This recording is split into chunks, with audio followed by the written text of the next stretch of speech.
Hello everyone, welcome back to a my goodness, welcome back to another stream.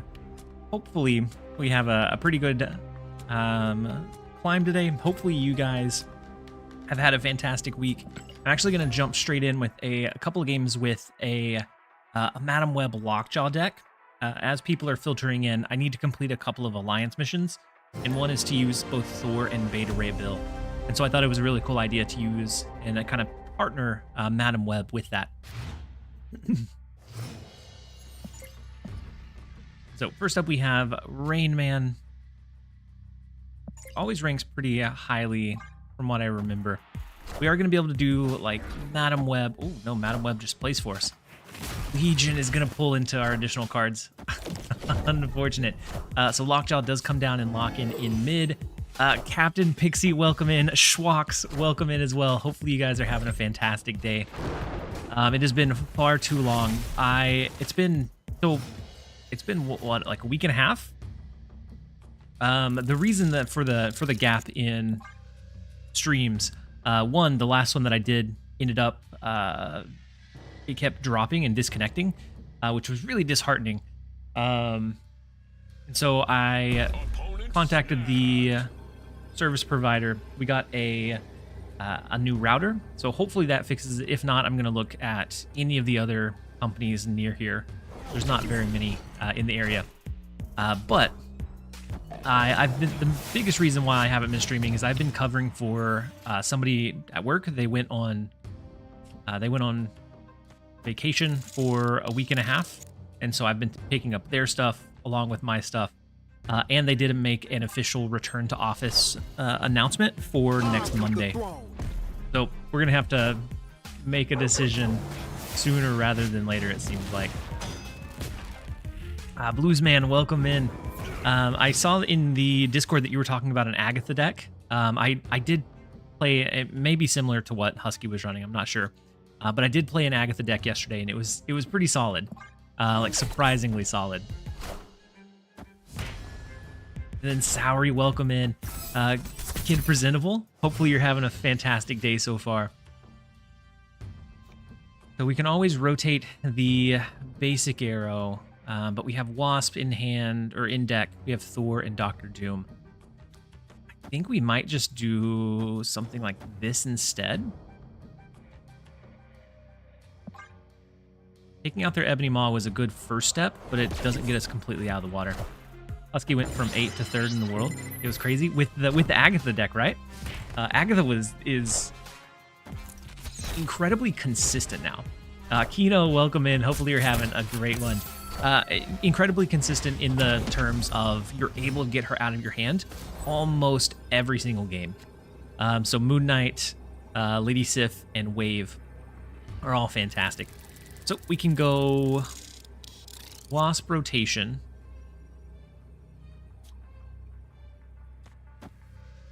Throw a Magneto, but they could have an Infinite, right? Which is not what we want to see. They only have one card in hand, though. If we do this, we never win left. So it comes down to if they have Infinite or not, which I'm assuming they do. We're going to back out of this one. Ooh, they ended up retreating. Sarah, you said you bamboozled me yesterday with that Agatha deck. Inexplicably misplayed. The demon, you were running the Agatha mirror, right? That demon could have been the turning point, the difference maker. Maddie, you said you love Lockjaw. I do too. And with this one, I think it's kind of a cool idea or tech to have Madam Web in there, so that similar to the old Thanos Space Stone where you could move Lockjaw and rotate more, you can do the same thing here. But on that one, it forced our hand and played the Lockjaw for us outside of the Madam Web lane. The Killmonger tech in this deck is evil. There has been so much one-cost card flood that Killmonger stocks have been steadily increasing. Views, welcome in. Shadow King is also in a fantastic spot still. Let's go. I'm gonna go Psylocke into Noor Dimension. Oh, you were playing Clog? Oh, you cannonball. Yeah, you cannonballed and played your demon, right? That's the right. I think that was still when I was kind of testing the Agatha idea, and so I don't think that one was one that I sat down and recorded for. But I do remember the cannonball absolutely bamboozling me. So they're running a destroy deck. Scallion, not great. We do get our Beta Ray down early. We could Jhin. We can Jhin, and that allows us to do like an early Red Hulk, maybe.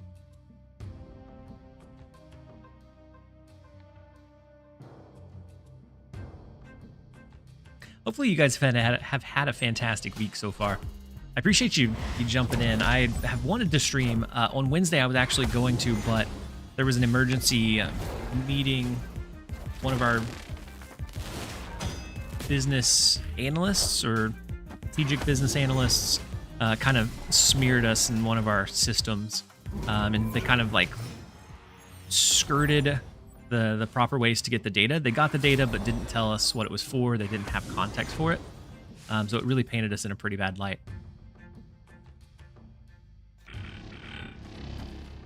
Let's go Red Hulk. We can go ahead and do Jhin again.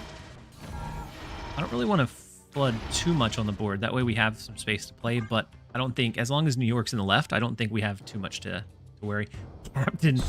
Captain Pixie, or Captain Pixel?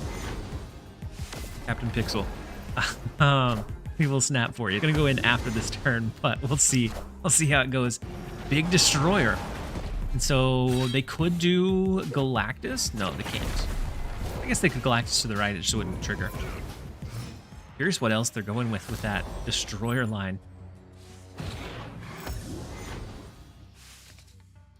Oh, no. Okay, I'm gonna... Oh, my gosh. I missed the ads because I jumped straight into gameplay, so I'm gonna wait. I'm gonna slow play turn 5 and turn 6. And then Cambria. It's going well. Hopefully it's going well for you as well. And then Ishtaruku. I have 18 Wasp splits and still no gold. My goodness. 18 is dedication to Wasp. Krispy Kreme, how's it going? Hopefully you're having a great day so far.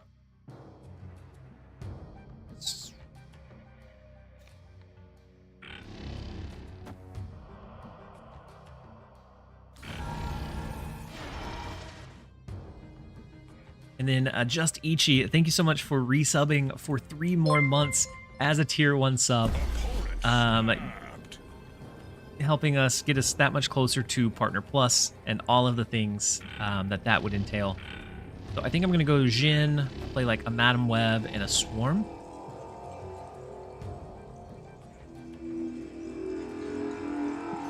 I'm going to change my mind. We're going to go this, that. We're going to put Thor into mid, just in case we need to kind of high roll it or elevate it a bit. So the Knoll on the right could be scary if they end up having a Shang-Chi. I probably should have retreated down this one. I got so flustered that the ads were in progress, though. I got the Infinite 4 seasons in a row with Lockjaw in the good old times. That's what, okay. The good old times, Wasp was a force to be reckoned with for sure.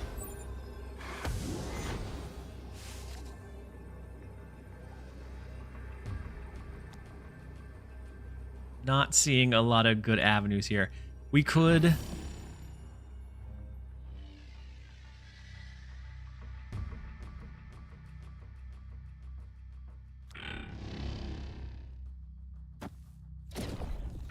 Or we could... Jhin. Beta Ray. Hope for the best. Risky though.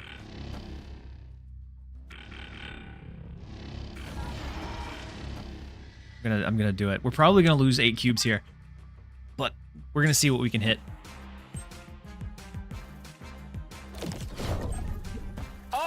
Arnim Zola pushing Null into mid is really scary for us.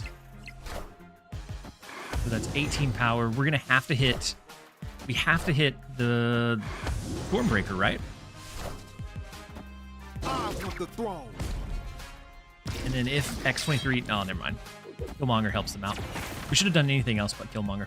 Now if we rotated into Stormbreaker, I'll be sad. It's a 1 out of 7. Mjolnir's close, but it would have lost us by 1 even if we didn't drop the Killmonger.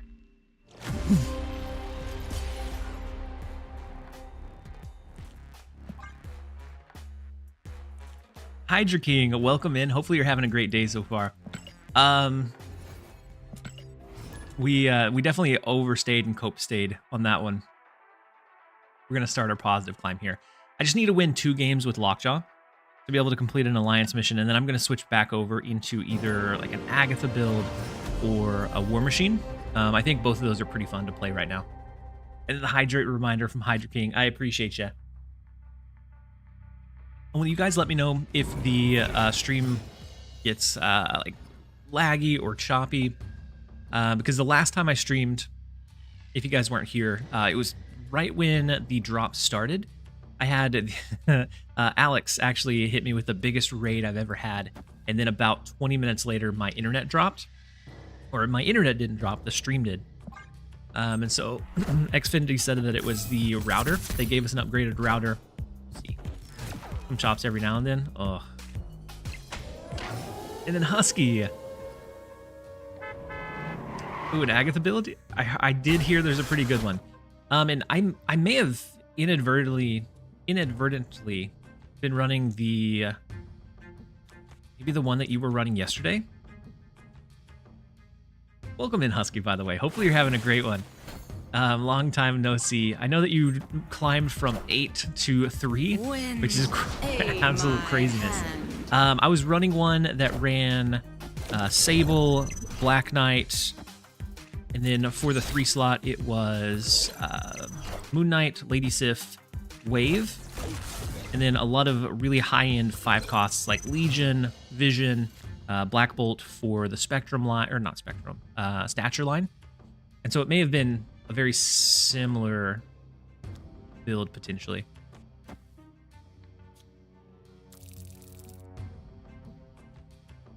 They have War Machine and Legion, we lose. Did we cook it the same? For me, it felt like Sable was the kind of flex spot. It could be really anything that's kind of a lower cost. But otherwise, everything felt like a really solid, like a solid build out. You used Bob? Yeah, I could see Bob being a little bit more flexible, especially if you get it like that last turn. The big Captain Marvel on their end. We can always play here, move it over into the flooded lane because of Madam Web. But we need to get lucky on the top deck. We could also just go like Jane Foster, move her over into mid, and then drop a Red Hulk on the final turn. Great minds do think alike. The big Namora. So 10 extra power into mid.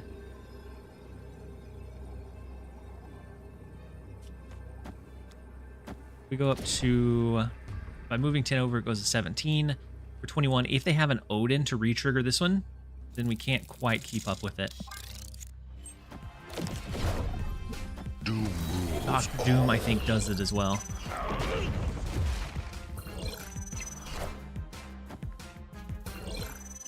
Yeah, they beat us by 1 there.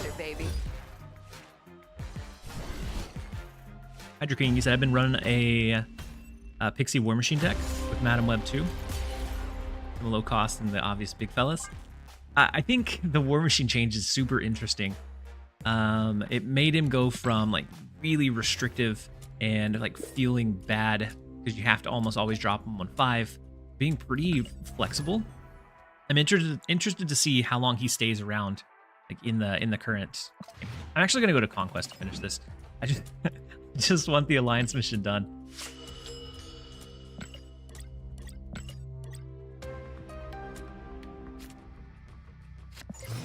Not gonna go. But Husky, how's it been going? The last time I talked to you, I think you had just got back from SnapCon. I saw you had a couple of big streams here and there, and so definitely doing big things.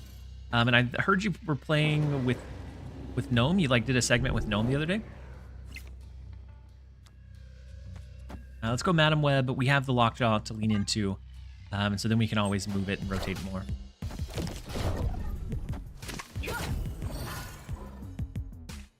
Good. I think they've really done a pretty good job of adjusting the cards that feel the worst, where they're still playable, but they don't just absolutely run the game. Like Arisham, for example. I very rarely see Arisham, and when I do, it's not like an overwhelming, impending loss is incoming.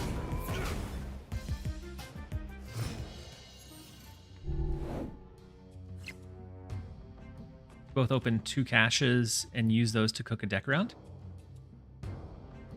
So 2 of the spotlight caches. Oh, or on a...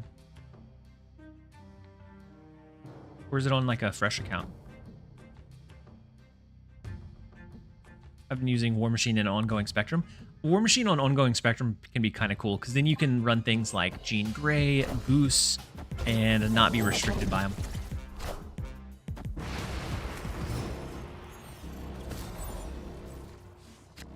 Then Schwak, she said, I'm really impressed with second dinner. I was trying my best to figure out what second din was, but second dinner for the over there mix up. Opponent snapped. Yeah, I think they did a good job of, or they've been doing a good job of taking the cards that are the like most frustrating and turning them into ones that are still playable, but they don't just absolutely ruin the fun. Then Wheaton Law. We are the Welcome future. In, Wheaton.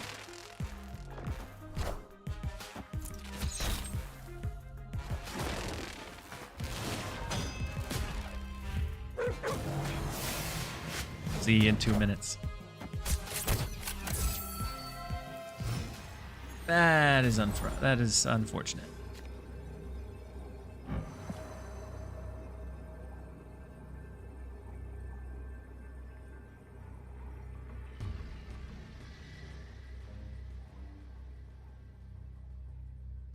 Oh, and we can't snap because of Mount Vesuvius. Oh my goodness, we are getting rolled today. Well, can't beat the 12 ever.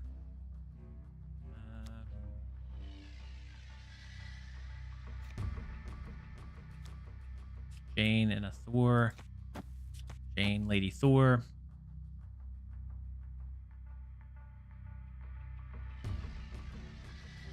Caches on the main. Is it spotlight caches, Husky? Plus the banter is very fun. Yeah, that always makes those kind of like challenge like things. Is like the back and forth banter for sure.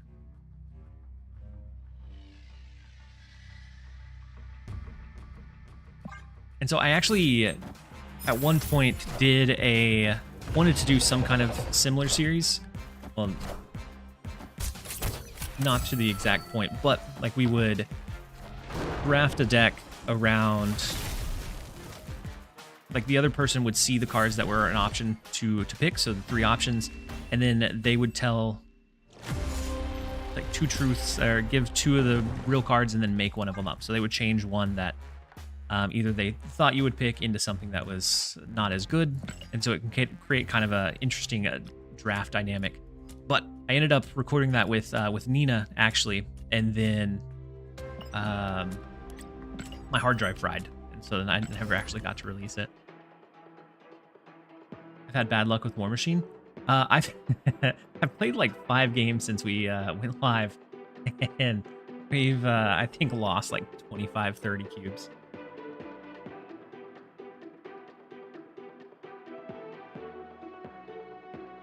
Sour, you said it's kind of what I wish the competitive tournaments had, where you can spectate and watch the taunting like you could in an in real life trading card game. Yeah, I think the like interaction back and forth is something that's definitely missed.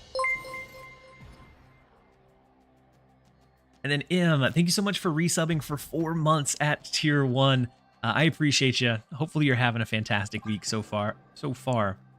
We just need to grab 2 wins with this dang deck, and then we can switch to something a little bit better. And so Husky, I don't know if you're, or I guess anybody, the idea for the like 2 truths and a lie with the deck draft, there is a couple of people that do similar like challenges or battles for Pokemon and all the Pokemon games. And so they'll do like either color wheel or 2 truths and a lie. They kind of like draft their team and have like some really witty banter going back and forth, which I think makes the videos what they are.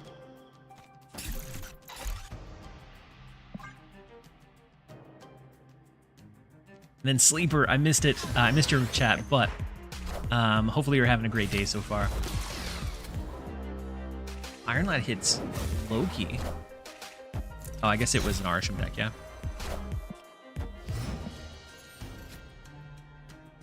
We do get Lockjaw into the instant rotation. So we got to go over to the left, or else Lockjaw's going to run away from us. You've seen some of the yeah. Those are really fun. I watched those for a little bit. I haven't in a while, but they're always fun to like something kind of light to watch, put on. We do rotate into Beta Ray. We have Jane Foster into the Wasp is beautiful.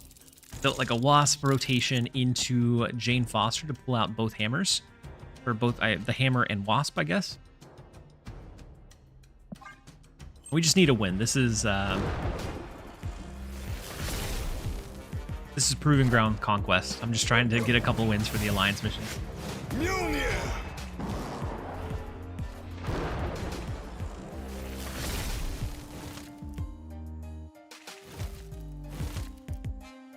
We do get all 3 hammers.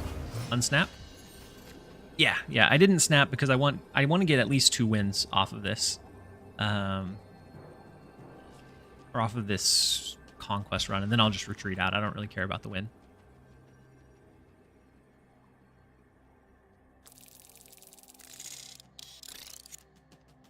I guess the rotation of the hammer doesn't really do much for us.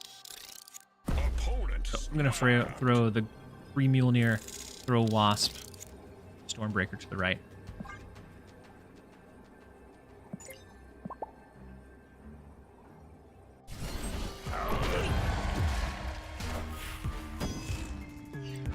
May still be able to have us.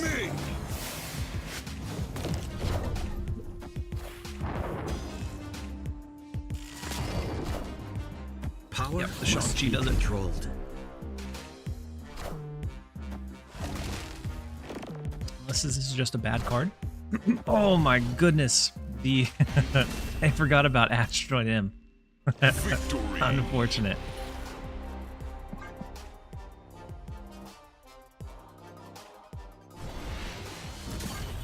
We need one more, so I'll jump into one more Conquest run, because apparently I can't win with this on ladder.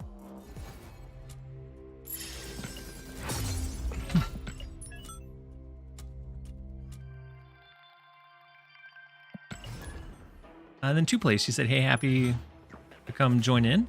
How's it going? It's going well. I mean, our ladder experience has not been great for the couple of games that I played with this deck, but I'm just trying to complete an Alliance mission. And then I have a couple of brews. I want to drop Agatha again, because I was having a lot of fun with that last night. I don't know if you or anyone else has watched Rarin. I have. I actually did a collab with him whenever Snap first came out. We did it was a timed challenge. And so we both had, I think it was an hour to play on a brand new fresh account. And then whatever cards we got, we would draft a deck around. To jump into. And so I've watched some of his stuff. I think he does really good evergreen content, which is super tough to do for like card games. Opponent snapped. But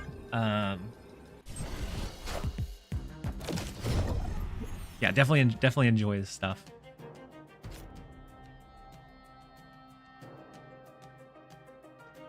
I don't know if we should have a prize or something. A lot of times, I don't know that a prize is like always necessary.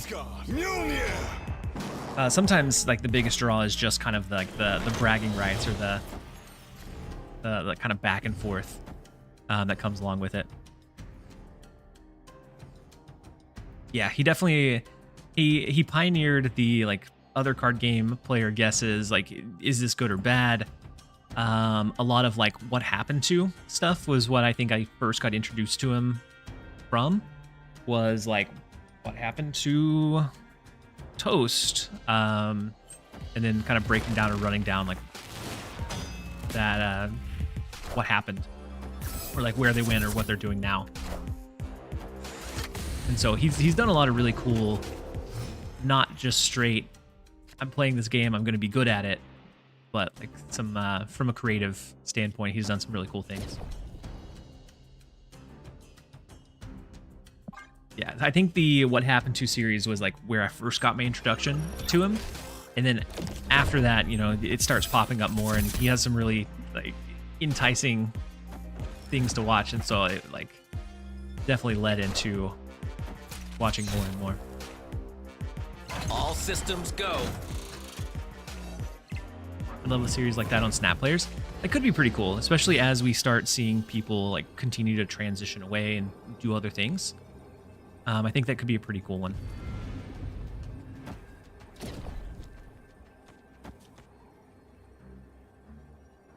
This isn't awful.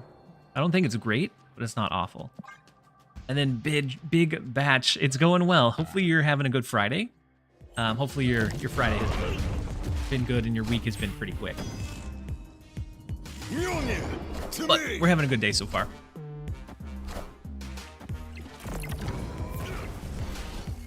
Not great, but it'll do. That gets us the win that we need. I'm gonna go ahead and retreat out of this one. We don't care for the win. We just needed the missions done. Tommy, top player lore goes wild. People like Hella Enjoyer, if you remember him. Some very influential people. That's true. We had, especially from like beta launch, there's several that used to play and probably had an impact on like how the decks developed.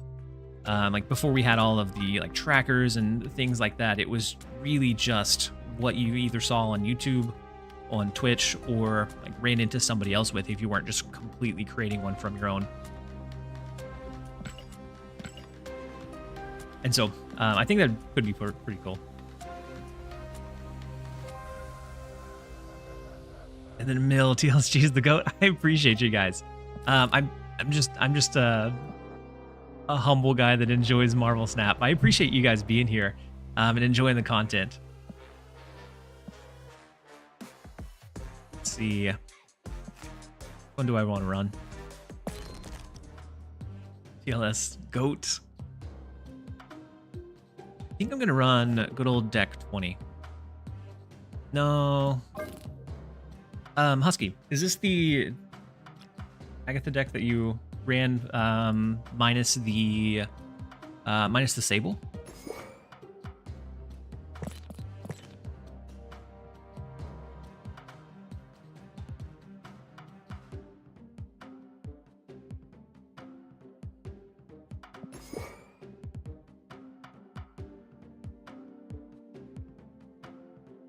That one's it. It does a really good job of getting Agatha out of your hand very consistently. It's just, if they have like a combo deck, of course you can't really stand up to like a negative deck that hit the ideal curve, but I think that's true for really anything except for decks that run hard counters.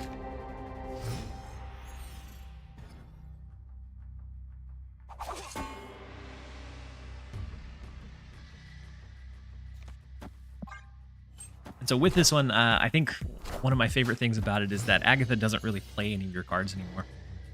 She would on 2, but most of the time you don't have anything to play. And if it's Sable or Bob, it doesn't have as big of an impact. It's shockingly consistent. You're Not wrong there. The Ghost Rider top deck is unfortunate here. Otherwise, I would snap into this. Because now it's a 50-50 of whether we get rid of Agatha or Ghost Rider. And I always lose the coin flips. I won today, though. So they lost their Doctor Doom, which is huge for us. We have Ghost Rider to resummon Agatha back whenever we desire. I think maybe it's Ebony Blade left.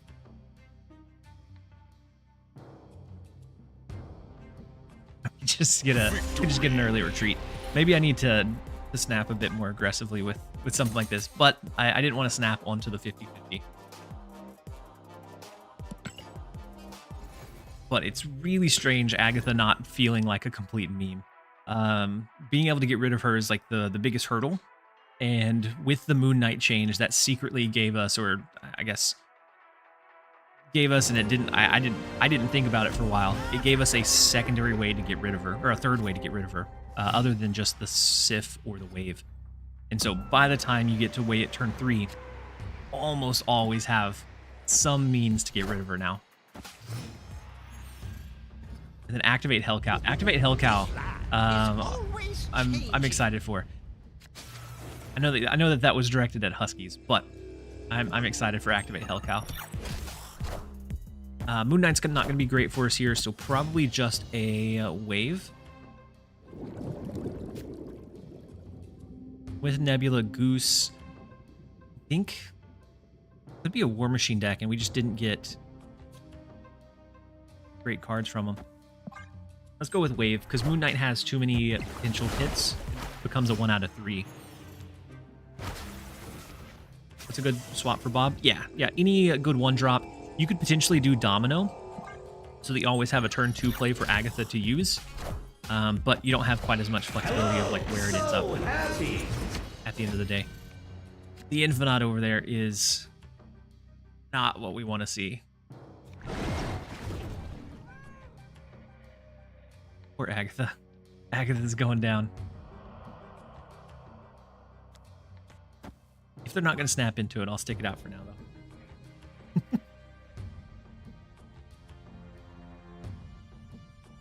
Not if that happens. Yeah, definitely not if that happens. Into our Legion. That one's ours that they pulled from us.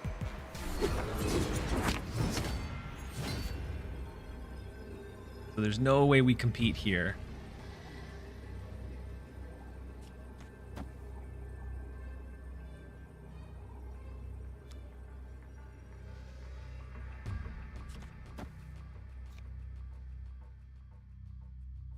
Dr. Doom dies here, but it saves our Agatha.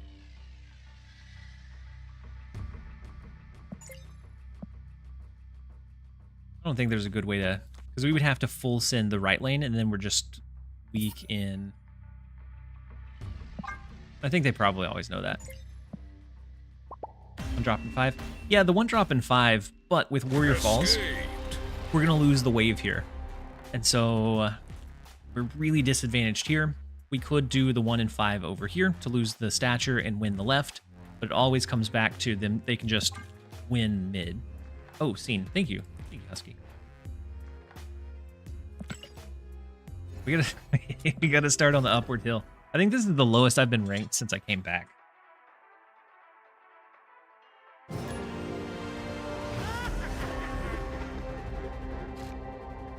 Sour, you said I'm scared of what that card can do. Yeah, I think they're gonna probably adjust the power dramatically. But having an activate discard, I feels like it's gonna be really crazy strong.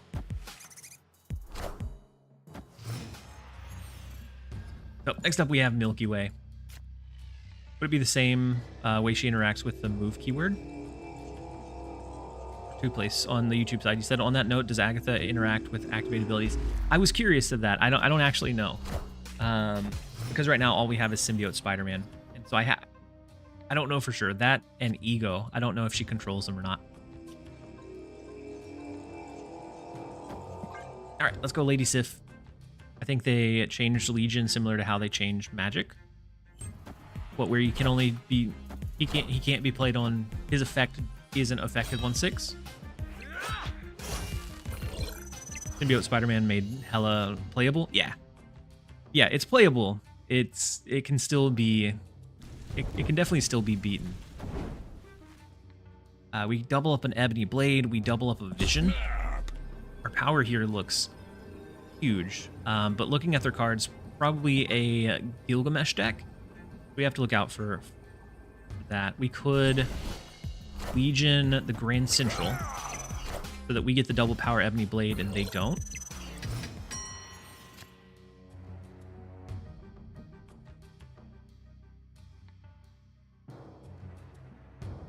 Could Black Bolt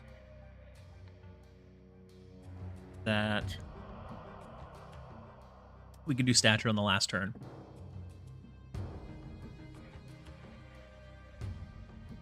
I kind of like the idea of Legion. Most of our cards are pretty good depending on the order that they pull into. I like the idea of Legion and Grand Central. Yeah, Husky, I agree. It'd be funny. Yeah, and we have our cards in hand are pretty solid for getting like flooded onto the board. Unless Ghost Rider comes in first, which is not what you want to see. Ooh, they basically they're gonna be full capped, right? Oh, that's unfortunate for them.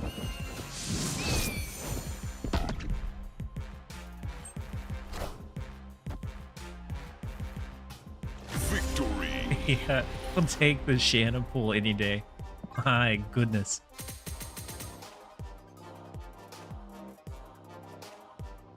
It's probably like the best case scenario we could have asked for.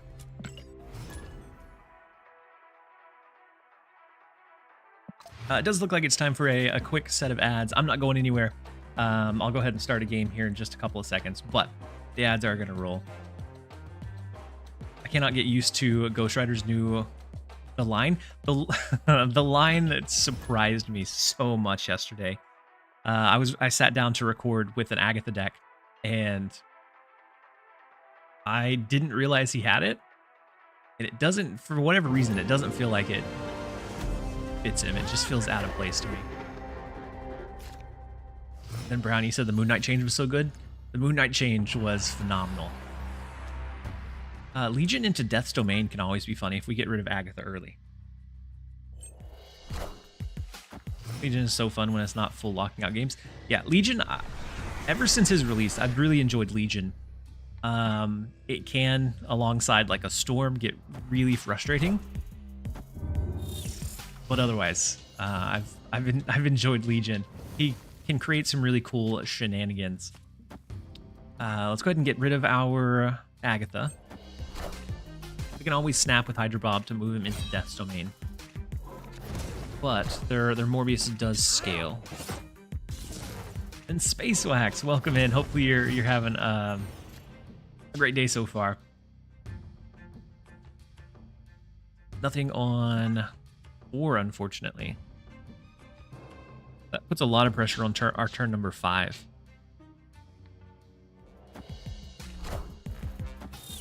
We almost have to rely on either a Vision or Hydra Bob popping over to the left. We could do a Black Bolt, but then we'd be hopeful of Hydra Bob jumping where he needs to go. Otherwise, it becomes a point differential. I don't think we can match that. This could also be like an Arnhem Zola deck that looks to move the deck in after the fact.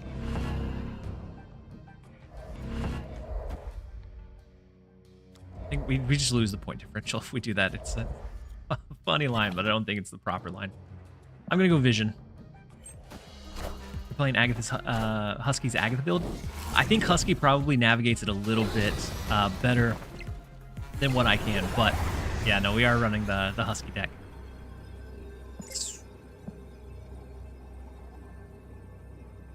So they have 2 swarms.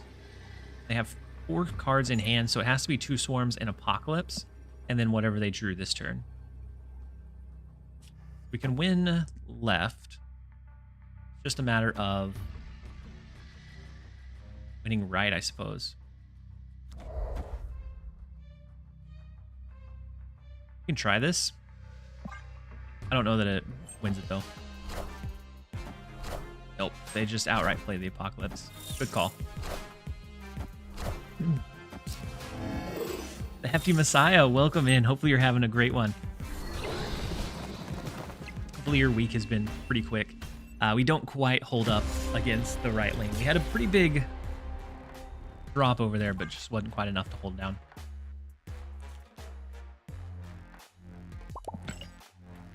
Oh, didn't get a fist bump. Brandizzle, welcome in. Hopefully you're having a good day. Hope you're enjoying the new deck building.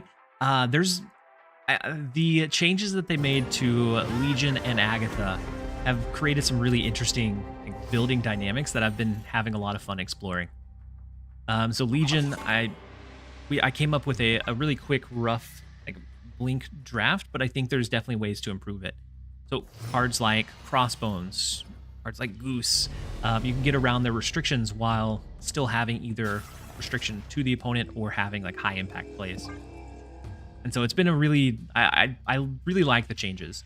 I don't think Agatha breaks the game by any means. I don't think War Machine necessarily breaks the game, but they're definitely much more playable now than they have been in the past.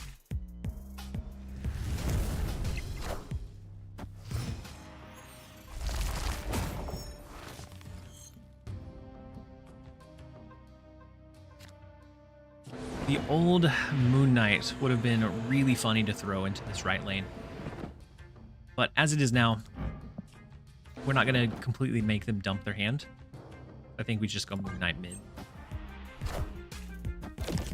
And then Jinjo on the YouTube side, how's it going? Hopefully you're having a great day so far. They lose their Craven. We lose our Agatha. We now have Black Bolt. Is an interesting line for us, and I really like. Depending on what they play here, it's better to do it next turn. Actually, let's go Vision first. Vision, that way we can control the lever of how many Black Bolts come down, and still have space to compete in Bar Sinister. Screwtop, you said I've been waiting throughout the week to see how Madam Web is doing. Is she worth the tokens? I think she's kind of like a Sebastian Shaw. She is huge in the archetype that she's really designed for. So for move, she can have some really cool applications outside of that, but it's not applications that are consistent enough. I think that she'll find her way into very many other builds. I think there's some cool ways to build around a move hybrid that I've been seeing floating around. I think she's strong for what she is, but it's tough to say if it's fully worth it or not. If you don't enjoy move at all, probably not.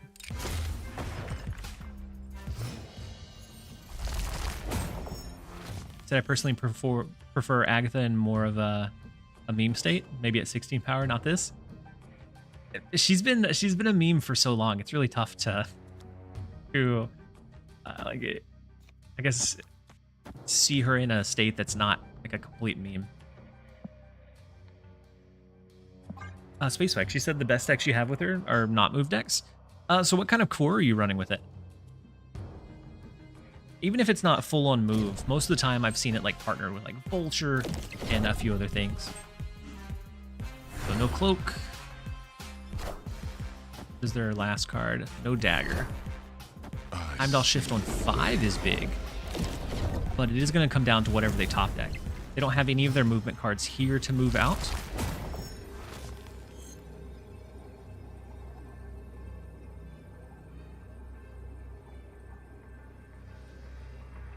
Victory. Kane Best had a Clog Shell. I did use her in a Clog style, but I wasn't sold on her being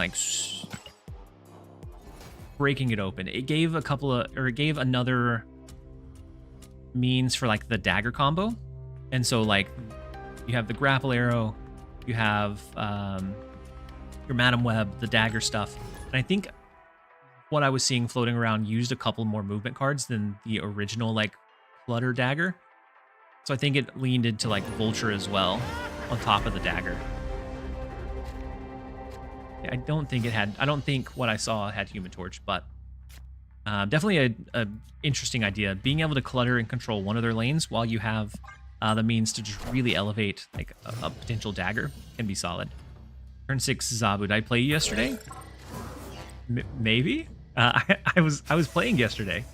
I feel like I recognize your name from one of our games, but what were you running? Guess what was I running? But I feel like we matched. There's huge value in her to dodge prio. Get your cards in the exact lane you want. Yeah, no, I think she can be really good. It's just I haven't had much luck with her outside of like that movement shell. Not that she can't be good in it.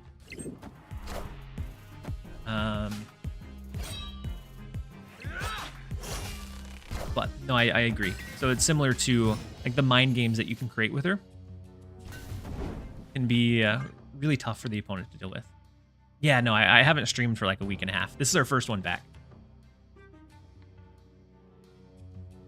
First, it was me being a little bit why the double trackers. So I relinked the first tracker is the untapped overlay. You can actually hover over the cards and it'll tell you what they do, similar to like if you were actually using the deck tracker. You can minimize those if you want though. The other one is what I have built into my onto my screen. I'll just DM you. Yeah, that'd be perfect, Space. Always willing to take a look at some interesting brews.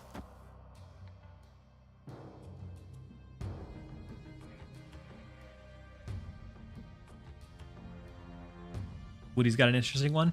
Yeah, I wouldn't doubt that they have some pretty like cutting edge solid builds. I was either Zoo or pre-nerf Ultron Sandman. That sounds familiar, Zabu. The ongoing one? Ongoing can be an interesting one for like Madam Web. I got cooked by a Madam Web War Machine. I think it had Goose and a couple of other cards that definitely cooked me when I wasn't expecting it. They could have the lead here and we don't know about it.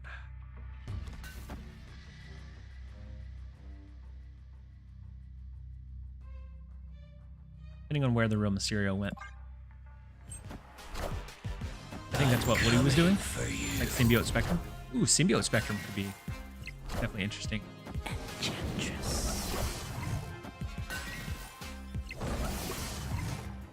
I think we guessed right.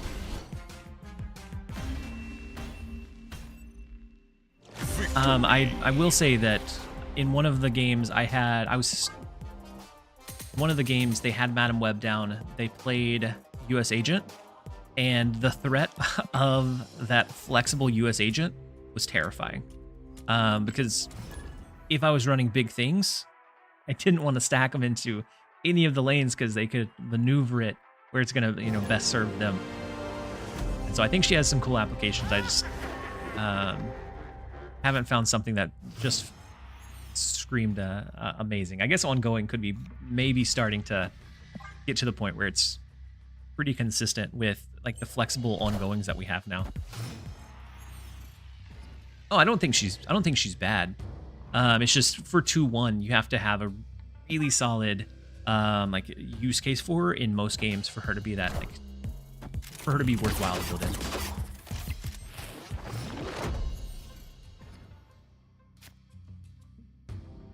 Having that agency over having your cake and getting to eat it too. Prop cards and placement. Yeah.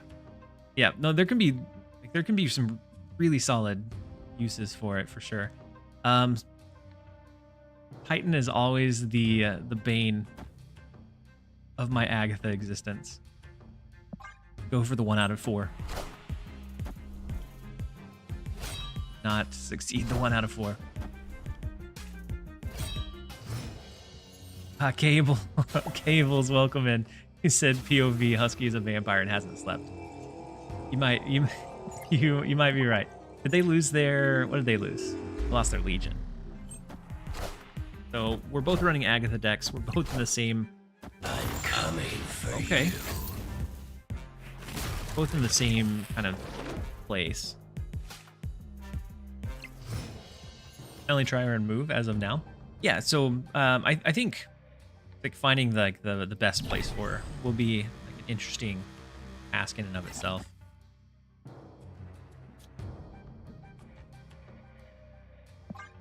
We're gonna let Agatha control our vision. Black Knight. Ooh. Ooh, Knight. So she's not gonna control our vision. Helps us out a good amount.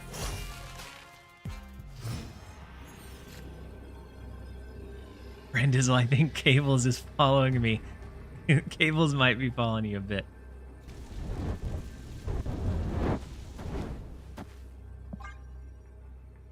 Gonna try a split and see what happens. They've already dropped their Ghost Rider. They have the big Ebony Blade as well. So maybe this isn't great. 7, 8, 9.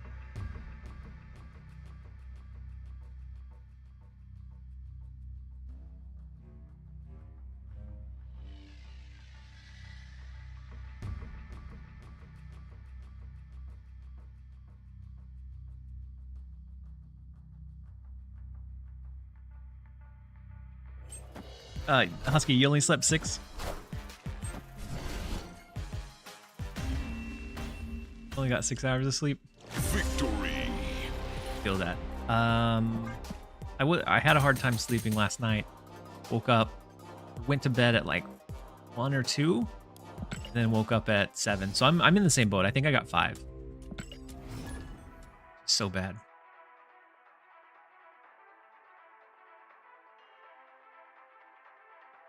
And then JD on the YouTube side said, did you start investing money in the game prior to its success when streaming, or was it after? So it was before. So when it was in beta, and I think investing money is probably I bought the season pass as my only purchase for a while, until I started getting some more traction and wanted to push like the collection level and cards a little bit faster. But for the most part, it was, I didn't buy very many bundles. It was mainly season pass card, and then like that was it. And then JD said, how would it work if you want to start streaming a game that is new and has no popularity? I would say just invest. So first off, I think it has to be fun. For you to want to, or to enjoy playing it. And so I think I wouldn't go full into it, but if you're enjoying it and you would naturally want to pay like a little bit here and there, then I think that's probably fine. So like for this one, I didn't pay a whole lot, but I truly enjoyed the game and would want to play it regardless of, you know, if it was succeeding on stream or not. And so that kind of carried over into, like, I started seeing traction, and then I could push a little bit more to make sure I always got the new cards or always got this or that. But I think any like heavy investment definitely comes after the fact.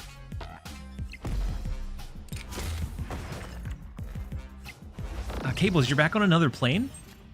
What has you flying all over the place? We could do Legion. We can always do Vision. Move it over into mid, that we're competing here. We have Rickety Bridge locked down because they won't be able to play anything here. I guess we could just Legion the left, and then it comes down to, as long as our Ebony Blade is the only thing remaining, then we'd be fine. I like that play a little bit better. We're gonna do that on the last turn. Yeah, Husky Puppies, you got you got there maybe a little bit faster than I did, but we came to the same conclusion. Work, silly adulting. Well, you must be in a pretty good role to be able to have like that. They need you to fly all over the place. All right, let's Legion left.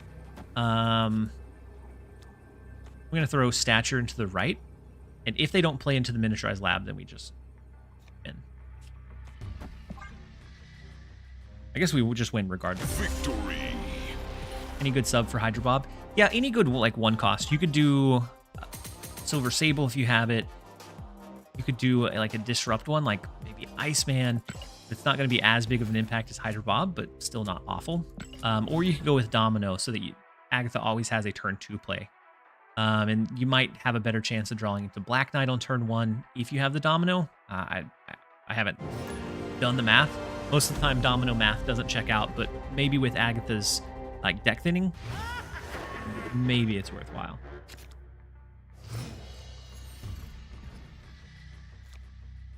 But I was originally running Sable. I think Hydra Bob is a little bit better. It's just has a little bit of flexibility for a little bit and a little bit higher power. Get to the chopper. You said just lost you as Terminator, Dad. Good game. Get to the chopper. I love your username, by the way. Gave me a good chuckle.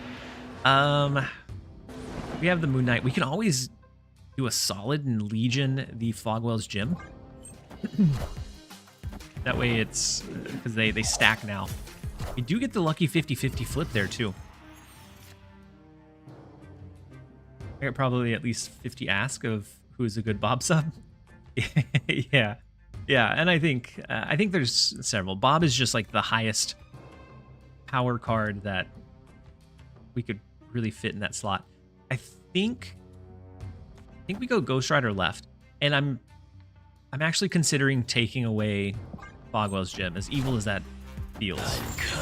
Yeah, that's what I was thinking, Husky. I think Legion into mid is much more restrictive to them than anywhere else. So we're gonna Legion mid. We have a heavy lead here, and it's gonna make it hard for them to do much of anything. On the last turn, we always have like vision. Probably should have snapped before the Ghost Rider came down though. And then Pseudo, you said you've been having fun with the deck. I'm glad.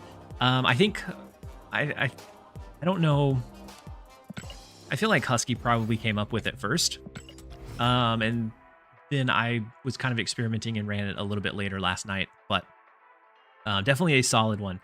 For an Agatha deck to actually be able to climb in higher infinite, which not for me, but for Husky, is wild. Absolutely wild that it's to a point where it can be consistent enough to be able to do that.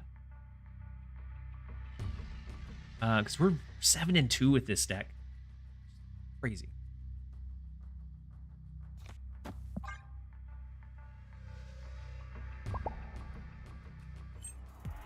What's the last deck you were playing? The last deck I was playing, because we see the deck after. Can we see it? Yeah, I can show it after this game. The last deck I was playing was a Madam Web Lockjaw rotation. I wasn't having a lot of success on ladder with it. It was mainly to complete an alliance mission. I'm having fun with this. Wait, Space Wack, you said. Oh, never mind. Not towards me. We can get rid of Agatha on 2, which is huge. We don't have a like great line on them. Actually, we do have Black Knight down. We're gonna have the Shard. We're gonna have potentially a Ghost Rider by the end of the game. I think we're all right. We'll snap into it. T Greenithy, welcome in. Hopefully you're having a great one. Oh, they Red Guardian us before the Black Knight comes down, unfortunately. So no Shard for us, but we do get rid of Agatha. I've been wanting to stream T Greenithy. It has been so incredibly hectic at work that I haven't been able to do it. Husky was saying Makari over Vision might be worth it. Ooh, yeah. I could see the Makari line thin your hand a little bit, get a little bit more power on the board, because you are always going to have like a solid 5 cost to use. So I could see that. But T Greenithy also wanted to say the new YouTube thumbnails have been spicy.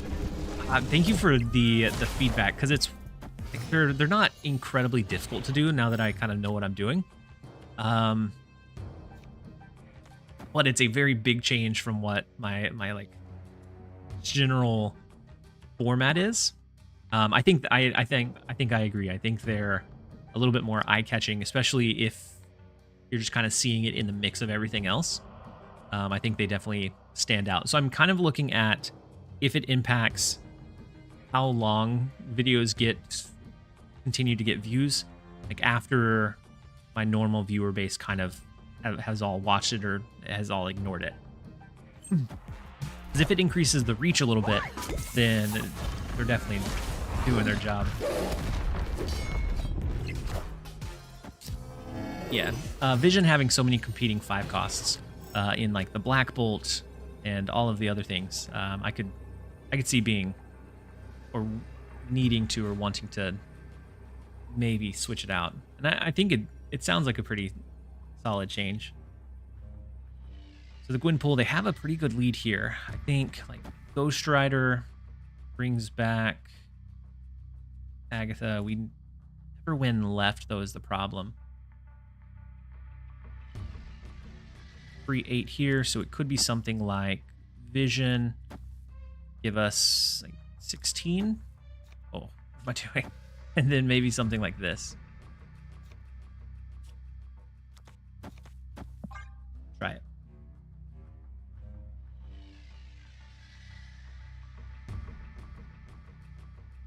Said you talked about Makari a lot.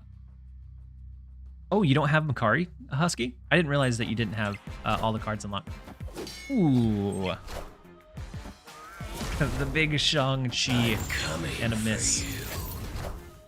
We have the right lane heavily locked in. We have mid heavily locked in. We'll take the 4 cubes. Deck is nuts. Victory. You're missing 6. At this point, I'm missing 2. I'm missing Coal Obsidian.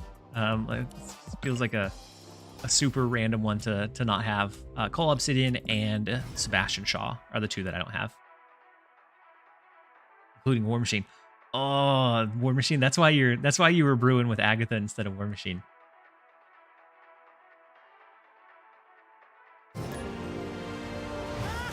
I bought War Machine recently. I got up to the 6,000 tokens, and I actually spent tokens on it because it's not coming. I think it's another like month before it comes back to the caches, right?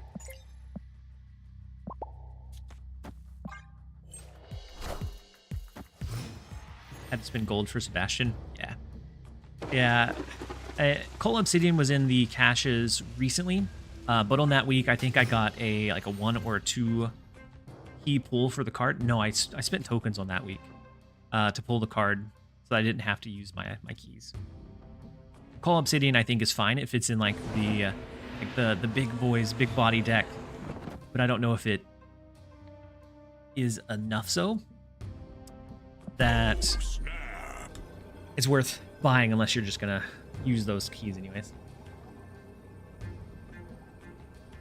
I'm a surfer guy. Yeah, so if you're a surfer person, Sebastian Shaw is a must.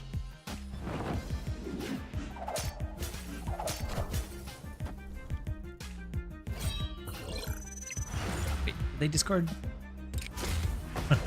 we got rid of their Agatha for him, and they discarded a Vision.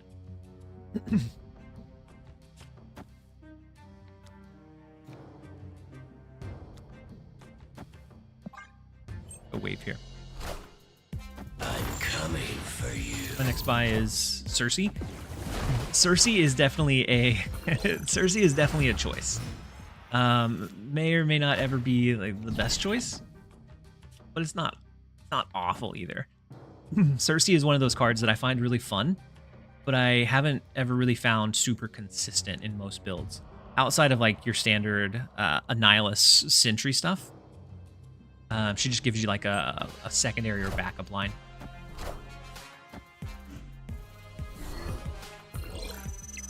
So I think we probably, if we get like stature or something. Wait. So like a Vision, this, I don't know that it does it though.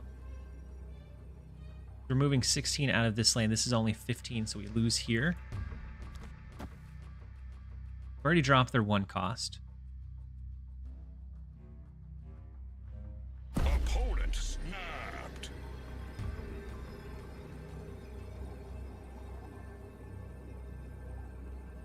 Summoning back into mid gives us 18.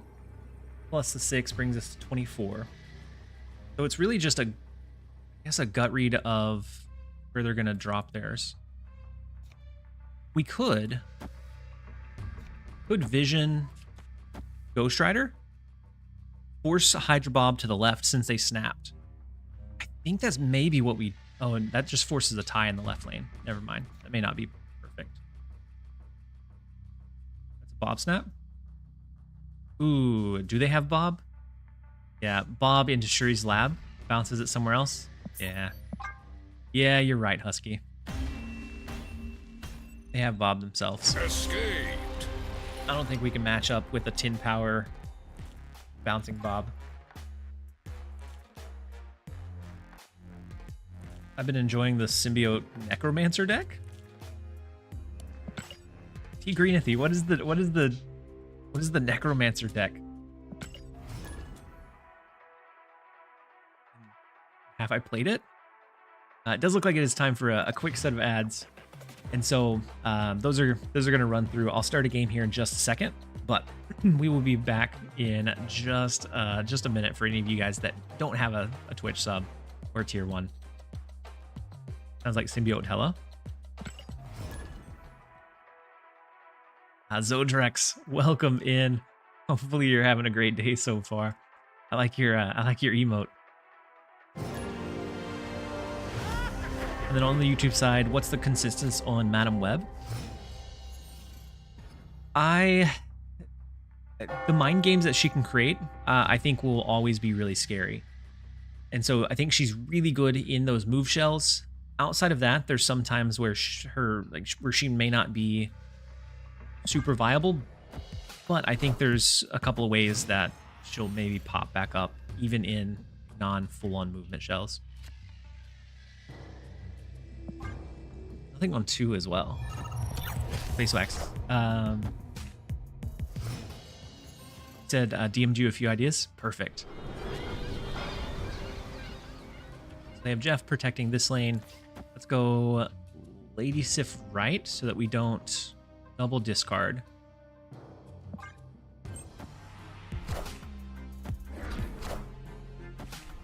Ebony Maw on the right lane. Looks like a War Machine deck to me.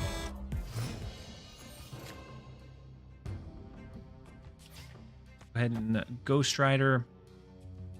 We could always try for like a Legion in Brooklyn Bridge. We could do Legion in Space Throne if we had the lead.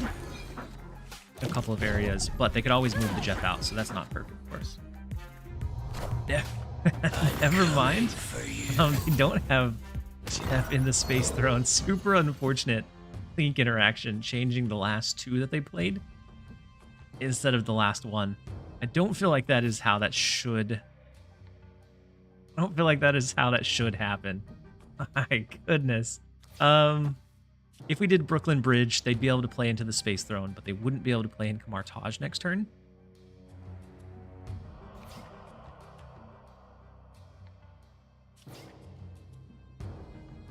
Do they play something that beats this left lane, though? 12 power? Scam time? I think it's scam time. We're going to snap into it, too. If we're going to make a bold play, we might as well go into it bold. We'll take the 1 cube retreat.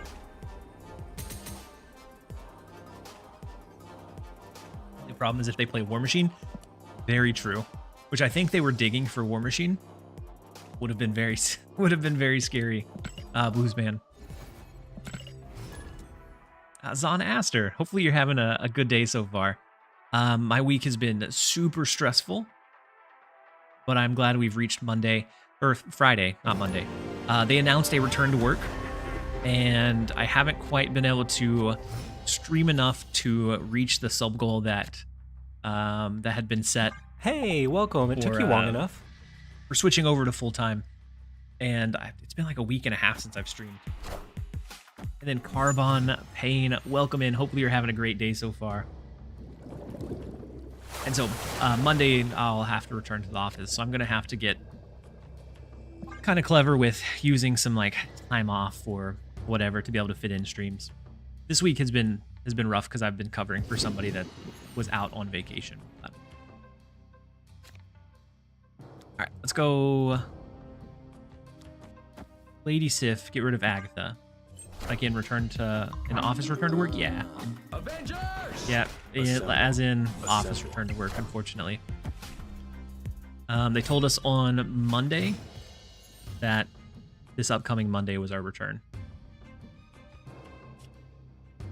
Go ahead and go one singular Ghost Rider. Them being able to do a double Spectrum from Sinister London is really scary. We could make them double discard with Black Bolt if they have a pretty low hand. Or we can do Legion to rip away the Sinister London from them. Snap? Is this a snap worthy? They have some pretty solid potential lines. This agent is big for them. Armor as well. I'm coming for you. So they have 2 cards in hand. I think we can make them get rid of everything else. So instead of going for the Legion, I think they play a card here. We make them get rid of their other 2. So that makes our stature cheap. We can do stature double claw. Big claw. Zodrex, missed your streams. I missed you guys, and I missed being able to stream. We do hit their Spectrum, which is huge. Spectrum and Lizard, so it comes down to whatever their top deck would be. Wait. Snapped into it?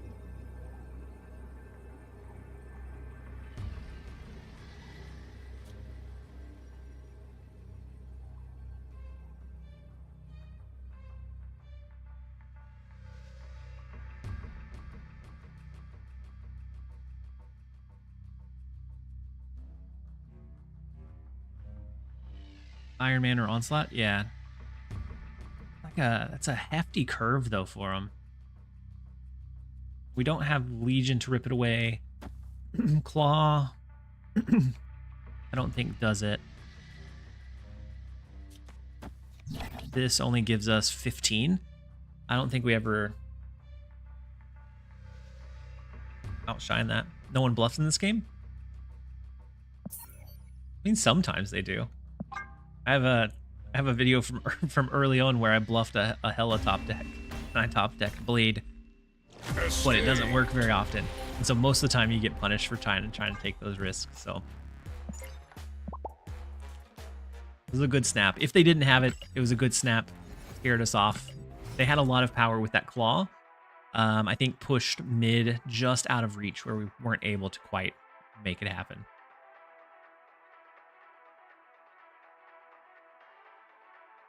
Zon, he said, I don't mean snap in game. I meant me and Zodrex said the same thing.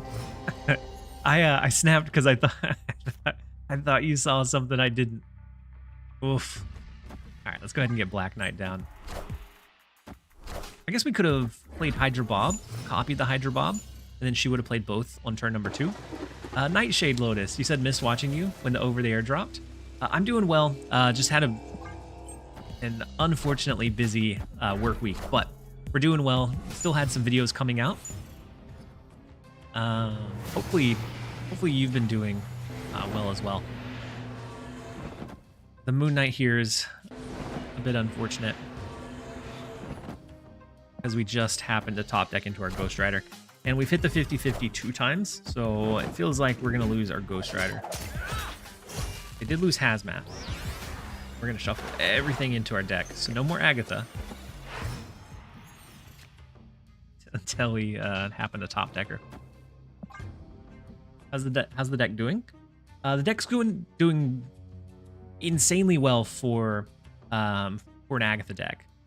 You can replace Bob for either another like value 1 cost, so something like Sable, something that like disrupts their curve like an Iceman, or maybe even like a Domino, so that you have a guaranteed turn 2 play.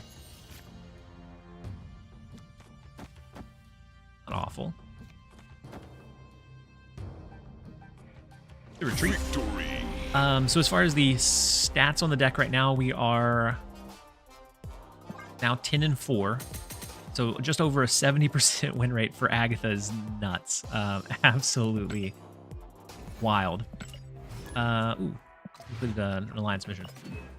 So 10-4, just over a 70% win rate with a average cube rate of 0.79. Craziness.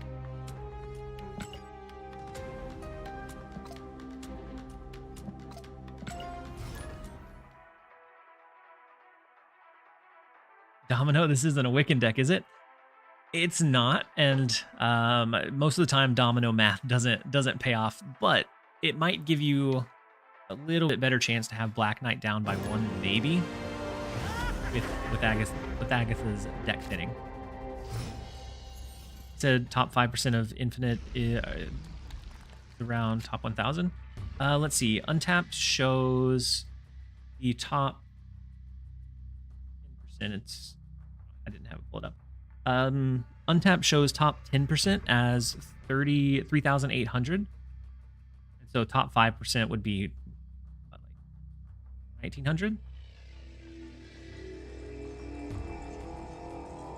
All right, let's go ahead and throw our Black Knight. Give him the fist bump because we roped him. Secondary is going to regret buffing Agatha. I feel like they knew what they were doing. Buffing Agatha, so like just in time for the series to come out. Yeah, I think makes a lot of sense. Gotta try her out. Maybe I'll hit Infinite. It is a very like, almost painfully linear deck, which isn't always a bad thing. Unfortunate Mobius timing. Okay, it's just gonna get out of that one. Escaped. Just in time for them to stop us with the Agatha line. Yeah, Mobius at the exact right time that they needed it. This might just be one of the weirdest metas we've ever seen. Space Wax, you're not wrong. The amount of decks that can be potentially viable is kind of crazy. It does lean, I think, a little bit heavy into like the bounce stuff with a little bit of like light counter play. But we also have the like clutter, the Ajax stuff. We have Agatha, War Machine.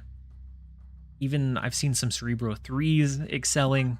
Just a wide variety of decks that are viable right now, if not really strong. So nothing like one particular card like Athena was that's just absolutely dominating. So I think it's really a really interesting space that we're in right now. I like the meta. Yeah, at least for now. If any one of these particular decks becomes like too common, then I think it starts wearing a little bit. Would Agatha work with Wiccan? Potentially. It makes your turn 5 play kind of rough. So maybe with like a Zabu Wiccan, so you could make sure that she plays, or you would be able to play Wiccan on 3. So maybe some kind of like with both Psylocke, Zabu for 2. Might potentially be a fun idea to try. I feel like if you don't get the Wiccan down by 3, it becomes kind of clunky because you're going to be able to play her on 5 after potentially a Wiccan. But that's if Agatha plays the Wiccan, which you can't really trust her to do anything in particular. Unfortunately, all of our cards are rough.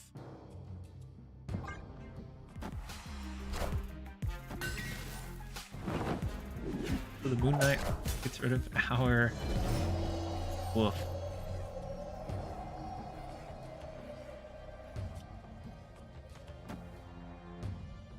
They didn't discard a card, so even like a Legion doesn't do us really any good here. But it's going to stop us from changing hands at the very least. Of course, my Moon Knight discarded Ghost Rider. Yeah, that's the only downfall. Is I'd say I lean much more heavily onto the Moon Knight if I don't have Ghost Rider. If I do, then it's like a wave Lady Sif if I have them. Yeah, retreat out. We were just waiting for the snap to come down. The Aeon, welcome in. Hopefully you're having a great day so far. I'm glad to be back through the stream. I should have plugged it because I released a video just before I ended up going live. I should have plugged it on the video. Fortunately, I didn't. So we have a little bit smaller group setting here today, but I think that's fine.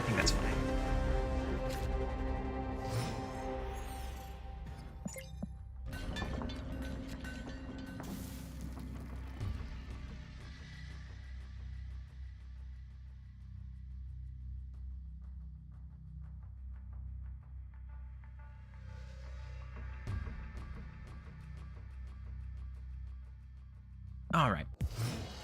Happy to see you back. I'm happy to be back. I ended up, it was almost two weeks that I ended up not being able to stream. So a coworker went out for vacation, and so then I had to pick up his extra duties. Unfortunately, every time we match, I come afterwards to see if you were streaming. I do that with a couple of people. So like if I run into KM Best, I always come back after. To kind of get a look at the match and kind of see what it looked like from their perspective. It's always pretty fun to see. So we do have the Legion to get rid of Mindscape if we feel like it's gonna help us more by taking her away. I am Iron Man. Space Wax hot tip: do it before the game is over. I mean, I'm not gonna say it's never been done before.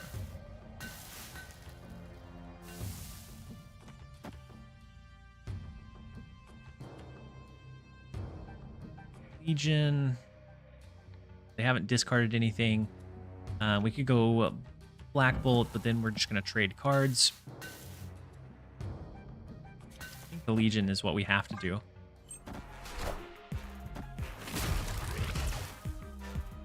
Might be too personal a question. Feel free to skip. In which field do you work? I'm in data analytics. Iron Man. And so I look at a whole bunch of numbers and metrics and stats, and then, or a lot of like large data sets, and then I format it into easy to consume or read dashboards and different visualization measures so that our leaders can quickly and easily like look at it and know the health of whatever initiative we're focusing on at the time.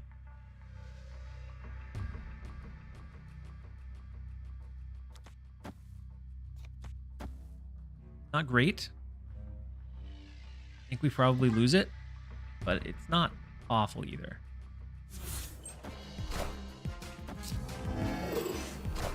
Depending on what they threw into mid. Oh, Cerebro 3. I was not expecting the Cerebro 3.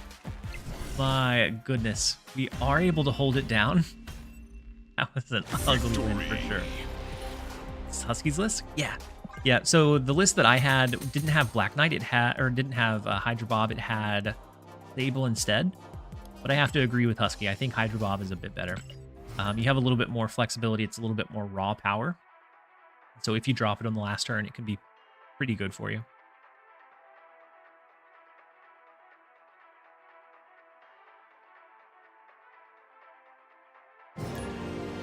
And then on the YouTube side, he said, what would be the replacement for Legion here? Legion is for me, a really fun one to have.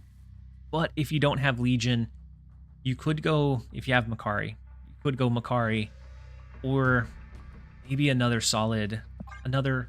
additional like solid 5 cost that has a high impact. Do that, or maybe you even drop the curve a little bit. But you want to be careful about dropping the curve. Ooh. I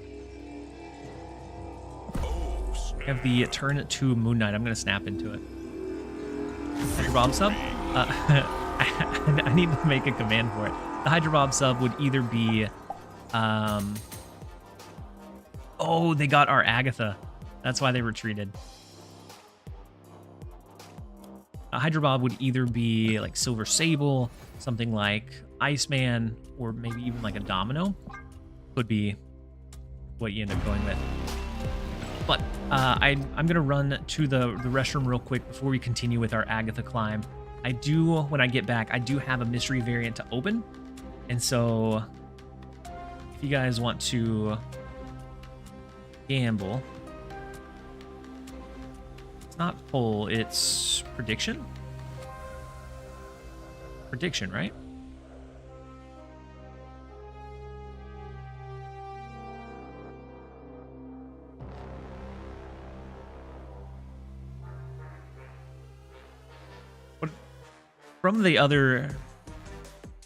From gambas that are ran on a mystery variant that's opened, what kind of choices are there typically? I'm not familiar with it. It's gonna be a pixel something?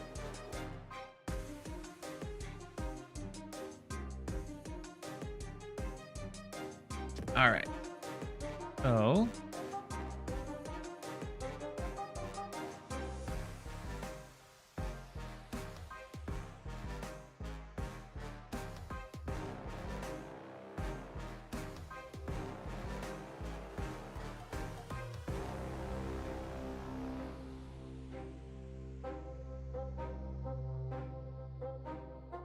all right, we'll just do it as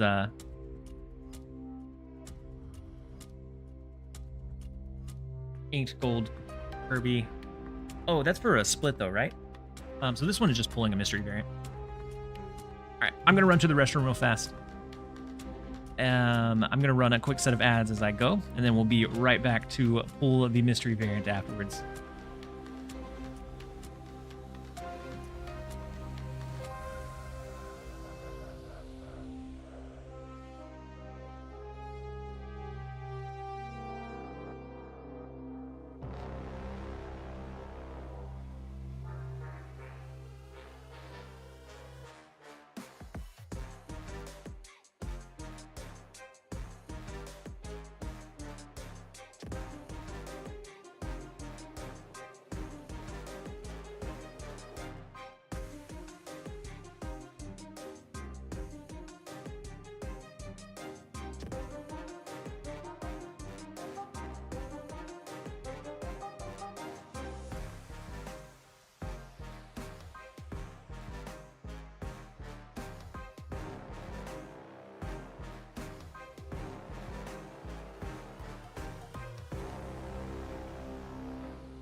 Will the mystery variant be a pixie? Oddly specific for sure.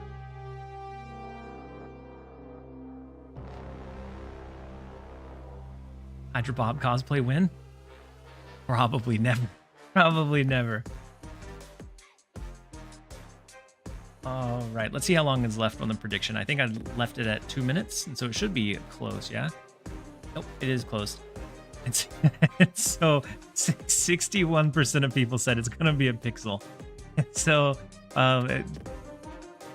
I am honestly surprised at that ratio.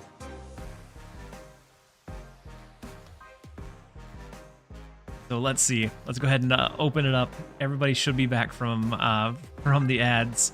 It's gonna be a pixel. It is not. It is a chibi. So the ones that voted for no are gonna be the ones that are right. Go ahead and complete the prediction.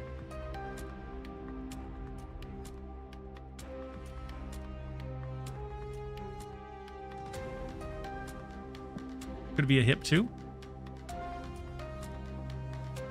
That's like the one good chibi that isn't Ryan. I like the avatar. Yeah, I like the avatar for this one as well. So I definitely like this this variant that we got. I don't ever use Orca. I still have hope that someday they're gonna make it worthwhile. But at least right now, it's not. Speaking of that avatar, I like running that one too. Pulled it from the collection track. Let's do it with Atlantis.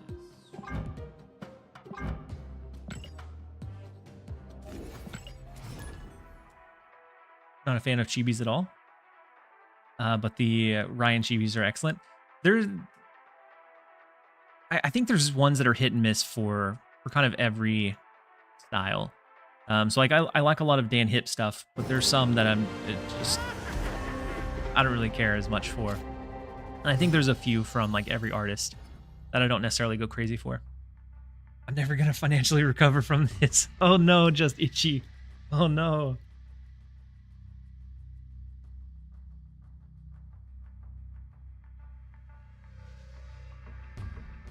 All right, we do get our Black Knight on one. I feel like they should probably change their name now. We're going against Loki equals no skill, which it's been a minute since he was in like an overpowered state. Momoko, like the style is fantastic.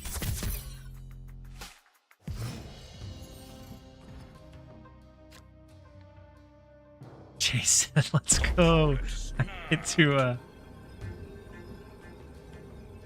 Drake, you don't like that variant? The Orca one? A Nor album would be pretty cool. Wind, aid my hand.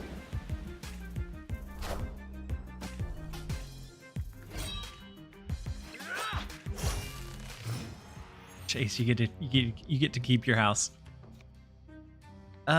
We can go Ghost Rider. We have the ability to have vision down, or next turn we can do something like Ebony Blade, Hydra Bob, if we're worried about a potential Legion. So if they drop War Machine here, then I think next turn we kind of cover our bases. I'm coming for you. With a Blade Bob setup. But to do that, we would need this.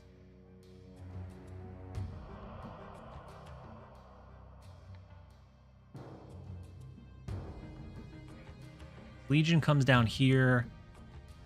Next turn, they'd be looking at... Guess we may still not win it.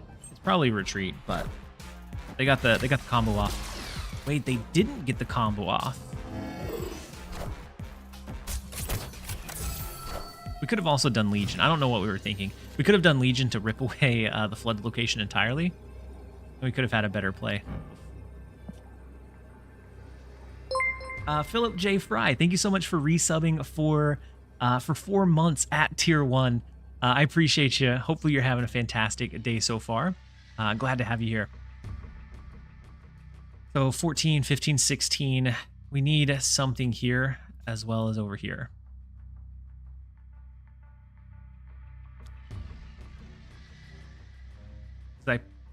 I feel like they're going to play in this lane. Yeah, I think we hurt ourselves whenever we didn't just rip away the flooded location. Otherwise, it would have been back to an even playing field. We would have been able to do like the... depending on what we dropped, either Legion or a discard card. I don't know. We'll retreat out of this one. Legion left. So Legion left. I'm worried that they play something like Infinite here.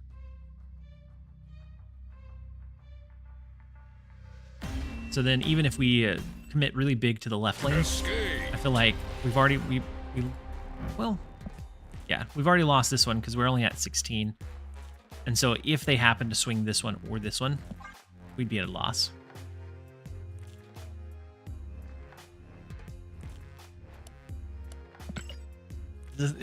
This is an Agatha Unholy Abomination that works surprisingly well.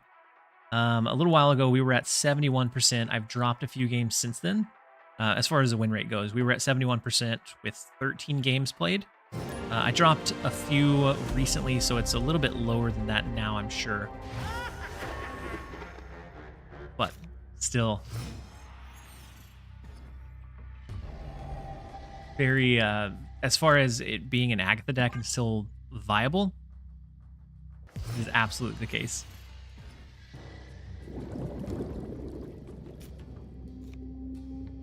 Okay. Shindig. They had priority going into that turn. That makes sense.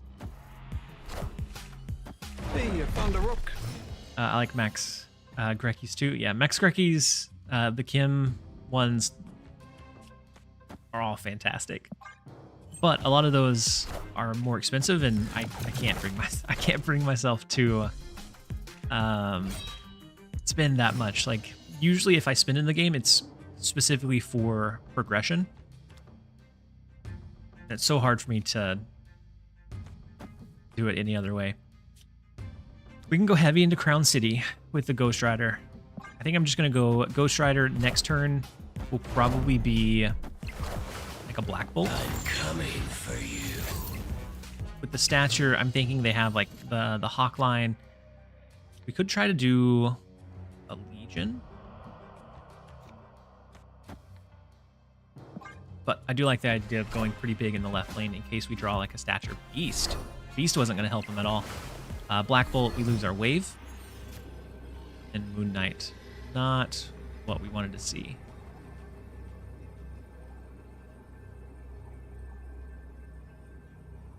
The only way we win would be in the left lane. A Hawk for them would be 8, 9, 10, 11. So since we can't get the double drop down, we don't have our stature. Or Hydra Bob. Either one of those, I think, would have made it where we could potentially compete and hold our own. But since we can't. Calorosi, welcome in. Hopefully you're having a great day so far. Sleep Pixie, you said no judgment here. You find what works. We all benefit. No, I think different people spend on different things or are okay on spending on different things. For me, like I can't justify the price of like some of the variants unless it's for some kind of progress. And so this definitely helps kind of bridge that gap for me to be able to purchase a little bit and get like the tokens. And so sometimes I'll purchase the ones that are like specifically for an album that get me like a key reward or credits.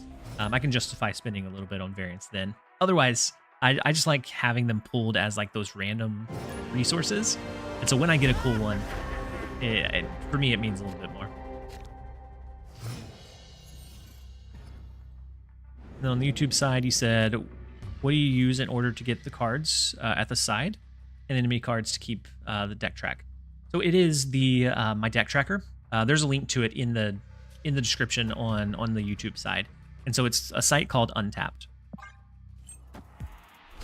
So that lets you or helps you keep track of like your deck and what the enemy has played. So especially for like Conquest, it can be really helpful to know when you've seen all 12 of their cards rather than having to keep up with it all in your head. Can you deduct taxes on spending on the game? To an extent, yeah. Especially for like the income that comes in from the videos, then it's a business expense. Same thing with like giveaways. You can write off some of that, and to a degree, there's some interesting ways to kind of mitigate the cost to yourself or the tax liability.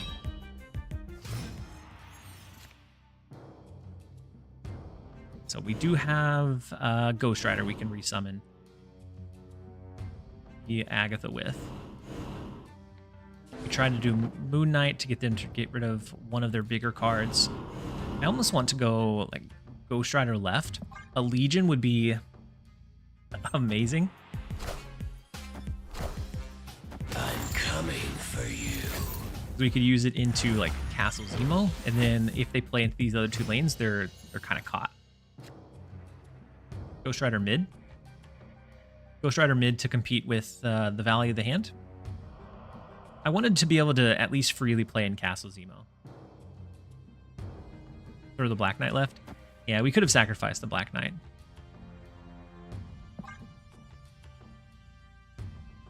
But with Hydra Bob, we can always pressure one of these two lanes or the threat of one of these two lanes. and then we'll see what we draw. We're gonna have the 1-cost stature. We lose my edge. I didn't even realize they were playing. I guess they had a stone down. I didn't realize they were playing Thanos. So we can always go Claw Black Knight. Opponent 8 more here. Do lose this lane because of it. 4, 5, 6.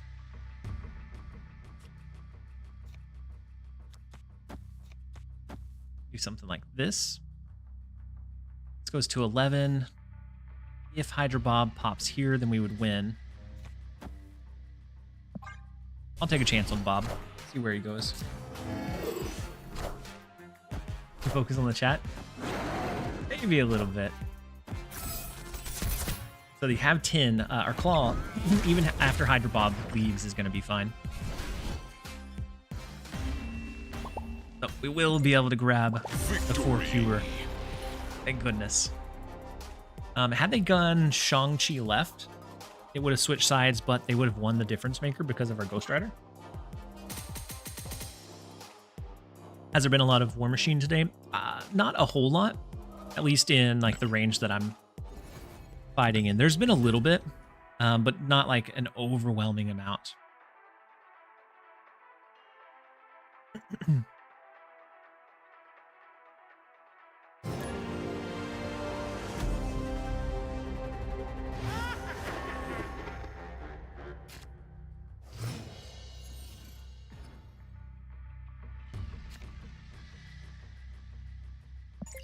All right, next up we have Guile Matos. The first location, Space Throne. We have our Black Knight, so if we get a discard method for the Agatha, we'll be able to benefit. It looks like not the mirror match. I think Calibrex was thinking about you the other day as I was doing VLOOKUP to data mine in Excel. I'm very well versed in VLOOKUPs and all of those things, and so hopefully it went well.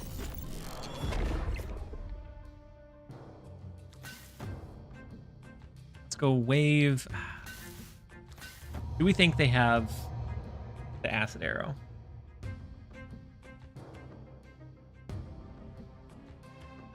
I think we go wave. If it turns out that we didn't block an acid arrow here, then we can just Legion to pull Space Throne back around. And if we do block it, then we're in the clear. No, unfortunately. That is the second time today Mobius came down exactly when we needed it not to.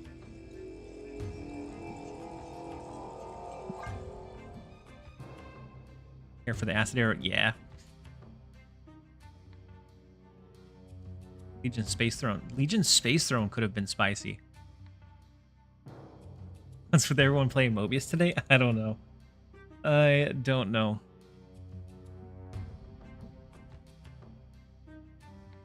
Since I haven't snapped, I'm gonna play at least one more turn to see what she does next. But odds are we retreat out.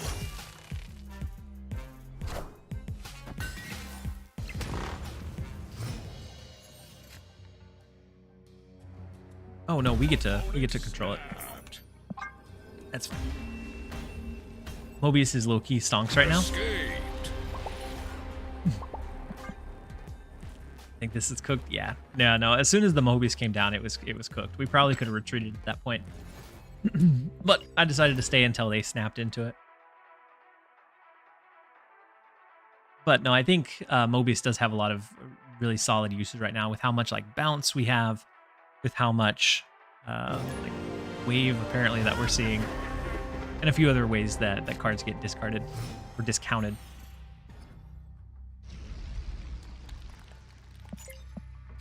We had an extremely good starting run, and it's dropped off a little bit, but I think this hand is perfect for us. We have the Black Knight, we have the Lady Sif into whatever we need to do from there to bring it home.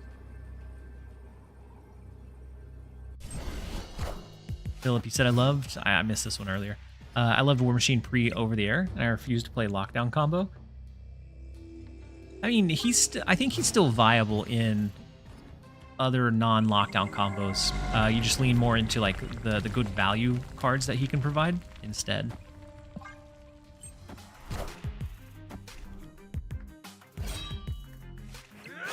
For a second, I misread the opponent's name. I think I had the same misread. That Dan hit helicarrier? It does. He looks so happy. It's the happiest helicarrier I've ever seen. We go Ebony Blade.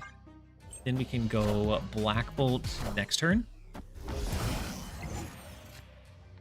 Which will allow us to do Claw Stature, Legion Stature. And we could even do the Hydra Bob in the lake, which is going to be 7 if we play it mid.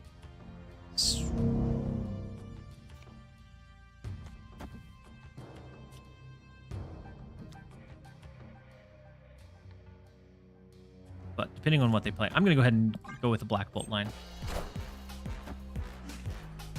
Yeah, Nightshade. I had I had the exact same unfortunate misinterpretation. The Shadow King came in huge for him. The Shadow King that they've never even upgraded once. Let's go.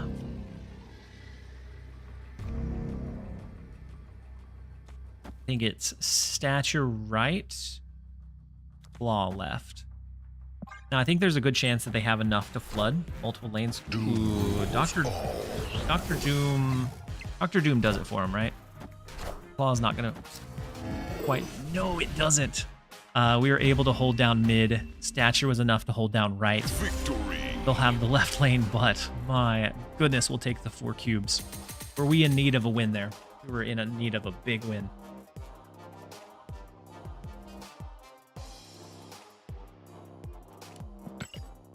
I have Makari.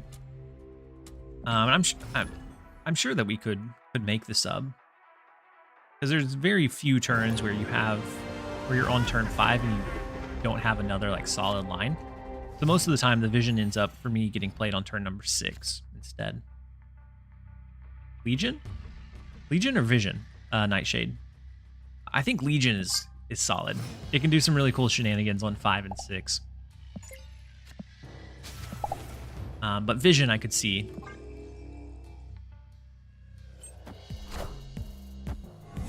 We have the duplicate of the Hydra Bob. Unfortunately, they have White Widow. We do have Wave. We have Moon Knight that we could shoot for a 50-50 between Ghost Rider and Agatha. Opponent snapped.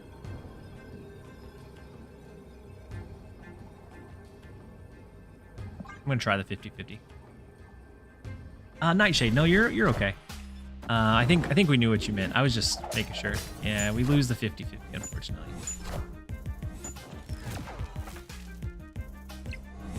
What did they lose on their end? Bishop. That's not where we want to see Hydra Bob come down. We want it to protect our left lane. I think we retreat out of this one. I can try a few games with Makari for sure.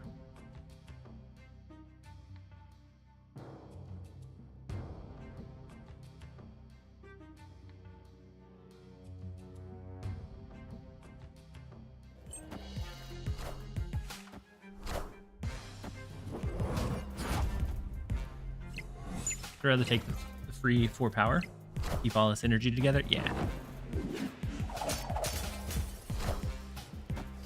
they lose anything that time? I don't think they did. They lost their White Widow at least.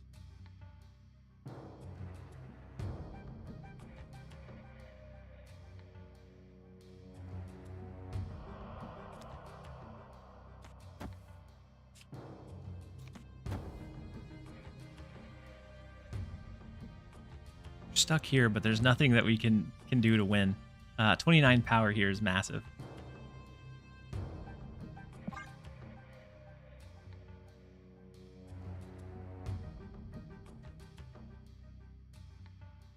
We'll switch out the vision after this. We'll throw Makari in its place.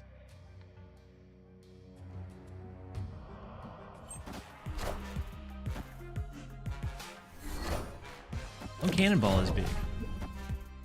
Eco Titania. Okay. We have to be careful of Aunt May's because we haven't played anything there. Yeah, the Visional Aunt May's would have given more raw points, but I was hoping we discarded something big. Yeah, on 5. Not now, though.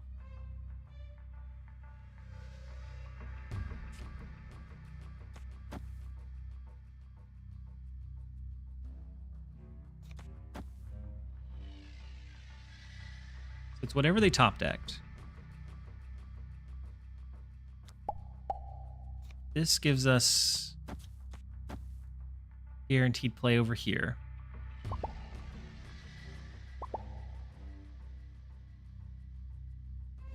And I was thinking of snapping into Hydrovob moving, is what I was debating.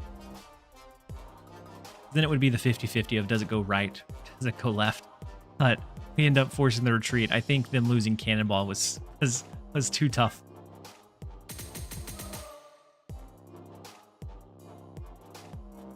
Yeah, with Legion, it'd take away Aunt May's. Since we hadn't played there, we either had to double stack in Aunt May's or rip it away with the Legion line. Does the shop roll overtime?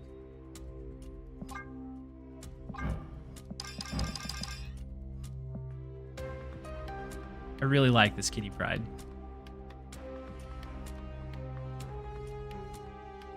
That's such a sleek looking Kitty Pride variant. 3,500 gold, it's not far off. I don't think I'm going to have enough gold because I spent on refreshing for keys last time. But I don't think I'm going to be able to resist the Kitty Pride. I do enjoy the variant.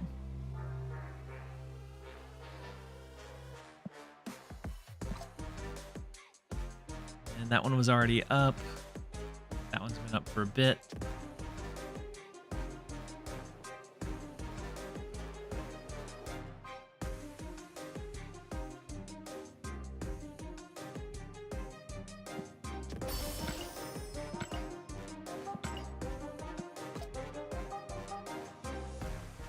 Ooh.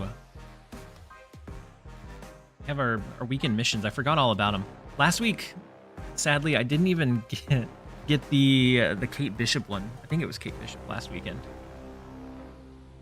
Whatever card it was. I feel like it was Kate Bishop and I missed it. So Madam Web and Symbiote Spider-Man. Both should be decently easy. Not going to get her, not nearly enough gold. Yeah, unless I buy gold, which probably not. So this solid value bundle with tokens too. Yeah. Usually the gold bundles are very much like just the base value that you would normally get from converting your gold, but you get the addition of having like a nice variant on top of it. With Lady Sif or Moon Knight, we have a potential for a big turn 4 play. We could also go wave into like that explosive Agatha. I think we stay here, depending on what they have. They have extra energy because we're running an Arishan deck. Ooh, into Loki. Is Madam Web worth 6,000? If you enjoy move, I think I would say definitely. Wait, if we had the rest of the game, we have a double Black Knight game. Double Blade. I think Madam Web is decently strong. Especially in move, I think she's very, very core there. Outside of that, I think there's some kind of interesting applications. I haven't been blown away by anything yet, but that doesn't mean that she doesn't have like good potential. All right, let's go Lady Sif, or we can go Moon Knight. That would allow us Stature plus Lady Sif, so we can split the power a bit.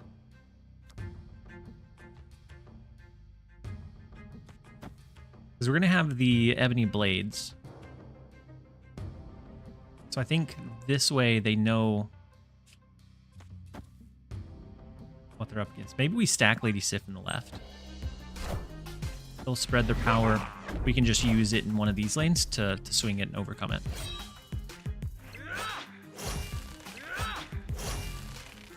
Time's up. The value being slightly more than baseline for a token wanter like me makes it good. Yeah.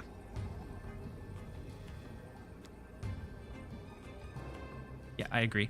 So if they can play more than 5, we lose. I think we have to retreat out of this one. We have solid control, solid value to win one of the lanes, but it's just not enough to win another. I think maybe we should have pressured this one with the Lady Sif into like Ebony Blade, right? I played a lot of web. I don't really correlate to move decks. Elsa, Angela, Hope. Yeah, location agency can be pretty solid. But what I was struggling with in those was how often is she better than like a Jeff? I think the mind game components of being able to move a card that is potentially a lot stronger can definitely give you more agency and control to like derail your opponent and what they want to do. My brain not big enough for Madam Web. I think Madam Web is she's solid for sure. We could do, instead of playing Agatha, we can do this number. Discard her on turn number 1.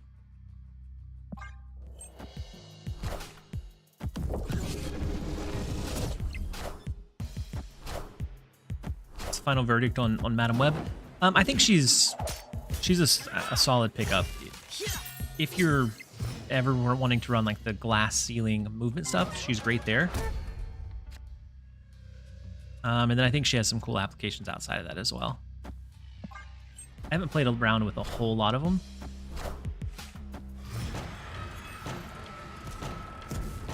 Let's see. I'm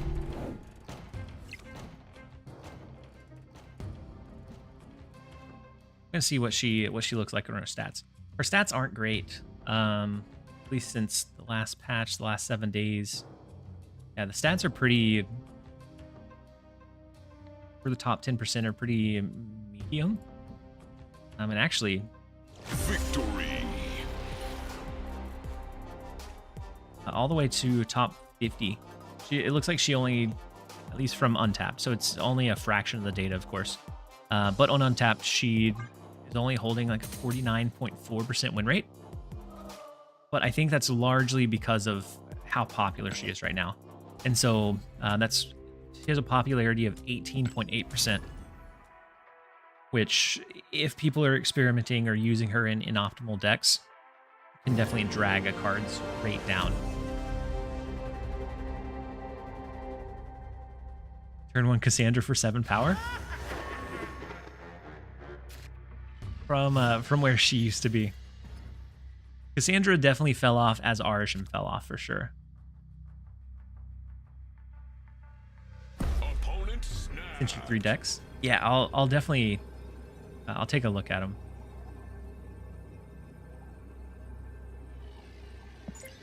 Snap on 1. A little scary. If we can get Lady Sif, then we have a great follow-up. Ooh, they're running an Agatha deck as well, so it's a mirror match. The vision into Shuri's lab can be big. Hydra Bob in Shuri's lab is also big. Thank you for that, Agatha. Huge props to you.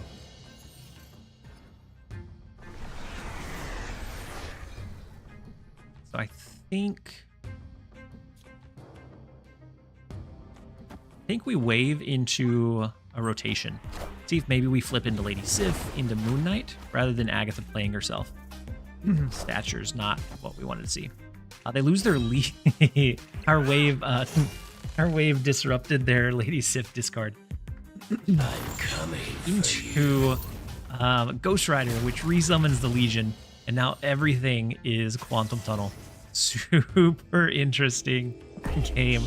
Interesting enough, I think we snapped into it.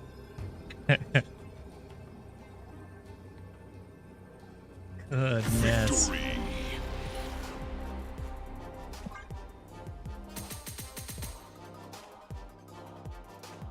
Then with the Hydra Bob jumping around, I think that gives us another advantage. Oof.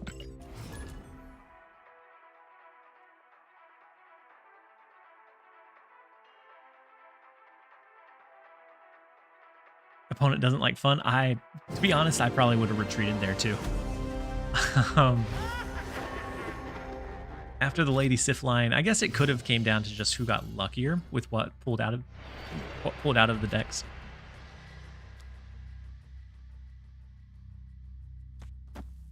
All right, let's go Hydra Bob here.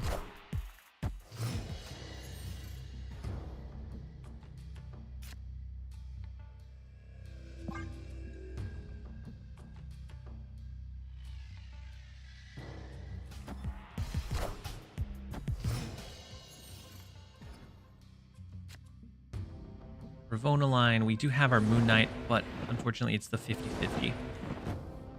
I'm going to play it into Cloning Bats so we can play it again. Let's see, maybe they lose Wong. Wong, so Wong. You're Wong, my friend. They do get Mr. Negative down on 3, which is really good for them, but any of their cards that end up being free, we can get rid of with the Moon Knight line. So I think we do Ghost Rider left.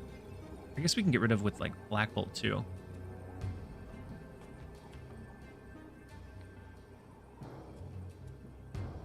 Their upper end is very scary. But I'm hoping a well-placed Black Bolt helps us out. Coming for you. Then D-Touch. It has been a while since I've been able to be live. And so hopefully you're having a great one so far. The inverted... Okay, never mind. Never mind. I think everything was cope. Stayed. The inverted Iron Man right off the jump into having it copied is awful. That is 3 inverted Iron Men that we can't do anything about.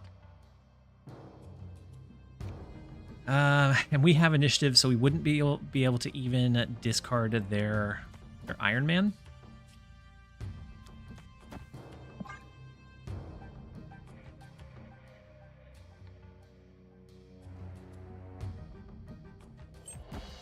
There's a chance we can keep coping this. Maybe. I am Iron Man. But I'm thinking probably not. Whew. The Jane Foster coming in too. And so there's no like without the cloning bats, I think for sure, because I think they probably hold off and don't drop their inverted cards with cloning bats. The Iron Man, the Mystique, staying in this one would be a mistake. We're gonna jump out of it. Probably should have just done retreat now. I don't know what we're doing. But we are holding a 63% win rate with the deck. Over 27 games. This one, being one of those exceptions. When they hit their high roll, there's very little that you're gonna be able to do. So an average cube of 0.7, which is really solid for an Agatha deck. Sorry, yeah, it'd be a mistake for sure.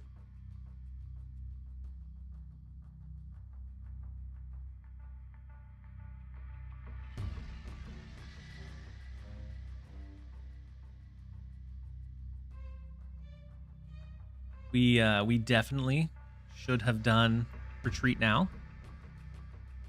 My goodness. Escaped.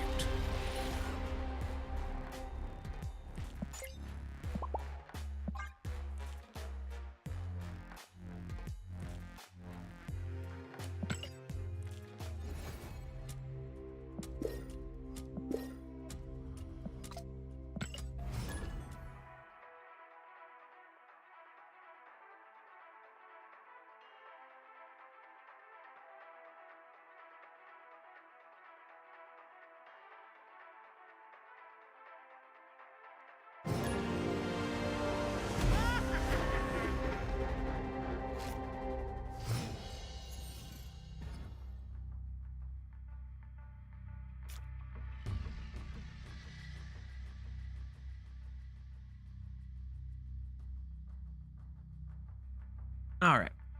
Next up, we have Matt. We do have our Black Knight to start out, which is great for us.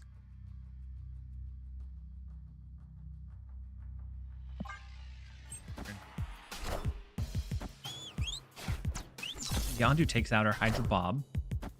Running up against another Arsham deck. I feel like I haven't seen Arsham in a couple of like days. And now we're seeing a handful try to come back into it. So we get their Giganto. Oh, wait. They get Agatha. Super unfortunate for them. They will be able to curve out Agatha early. But still funny nonetheless. She's going to take control over what and how and where they play their cards.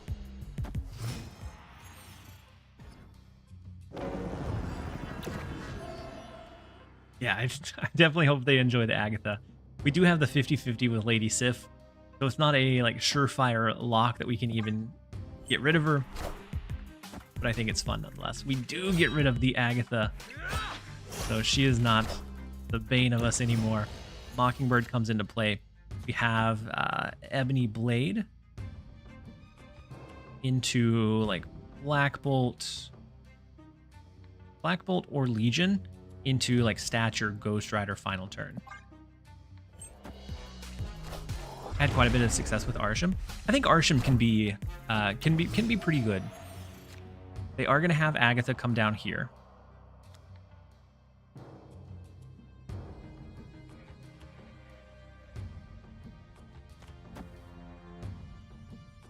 Depending on where it goes, I kind of like the idea of Legion, but then it would just be Ghost Rider. Yeah, I think we have to go Black Bolt instead. Throw back Black Bolt to the left. We leave our options open for... Ooh, the Agatha played herself in the right spot. We also dodged their Shang-Chi with the Black Bolt, which is massive. Oh my. The ad started. I am so sorry. I got so distracted. I'm going to slow play this turn so that we can try and get you guys back in.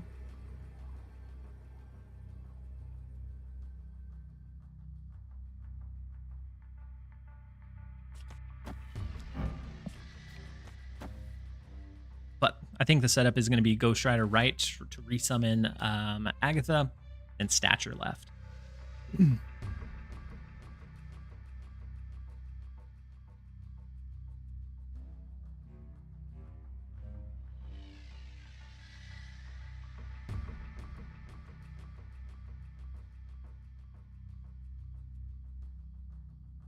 can almost get there. I don't know that we're going to be able to. I don't know that we're going to be able to hold off. 30 seconds. Maybe a handful will have cleared before this one comes through.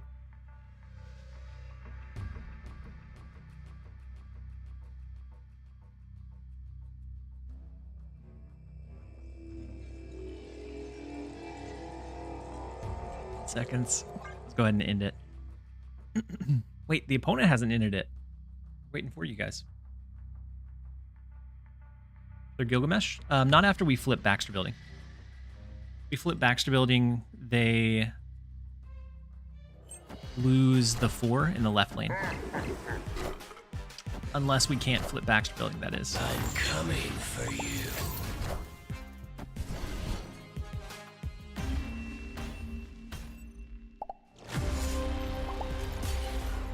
All right, Matt, there's no need for that. We're running an Agatha deck, man. The blob hitting the 20. What minimum would be 13, and even at that, they would have won the right lane, just because all of their big cards stacked. The Mockingbird, Agatha, blob, definitely good.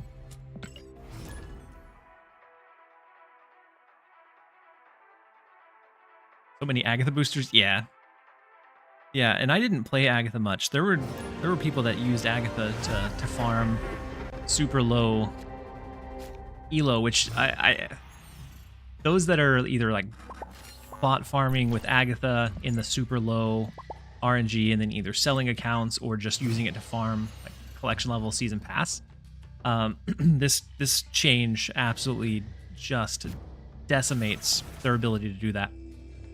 So I know that there's got to be some people that are a little bit salty about it. Oh, snap. with Legion and having the blade in the rickety bridge, we can guarantee that we have the only card remaining on the board. Wind, aid my hand. Alpha, thank God the Agatha botters got hit. It's not one that really impacts all that many people, but the ones that it did impact, yeah, it's definitely. So we can go Ebony Blade. I think we save our Legion. What's the change in Agatha? She now controls your cards or plays your cards for you only on even turns. So 2, 4, and 6. On turns 1, 3, 5, you're still able to control even with her in your hand. And so you get half of the agency back in the game. They go Legion before we can. But we win, yeah? No. If they have a Jeff, we lose. Jeff here can't keep up.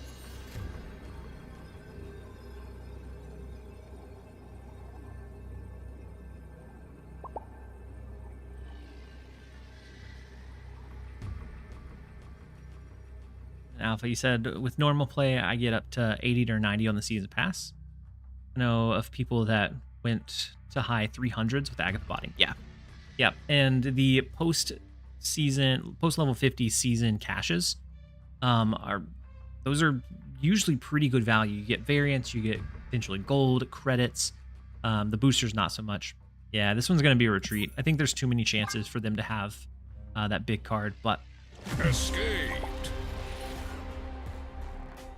basically all this for a slightly better Giganto. So the reason for running Agatha is not necessarily her power or her range, but for the deck thinning. So it's her ability to give you your combos more consistently is why we jump through the hoops.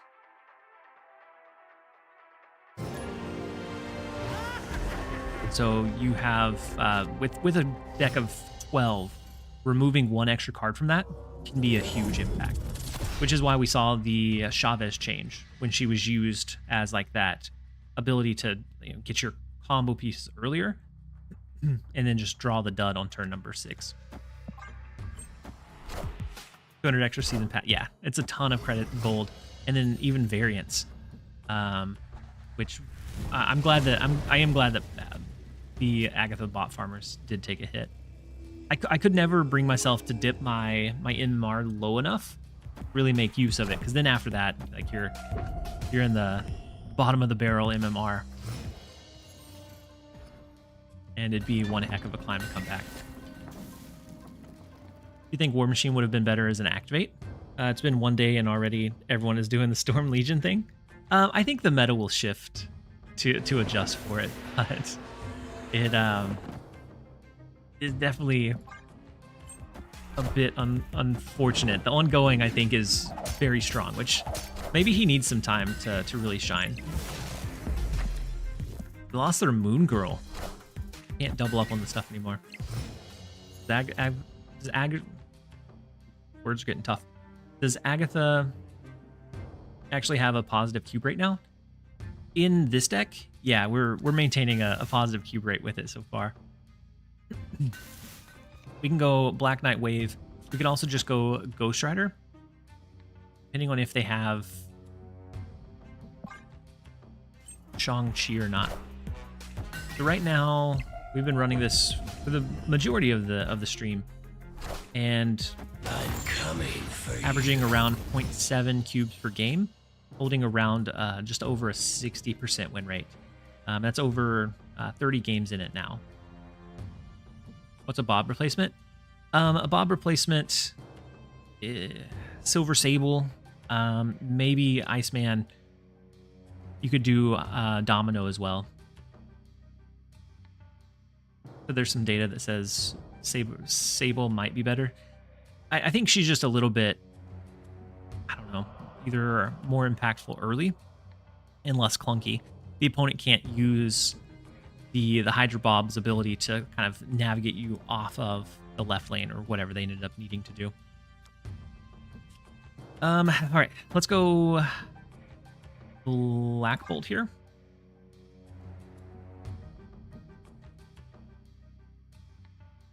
Spider Ham could be okay.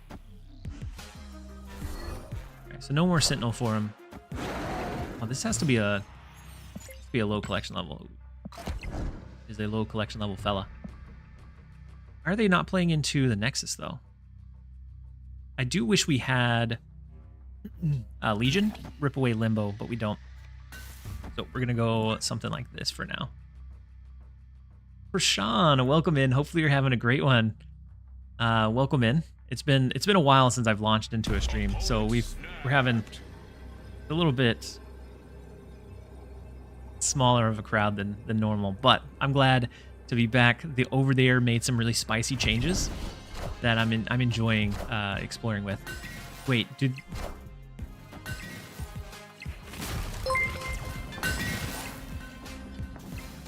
they got us? They got us with our Legion. That's our Legion. That stabbed us in the back. Oh well. It's Guest Gaming. Thank you so much for the raid. Hopefully you had a fantastic stream.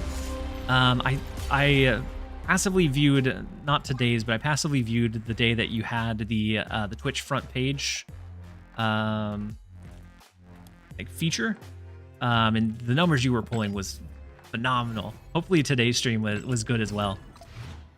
But thank you for the raid. Hopefully all of you guys that are joining us are having a fantastic day.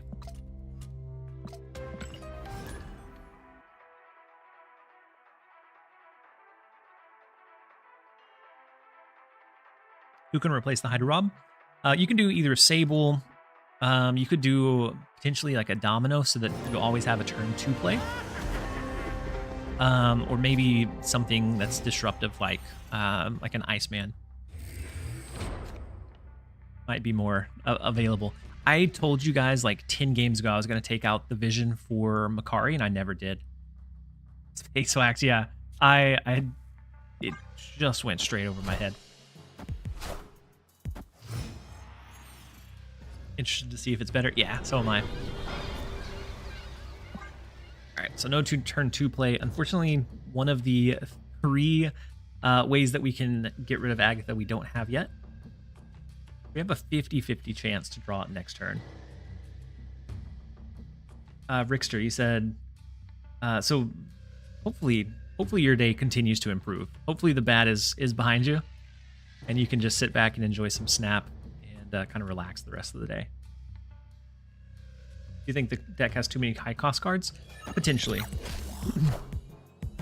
We've talked in chat about taking Vision out for Makari, which I think could be a decent sub or change. Did not win the 50-50. So this will end up being a retreat. Not being able to get rid of her by turn number 3 or 4. I guess if we draw Lady Sif or Moon Knight, it's not much different than playing Wave into her playing herself on 4.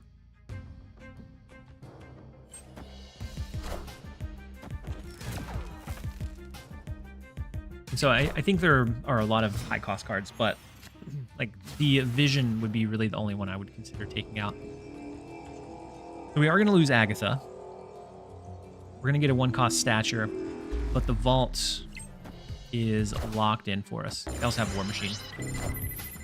We're still probably going to retreat.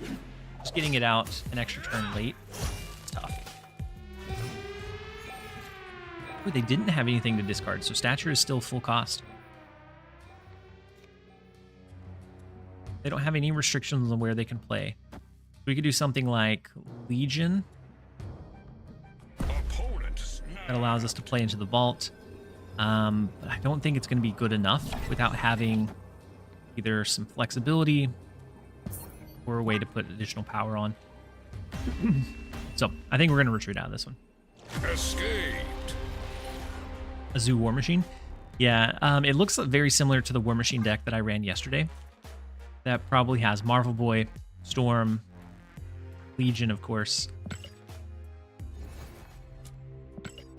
Ooh.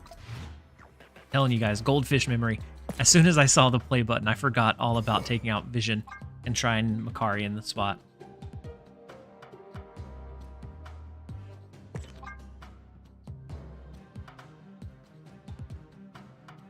I don't really care for Proxima.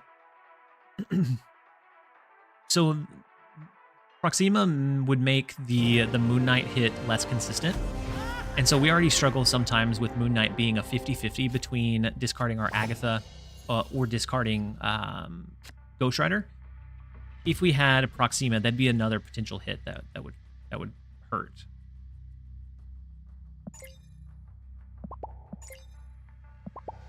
When's the RuneScape meetup? Man. You know, similar to like WoW, like every once in a while I just get an urge to jump in and grind some skills again. But I know that that's a dangerous game to play. And so I always stay away from RuneScape, because if I get sucked in, I get sucked in. You're gonna count on Legion or Bob to get into hard to reach places? Yeah, definitely the Legion would be what we'd be leaning into.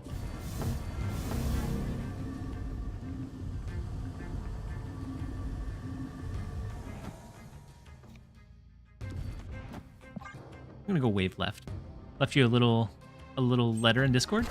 Thank you, guest. I'll check it out right after the stream ends. We do not get anything from Black Knight because they're Red Guardian, but we did have initiative there, so we would have been able to hold it down. 2 locations being in nowhere is really tough. We could do Black Bolt into Vormir, but then it gets destroyed.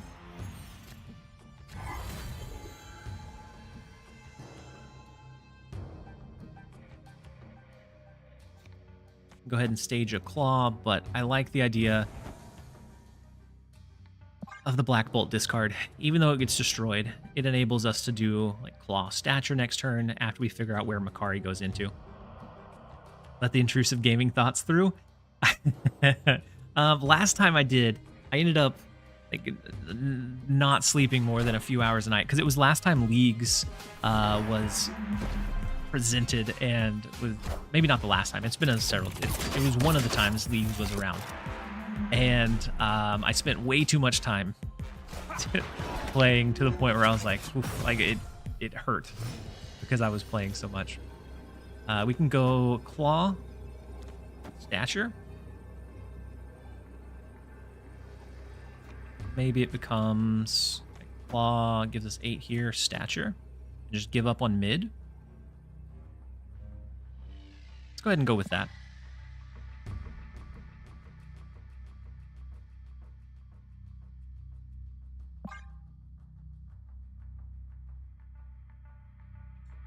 Said, does Black Cat ever make sense in a sidechain build of this? I think if you have the Ghost Rider, I think it loses some consistency with that resummon possibility. But like if you restructure it, maybe there's a way. Legionnaire, you said I got Madam on 1 try. Should I use my 1 key for Alioth? Alioth is good, but if you only have 1 key, there's not a guarantee you're going to get it. So I'd say hold off. Alioth is strong. She's I don't know if it's a she or he. Alioth is fantastic, like last turn power play, but you have a 1 out of 3 that you're gambling on. And so I'd say probably pass. It took me 3 keys to pull Madam this week. Legionnaire, you said I was gonna suggest cutting Ghost Rider for Proxima. Ooh, that way you never struggle with hitting the wrong thing. I do like being able to resummon Agatha though, from time to time. Being able to resummon it on the last turn can give you a pretty big power swing. I'm about to War Machine into Legion on Sanctum Sanctorum. Breaking news. You can do that too, Alpha. I do enjoy the War Machine combos that are going around. I don't think they're consistent enough that it's like breaking the game, but they're consistent enough that it's at least fun to play and can be very frustrating and effective for the opponent. So get a wave down on turn number 3. We're gonna go ahead and just play our wave. They can play anything from their hand on 4. It's pretty big for them. Consistent, yeah. No, fun.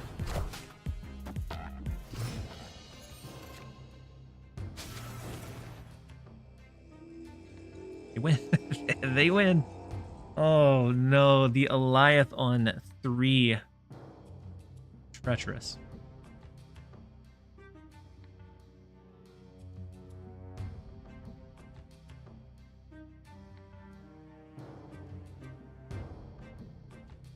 So did they ever confirm that the reason they nerfed Taskmaster was the Human Torch Madam Web stuff? I want the throne.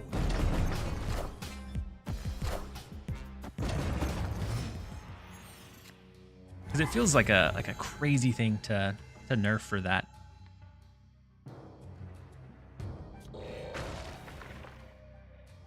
You know that they have Adam Warlock. They could throw it here. They can throw it into the Vibranium Mines. Either way, maybe we get lucky with a Danger Room shtick.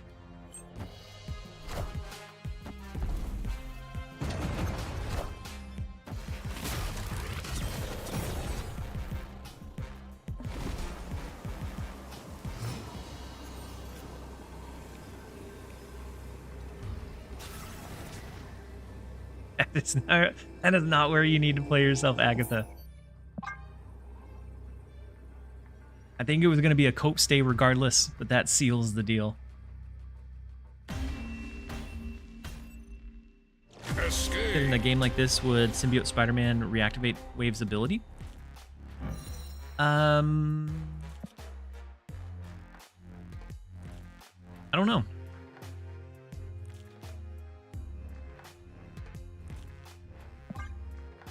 So I think no. Because I think it would copy it as the like abilityless version, but I don't know for sure. I guess I've never ran into or seen Goliath come down early and then into a Symbiote Spider-Man.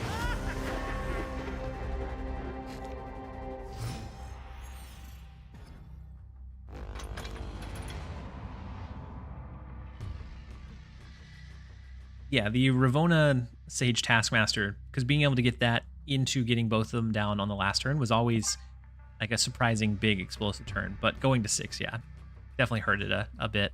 So now it's really only good for that particular line in like a negative build.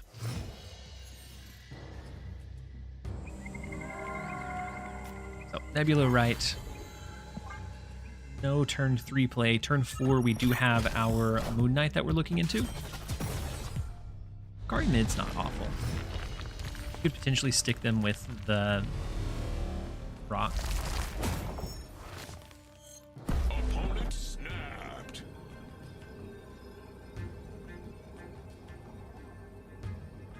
If I remember right, it usually runs like a Patriot Ultron style build. That's typically what they kind of gravitate towards. But it looks like maybe this is a Storm Legion deck. They're going to drop Legion over here. No War Machine for them. So if they don't drop the Legion this turn, they won't be able to at all. Hydra Bob is a bit scary to just leave in this lane because they can always snap it out. So it almost feels like a Stature Wave.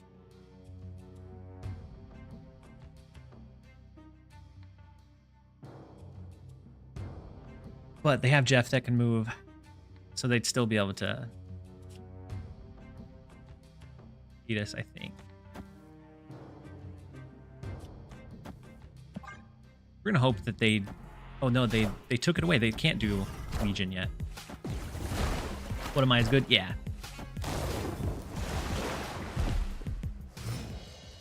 Yeah, What Am I is always a pretty solid fundamental player. So we can now Legion to pull the flooded location. Right now they can get up to 9, 10, 11, 12, 13, 14. So just like a claw could win us the middle lane.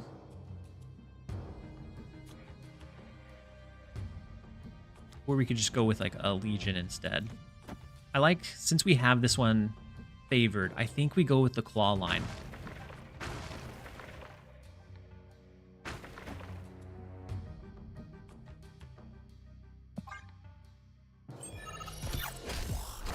So full skip with Sunspot. So they could be looking to go Infinite. Just looking to do the Infinite like naturally onto one of the locations. If so, then we do have them beat in the left lane. Victory. I think as soon as we made them discard their War Machine, we probably should have snapped into that one.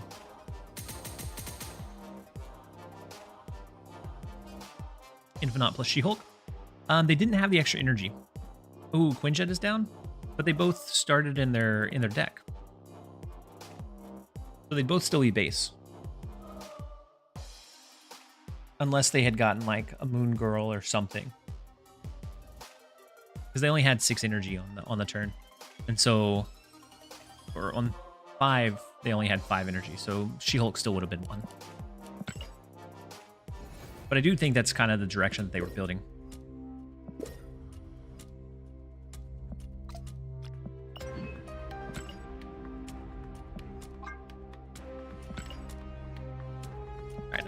I really like the alliance changes. I don't know how many of you are in alliances that are like pushing the bounties, but being able to have just very generalized ones that you can complete passively as you just play games, so much better than being loaded with destroy 8 cards or play with a particular card.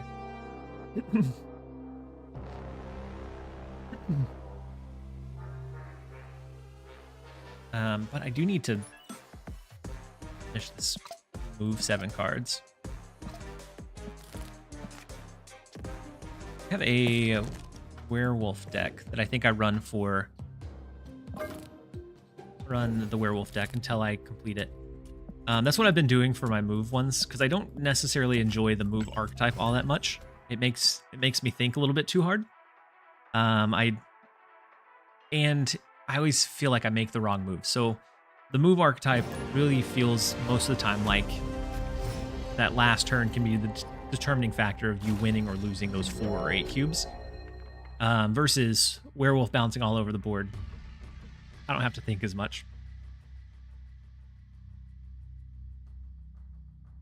Philip, you said finally I can play something fun. I finished the weekend missions.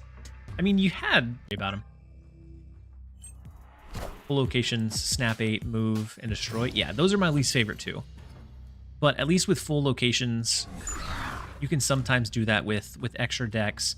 I don't like the snap 8 because that's pretty much going to have to be like Conquest to get them done in a reasonable amount of time. And then the destroy 8 and move 8, forcing you into particular archetypes, I don't enjoy. But what I do enjoy is like having like a werewolf down and then being able to bounce that. So being able to complete it with a deck that I like running does help. But if this one didn't fit into that, then I probably wouldn't enjoy it as much. Let's go a single werewolf into a double beast, or actually a double white widow. White Widow here, the guaranteed double White Widow to the left, is treacherous. The sooner you get those done, the sooner you can enjoy yourself. The acid arrow here is super unfortunate too. Oh my goodness. They do have initiative, so they could always turn off the location. Do we go for the double White Widow? Or do we just do a single one in the left? Call it good. I like the idea of the double.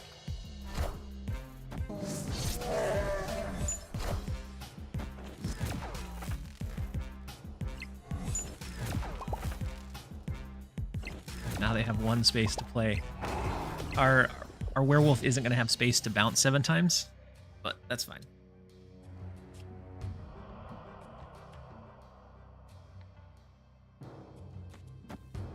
can always Beast, Hood,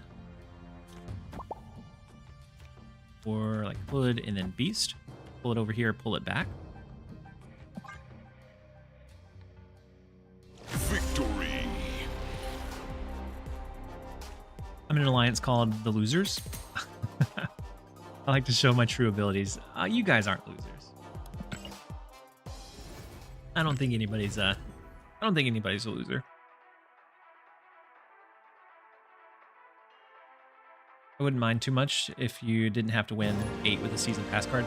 Yeah, if it's a tougher to win with season pass card, those can maybe drag. But you can always go into like a silver conquest and then just grind with a decent deck to get multiple wins pretty easily. If I'm really looking to like burn through it, that's usually what I'll do.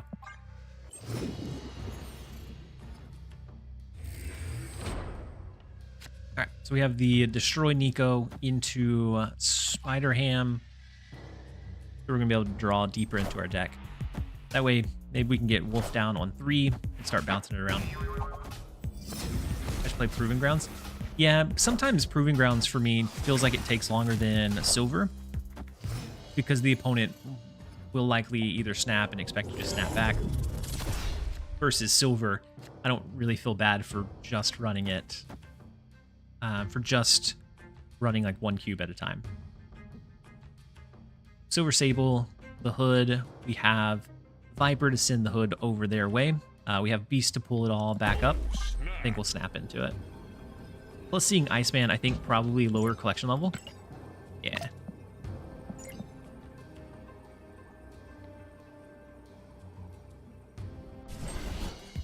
I hit 80 on the good Cosmo. Really good Cosmo. I don't like it in the least, but it is definitely a good one. Pick up Madam Web. I did. It took three keys to do, but I did pick her up. And just like that, I think we lose this one.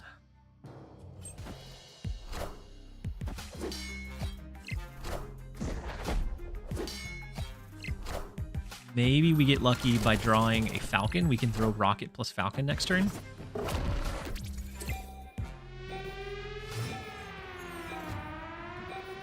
Okay, good start. So Rocket, Shadow King. I know it's not going to trigger, but that's fine. Into Falcon. Pull all of these back in. We have potentially the 9-power Rocket. I did not play. Seems like she didn't live up to the hype. I think she's good and going to be really good in like easily slotted into like move decks. But I think outside of that, it'll take some time to really uncover if she's really good in those other decks. So Blue Marvel. Are they going with just like a zoo? Could we ever beat that? Doubt it.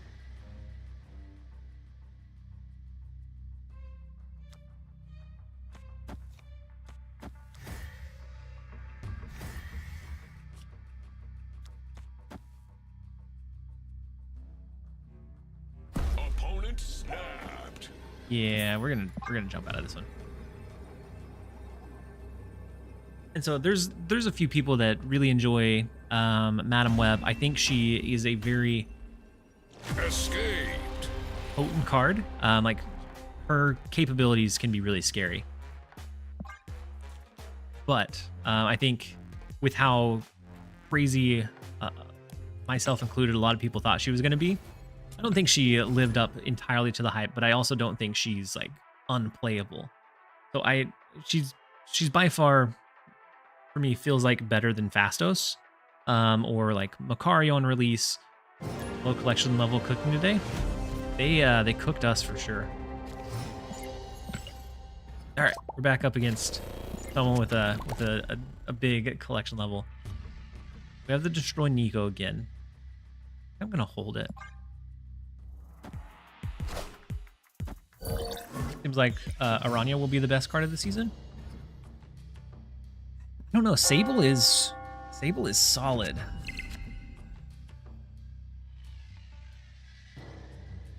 People love win cards. Some cards are just good tech cards to have, like Nebula. Yeah. Fenris Wolf, when that one comes out, I agree. That one's going to be wild. We can do a pretty big Nico like this. Have to look out for the double Viper. Wolf will be nutty in a discard deck. I agree. I think Fenris is going to be absolutely crazy. I think several of the cards that we have coming up in October are also going to be wild. So like the Agent Venom stuff, I think there's some really big possibilities. Is there a patch on Tuesday? I believe so. I feel like they sent a message in the Discord a while back with like a heads up maybe. It also doesn't feel like something that they would typically or do typically do, so maybe not. No, they did. So on 9/5, they said wanted to provide a look ahead to our upcoming updates. So September 12th was over the air. September 17th is patch. 16th or 26th is over the air. October 10th over the air. October 15th patch. And October 24th over the air. And so they gave an insight glimpse into it. Let's see if we can get our wolf move down. But no, yeah, Aranya is gonna be crazy. Just being a 1 cost 1 power, so she's automatically a little bit better than like maybe not. I feel like with her ability to pinpoint who gets the bonus, she's a better Chavez. Goodness, I missed the ads again. Guys, I'm off my game today. So a White Widow right, Silver Sable brings our werewolf back here. Then I think we just toss a demon over the left. All non-move cards that are now able to proc. Then move is huge for deck optimization. Yeah.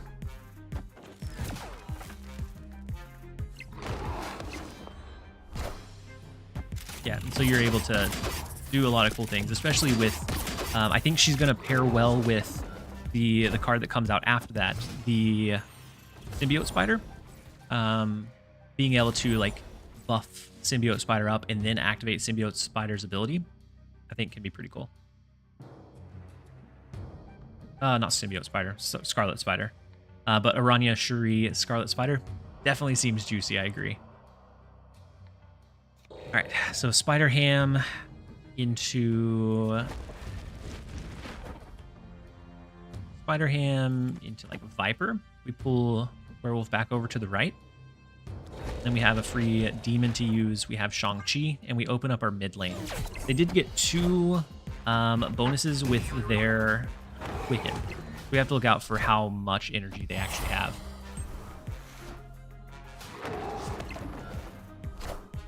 So the Ajax, they did lose their Hazmat though. So Symbiote Spider-Man being able to merge with speed should be fine.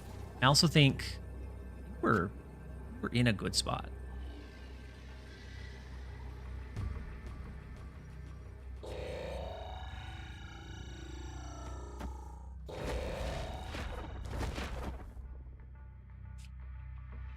I don't really want to pull Werewolf out. And so I feel like it's just a demon left and hope that nothing of theirs sticks. We have Shang-Chi in case they have like a Magneto. Oh, I guess we reveal first. So Magneto could be bad for us depending on what lands. I think with them having Hazmat that got destroyed or pigged by Spider-Ham, I think we might be all right. I have high hopes for Aranya and Surfer. Victory. So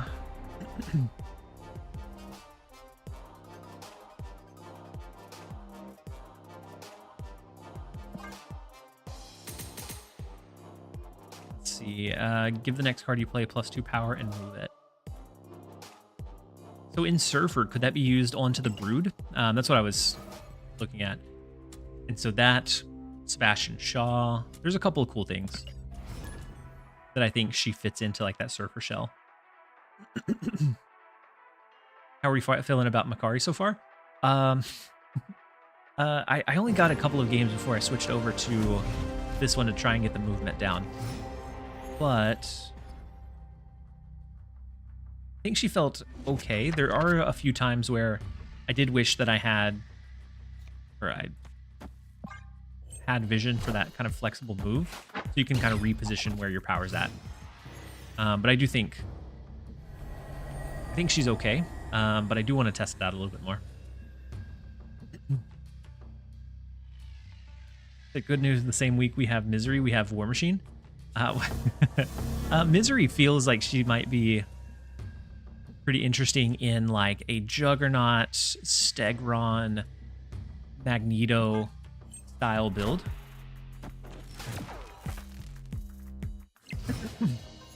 Oh wait, no, not Misery. Who was I? I was thinking of Scream, right? So she has an on reveal, repeat the on reveal abilities of your other cards here, then destroy them. I think that's kind of interesting.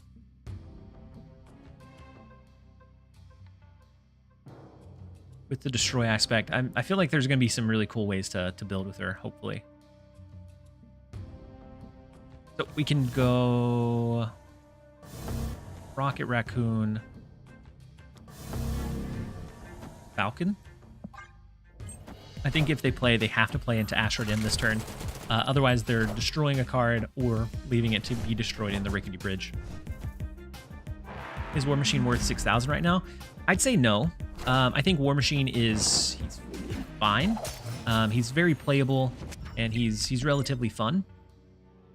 But I don't think he is like broken to the point. Wait, what did we hit with our? It had to be their Agatha, yeah. Yeah. So they discarded their Agatha. So I think he's fun, but I don't think he's like crazy or broken necessarily. So now that Agatha's gone, we can Spider-Ham to hit an additional one. And then we're going to send Spider-Ham over their way to try to cap out the Asteroid M location. Legion is now gone. We'll gladly take it.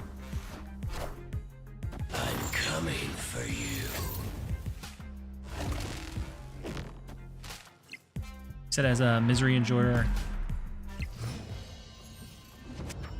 Or as a Bounce Enjoyer, saving my keys from now until Misery. But Misery, would that be good in Bounce? Because it's going to destroy the cards after you re-trigger them.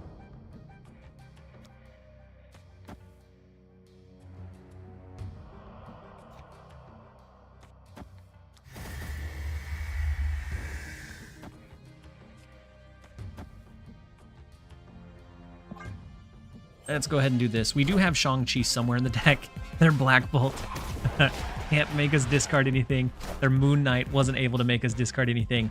And so we dodged the bullet all around. Misery and Toxin. Weak. I'll be blowing keys. Wait, which one's Toxin? Oh yeah, whenever you return to your hand. Yeah, that one's going to be crazy. Then you give them +2 power. So no Shang-Chi, unfortunately. No Shadow King. We had 2 ways to deal with this pig and whiffed on both of them.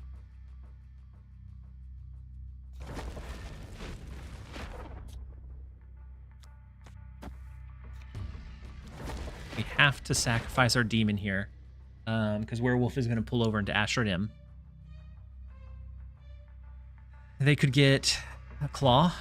Claw here would give them the power in Rickety Bridge. They would win it off of that. Unfortunate. We had 2 ways to counter their big pig. Would have given us a win, I'm sure. Couldn't quite get there. Escaped. Yeah, the next 6 to 8 weeks, there's some really interesting ones. And then Agent Venom, I'm not sure exactly how he's going to be utilized. But I think it's kind of interesting. I think he's an interesting concept of setting all the cards in your deck to 4 power. So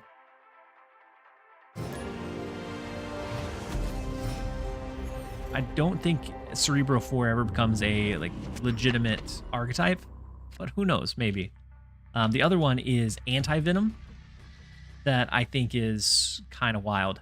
So if you have like a stacked deck, using him on 4, it's going to set the cost and power of your next cards, your deck's top card. And so if you have Luke Cage out, then it retains its original value, but it's free. And a couple other cool ways to use it. Anti-Venom? You said, am I missing something? So Luke Cage would keep your power. So Anti-Venom, right? So the one that sets. So Luke Cage sets it to... Anti-Venom sets it free. Luke Cage retains its power. Or you can use it for some kind of strong on reveal, like, I don't know, Taskmaster, potentially. Taskmaster, I think, is a fantastic candidate for getting hit with that card. What else? You could also Shadow King to set its power back up. I think he has some kind of sneaky cool ways to be used.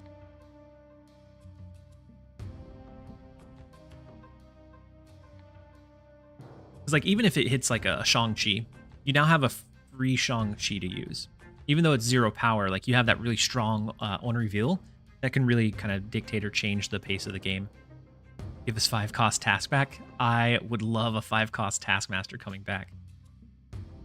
Let's go White Widow Demon. Next turn is going to be Falcon, so we get the extra hot room bonus, and then we pull them all back in. We need to get Werewolf down so that we can get the move mission done. I may also just bite the bullet and run like an actual movement deck. They're running an Agatha deck. We'll see where she plays herself. We do have Shadow King to offset the pig. Get a copy of Falcon.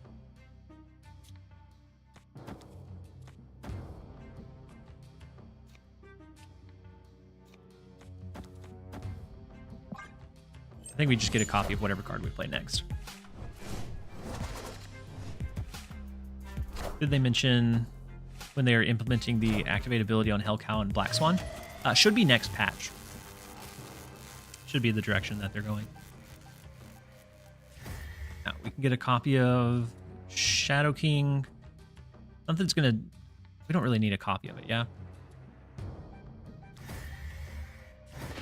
A copy of Demon.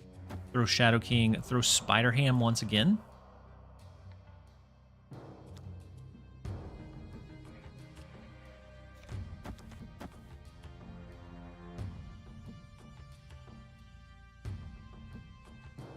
I'm going to hold the rocket. I'm just going to play Spider Ham. I'm not going to throw anything into the left lane for now. Wait. Corn? When you discard this, give its power. Yeah, Scorn is also a super interesting one. Being able to do it in like a Gambit, Exodia style deck.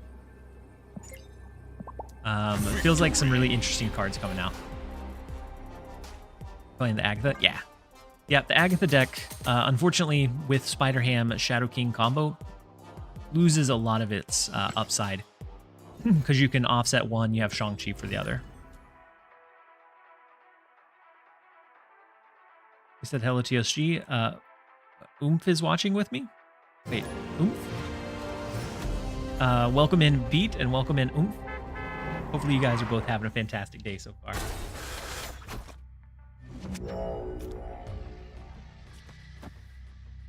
All right, let's start with our Spider Ham. We'll see. Take out there Nico. Whenever I see Maria Hill, most of the time I assume that it's a Wiccan deck. So we can kind of gauge if we have a good spike or not. Let's go Hood. We're going to save the Chimichanga next turn. I think we go Viper left. Start cluttering up some. And then the posture check from Rice Burner. I appreciate you. I always end up sending incredibly crouched. The Hazmat was actually in their deck. Interesting. So the only reason they would play it on 2. has to be that the card from Maria was probably not great, and they're looking to go with the Wiccan line. Let's go Viper into, I think, Chimichanga. Next turn, we go Silver Sable plus Beast. Be able to pull that lane back in. And then the Hydrate reminder from T Greenethy. I appreciate you.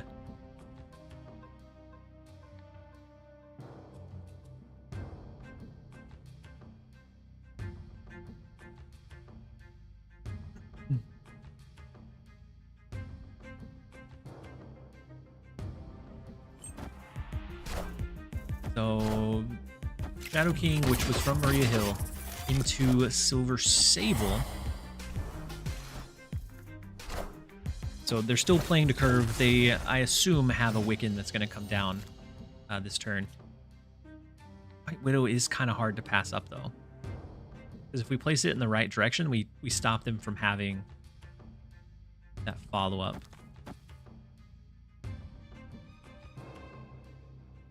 But I do like pulling this lane back in. So Wiccan plus, what, Chimichanga? Plus Chimichanga. As long as they have extra energy, we have to look out for their big, like, Goliath play. Their big Goliath play gets very scary very fast.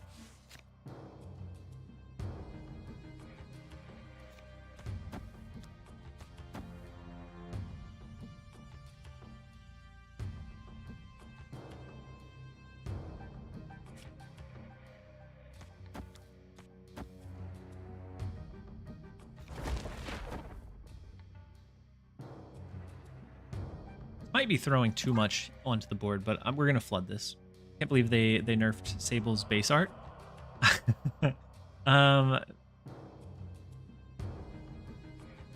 Yeah, I've heard a couple of times that they wished it was the art that was in or on Untapped.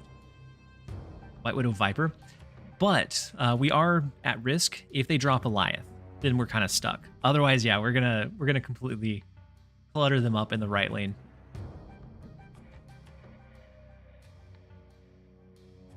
I was gonna buy Ryan, but I really liked the newest one, especially for 700. Yeah, for 700, it's hard to pass up a good 700 gold variant. So Symbiote Spider-Man, they are gonna be able to merge with the Widow's Kiss. Take out their speed because they did play their pig. Big lead here.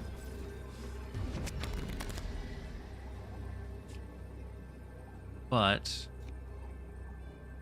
all right, so this. We bring this down by 4. No. We only bring it down. Victory. That works. We bring it down by 2. We bring our White Widow up by 2. Brings us to 5, 6, 7, 8, 9, 10, 11, 12, 13. Yeah, we could outscale that as long as they couldn't compete with us in mid.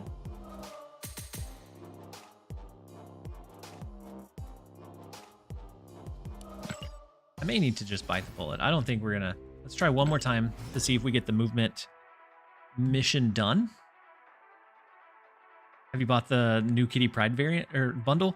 No, but I do like it. I think the variant itself looks really sleek, and you get some tokens along with it, which is always nice to kind of save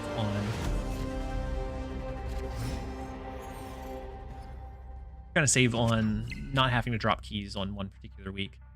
I just don't quite have enough gold yet, so unless I buy gold, I don't know that I'll have enough. So next up we have Thursday. Always interesting games when I go up against Thursday. The Ant-Man could be running just a full-on like ongoing deck. I like Great Web with our build because we can pull cards back in, so even if we get capped out, it doesn't mean we're truly like locked in place.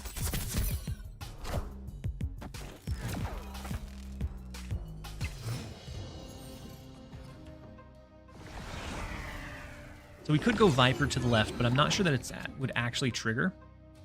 Instead, we could just do Beast. Then next turn, we could go Hood, White Widow, Viper, all into one lane. Kind of like But Bulbaquill, no, I haven't bought it yet. I'm not sure if I'll purchase gold to be able to do it. I'm like 1,500 gold off or so. I do have the gold pass, so I passively gain some. Okay, the Shanna comes down, and so they do cap themselves out in the left. We're probably going to see... Ooh. So we... Alright, and then the Iron Fist that they got pushes the Shanna over. It pulls over into Asherdam. What an interesting line to follow. One of their cards will slide over, maybe, into the Great Web. Oof. Okay. So they are capped here. All this makes sense. All of it. Perfect sense. Let's go Hood, White Widow, Viper. We're going to take up 3 more of their spaces. Bulbaquill, thank you so much for resubbing for 6 months at tier 1. I appreciate the support and appreciate having you here. So we're going to be able to fulfill their right lane. And we kind of hope that they play a card and it goes into Asherdam. So like a Khazar would leave them only 1 more space to play. It's a great bundle for new players. Basically get 2 Series 4 cards for 35. Yeah, because you get the Kitty Pride, and then you get to pick one up if you want. The big Mockingbird. The Acid Arrow, unfortunately.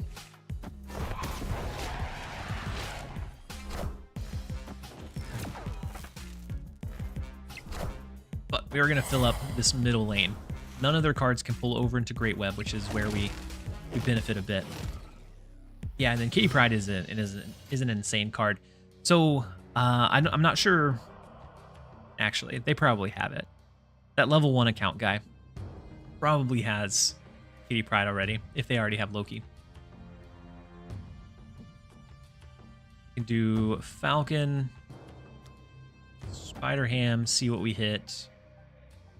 Might be in a bit of trouble here.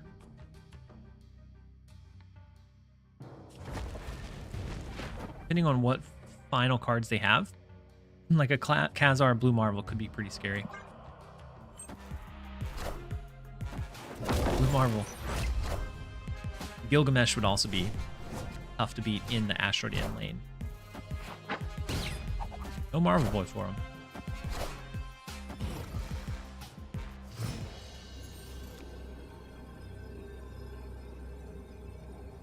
Didn't think that went through, and we capped ourselves out in the left lane.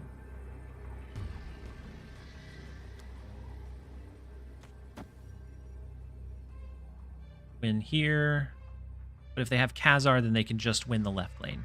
So it becomes kind of tricky. I'm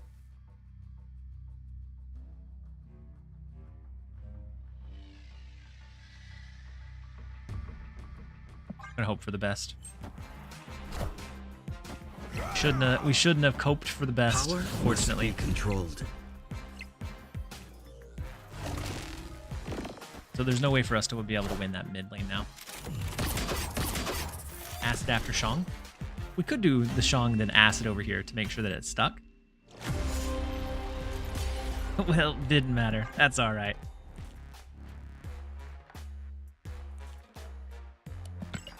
Winnick, welcome in. Hopefully you're having a great day. Hopefully you've had a good week so far.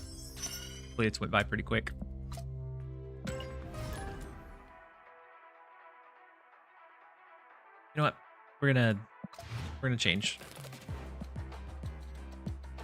Because bounce we're actually not holding super well. I'm gonna change into a movement deck. I'm gonna run a quick set of ads as I build out the next deck, and then we'll jump straight back in. And so we will be right back, you guys. Don't go anywhere in a quick minute and a half. Let's see. I know that really any of the Madam Web movement, full-on movement builds, I think are going to be great for the move 7 cards. Actually, this is kind of an interesting one. What do we move 7 cards without?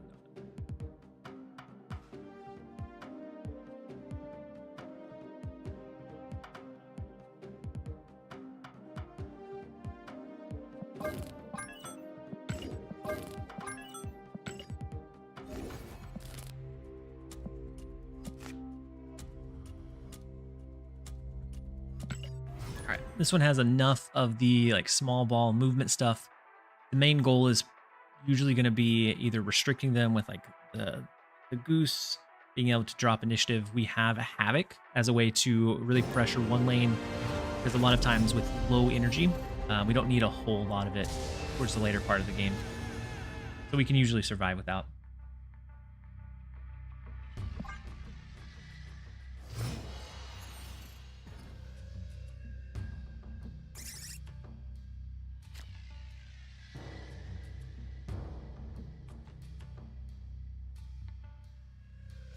All right, let's go ahead and throw down our Athena. Great card over in the nowhere location, being able to scale over the rest of the game as we potentially pull in our other cards. So something like Iron Fist, Dagger. Could push over, we can pull it both back in. Pull both of them back in.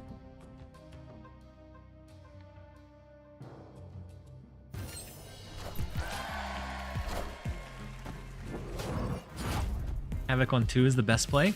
I mean, Havoc on 2 is a play. I don't know that it's ever the best one, though. We can throw a Goose. US Agent. I guess US Agent doesn't make a whole lot of sense in the Goose lane. So maybe we throw US Agent to the left. We'll wait a turn to pick up the mid lane with Beast.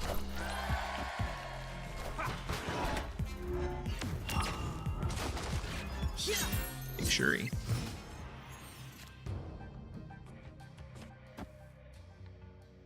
Let's go Beast into Havoc. Maybe this one's not going to be the best for move 7. If we're just purely looking to like move 7 cards. Nimrod into double destroy could be really scary.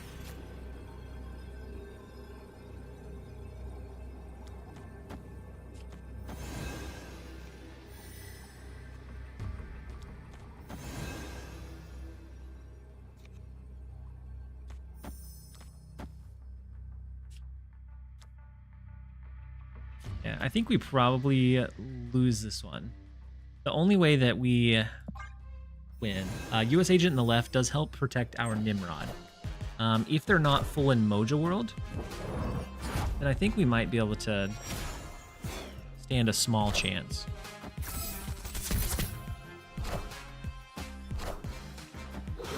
The Carnage, Venom in the right lane, they would end up losing right. It comes down to the left. With US Agent putting in heavy work there, each one is going to be 8 instead of 12. And so we're going to be able to hold it down by 2 power. Dagger to mid was probably better. Better on points, but I didn't think there would be a great way to win off of it. Because to mid, it only would have been, what, an extra 9? So it would have been 12 power. We would have, I guess we would have tied mid. With the Carnage line, if they went something like Venom, then we would have lost to the mid lane destroy.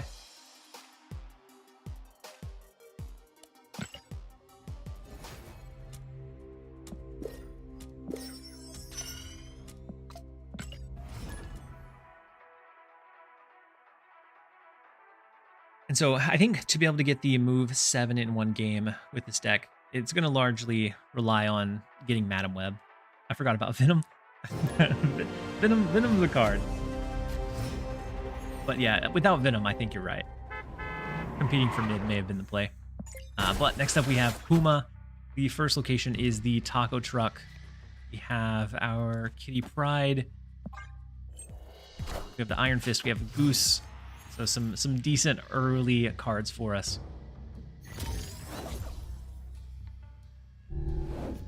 With how often we're seeing the Agatha, I always have to check the decks to see if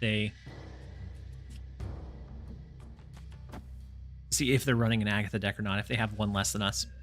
Let's go ahead and throw Madam Web into the middle lane. Then we have the flexibility. Ooh, they're running a Madam Web as well.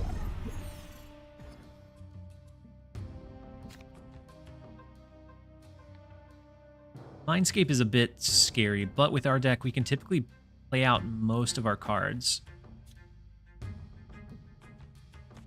for that point. So as long as we don't pull them back in, I don't think Mindscape hurts us all that much. Jeff Chimichanga. Ghost Spider, but none of our cards that really benefit from being moved around. Move the Goose.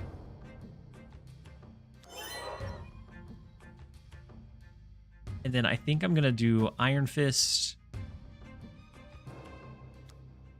to a Kitty Pride move. They're pulling it back. Just going to get him down onto the board. No torch? No, in this one we don't have a torch because we're just looking for like good mid-range power.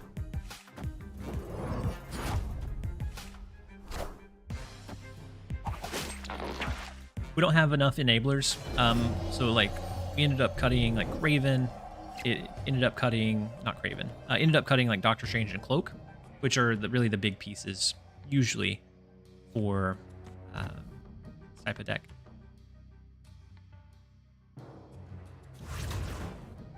We can do Beast by itself. We can do Havoc.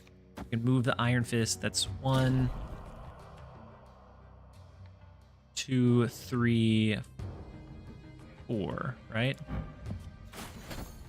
We may not get 7 on this game.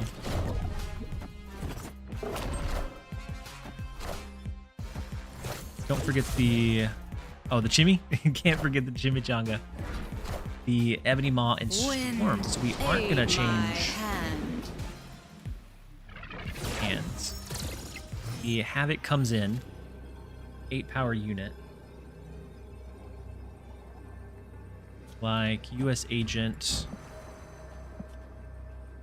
is down to 8, brings us up to 8. To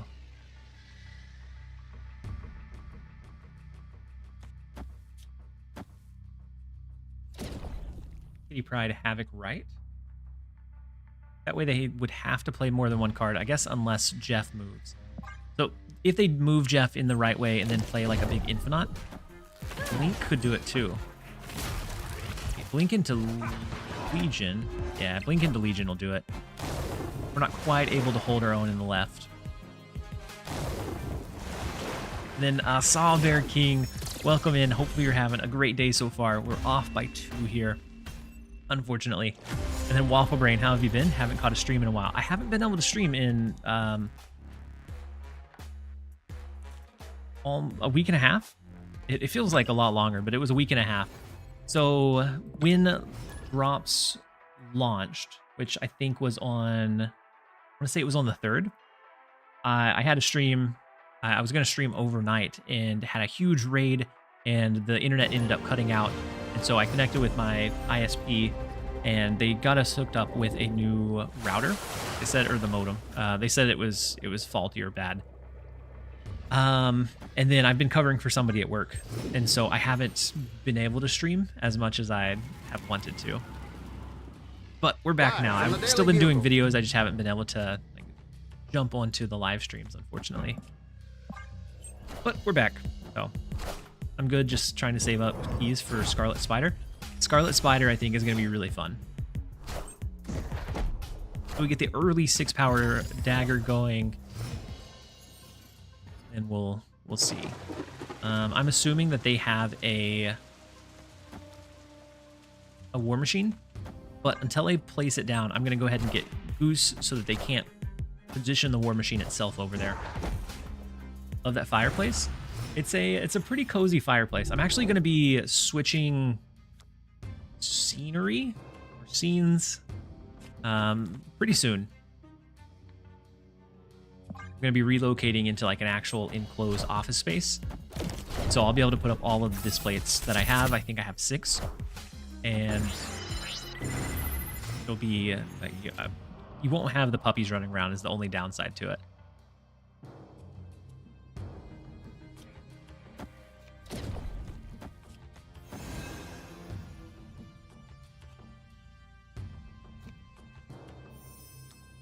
Move the Kate Bishop. We can do Grapple Arrow, Vulture. Move the Vulture over. It can move out with the Madam Web. That would mean that we can't proc Tina, but honestly, that's probably fine.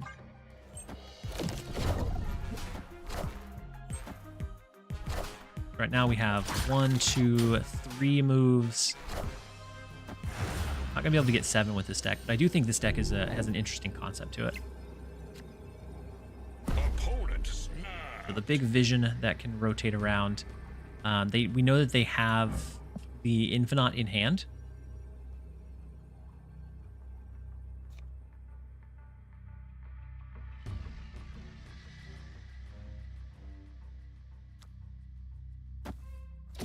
Vulture move left would match the vision if they go that direction. Wait a minute. We could beat an Infinite mid, yeah? So Vulture move left goes up to 16. 6 more would over the top of it. We're losing 10 mid. That would end up being 22. We also aren't going to push anything additional into the left.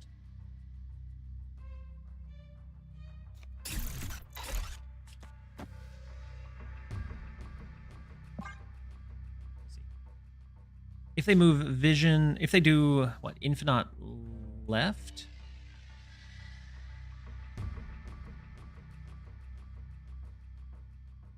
guess anything small left could potentially do it. And then Puma, you said, good evening. How's this deck been doing so far? Seems like Goose would struggle into all the War Machine lockdown.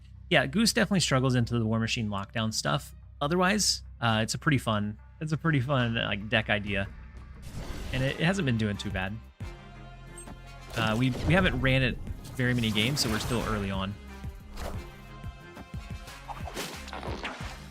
So the Nocturne, the Jeff, the Vision all move into mid. We have the right lane. They have the Infinite that came down left. We heavily win mid. We heavily win right. We'll take the 4-cuber. Victory. Just by being able to like cheekily outplace and maneuver our cards around the board. Then DRG said, I'm imagining 35 power Scarlet Spiders with Namor shenanigans. With Namor shenanigans, Scarlet Spider could get pretty nasty. But with the loot cage change, you always have to fear both Shang-Chi and Shadow King. So those are both big concerns. Ooh, we are running Kitty Pride. Legendary. That's not bad either. The Werewolf Nico.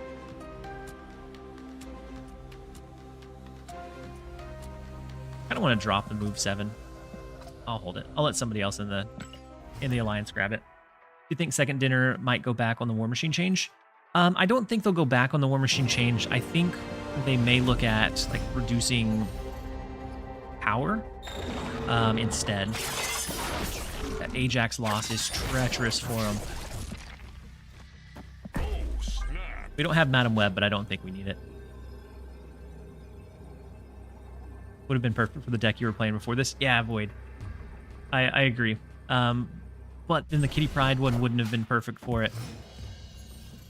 So I'll let someone else pick it up. If it's there after I do get the move 7 down, then we'll go from there. If they change War Machine, it'll be after the Spotlight. I could see that. I could see that for sure. Let's go Goose into mid. I guess we could have done Kate Bishop. Astrodem, great for our Vulture line. And we do get an early Havoc that we can use. Let's go Vulture for now. Pull it over into Astrodem. We'll see from there. Okay, so no more Goose. Fine. Zon asked her, if you were a Marvel hero, who would you be? I see you as Reed Richards. Mild-mannered, intelligent, thoughtful. I don't know. It's a question that I probably should devote some time into thinking about, but I just haven't.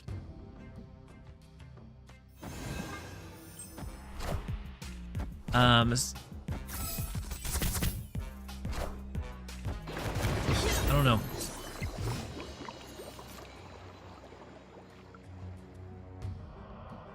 I'll have to put some thought into it, and I'll come back to next stream with like a solid answer, because I don't have anything off the top of my head. So the dagger could be pretty good with a Ghost Spider movement enabler last turn. We can always go... Man Thing in the right is really tough for us. We can always go Havoc. Maybe throw Basic Arrow down. And the rest I'm just going to wait for.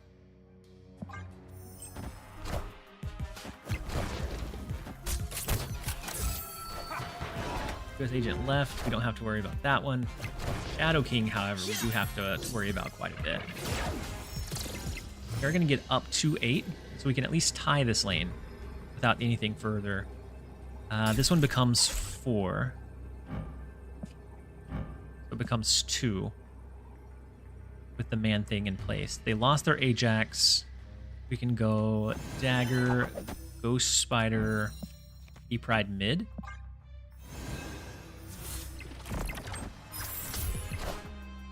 Big Copycat over there, and then Luke Cage, so they're not afflicted over in that plane. It's Iron Fist.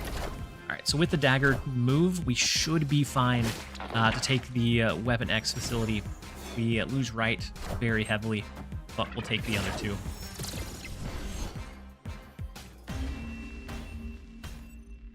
Trial guys, we said 4-5 for War Machine. Maybe they tuned down his power, but I honestly don't think he is like crazy strong right now. Like, yes, you do get an explosive like last turn play, but it's very telegraphed. Casual Hulk level dagger last turn. Anything with +3 gets crazy real fast. But with War Machine, yes, you have the like very telegraphed lines or the big power play, but because it is so telegraphed, I don't think you typically get people that overstay on it versus something like what we're running here. With all of the like small ball stuff, you can get some really big power going.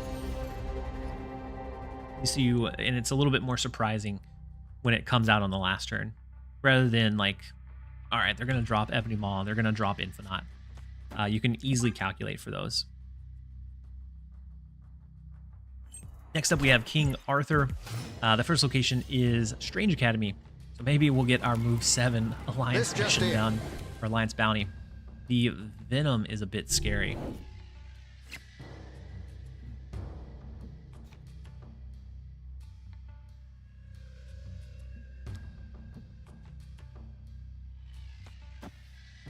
Let's go. I'm going to go Thena. I'm going to go Thena into Strange Academy. She's going to move eventually, but I think that's okay. Wolverine. So I haven't ran into a full-on destroy in a little bit. We can go Goose to stop them from playing big cards in the Weir Island, but typically, besides Null, they're not going to have cards that cost more than 3.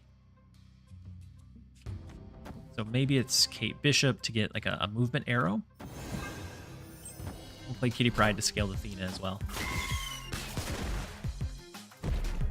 The Deathlock on just the Wolverine. So they didn't have like their X-23, their Deadpool. Get Basic Arrow, which with Killmonger doesn't do us a whole lot of good. You have initiatives.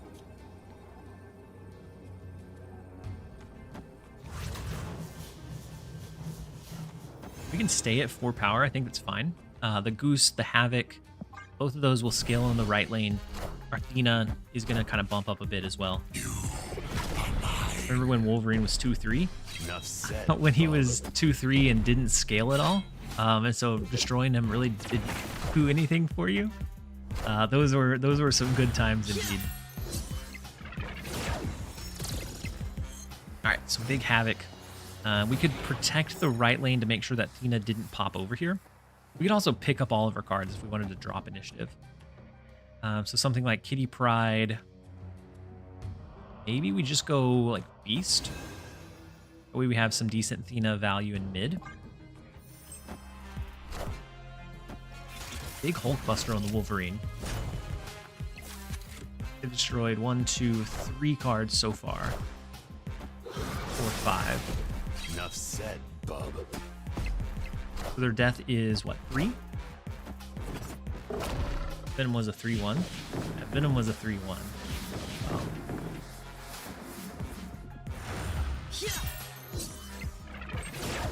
They can play death into Muir Island. Not a great last turn play in, or last card draw in the Madam Web.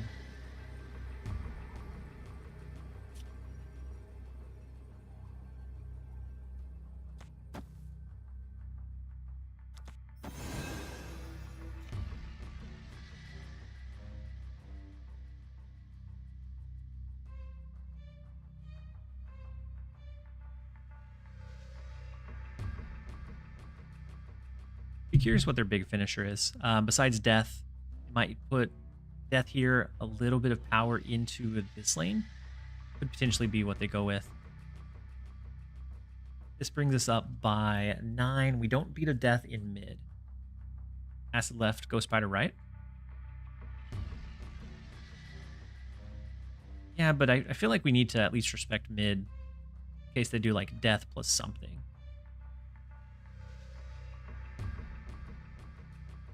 So the Kitty Pride plus Tina will scale. This is my gut. I'm not sure that it's perfect. Oh. I want the throne. Wait. We win. What? That was not a great play from them. Havoc is invisible. Havoc is the new Echo. You'd be able to outscale their Killmonger unless X23 had bounced back over here Victory. and it'll unlock. We'll take the 4 cubes. Let's go ahead and jump over into the next one. My goodness.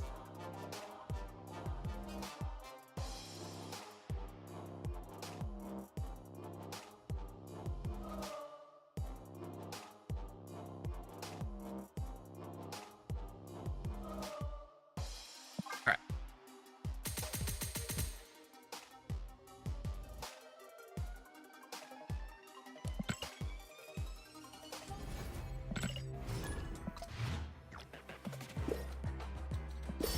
Cleared our weekend Madam Web mission. Symbiote is going to be one that I'm just going to either throw.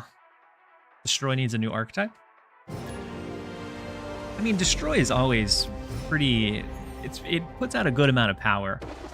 So you haven't really had to buy many new cards for that. You can get just a couple and it works for a long time. It's just very known. So it's hard to get those big, like surprising big cube gains out of it.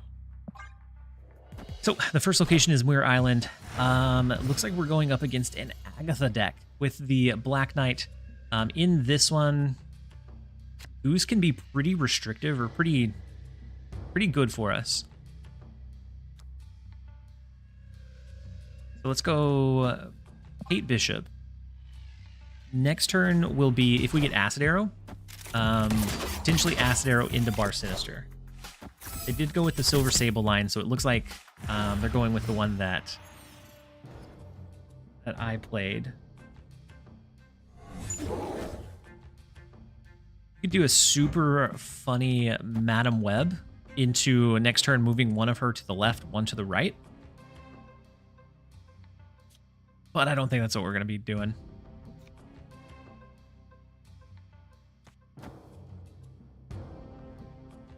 I think we go Goose right, Basic Arrow left.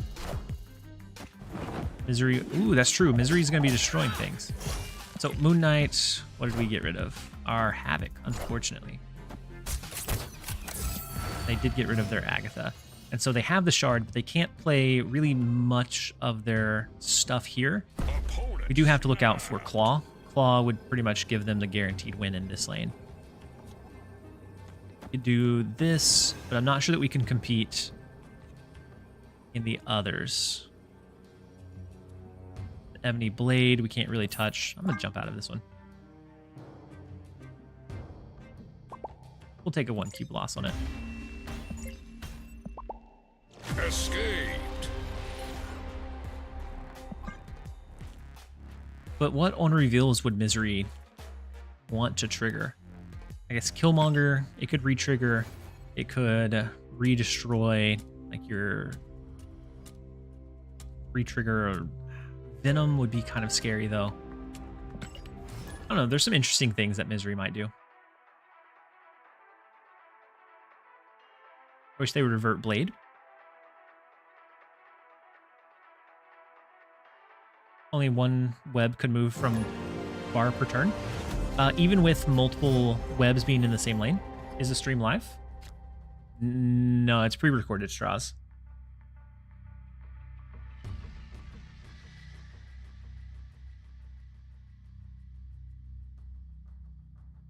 So Sinister London is always an interesting one.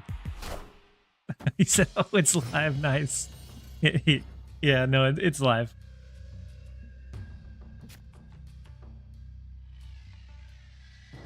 Forgot Blade is also a card. Yeah, I got you. You wish they would revert the Ebony Blade. So double Madam Web could be cool. Go double Madam Web here. We don't have to look out for like the clutter as much unless they can clutter most of our board.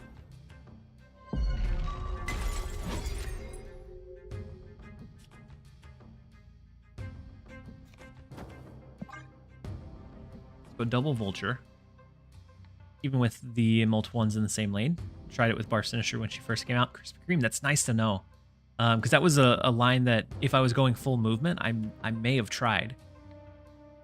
I would have assumed that it would stack, but since it's ongoing and not like specifically tied to her card, it makes sense. Yeah, they all take the same trigger. It makes sense because it's ongoing, so it's one ongoing effect. Nice, they stacked, the vultures stacked together. We can just do a little flippity flop over and over and be absolutely fine.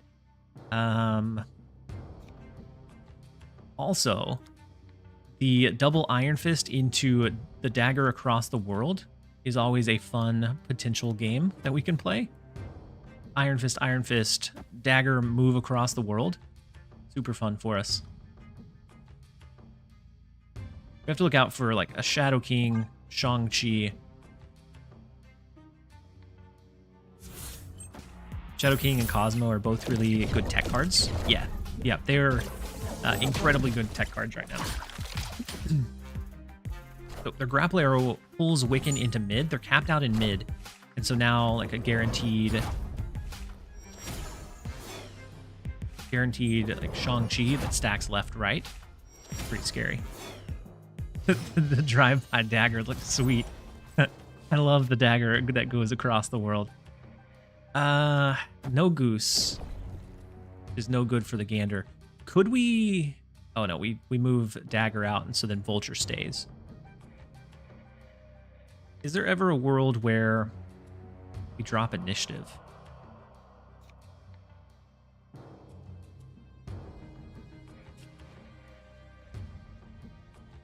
We only need to win the right lane. Actually, I think this is fine. So something like...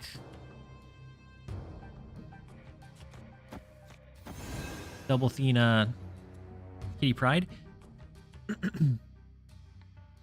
Or maybe no. We're not even gonna drop those. We're just gonna move the dagger and call it a day. That way, they should have initiative going into the final turn. We can leave our dagger mid, move Vulture over to the right or to the left, depending on what they end up playing.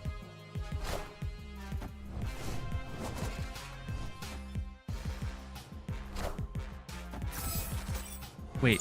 Oh, I didn't realize what I said, Brand. Sometimes these things just kind of vomit out. I didn't even realize what I had said. Victory.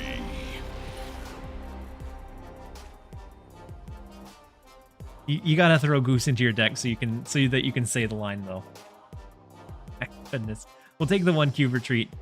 Not an incredible showing. I actually don't think we got to move our 7 cards. 1, 2, 3, 4. I think it was just what, 4? 5. This move 7 is gonna take us forever. This one's still here. Could be fate. Otherwise, the rest are just kind of... Yeah. I'll grab it. Even if I end up completing it later, I'll grab it.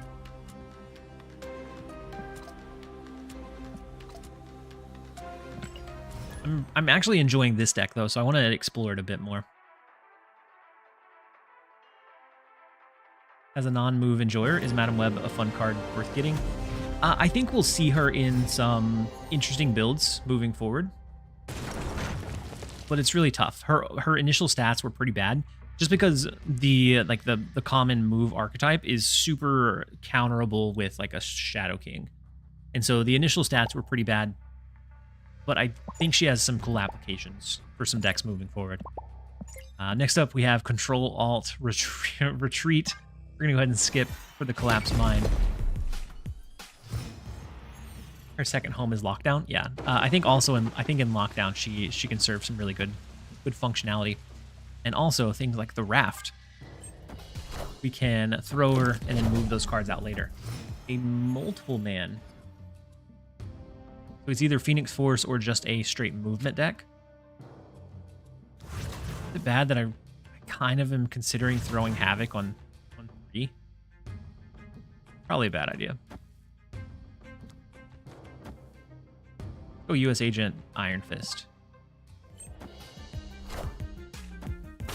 It is Phoenix Force. So Goose won't really restrict them all that much unless they don't have the Phoenix Force line and they end up going with like and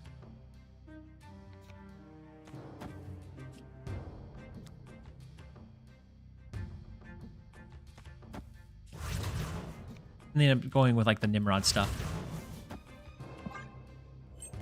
So we're gonna go ahead and do this. I'm gonna use it on 4. Blob is not awful. It's not gonna be very big though. It's the bad thing. Symbiote Spider-Man.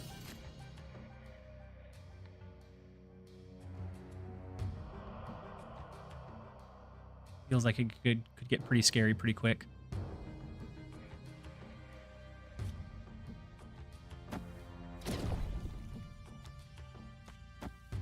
I'm going to go Kitty Pryde, Dagger. That way we can move the dagger and yank it somewhere else next turn. So we can like move it right, yank it left.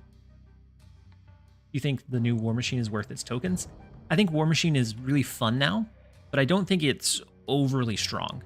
I think it's very transparent, so I think the cube rate is going to be relatively low, just because it falls or loses to like those big tempo decks still.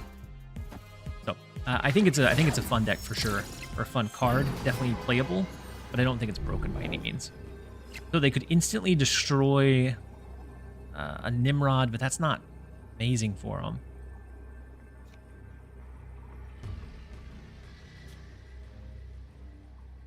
Our blob becomes 8 power.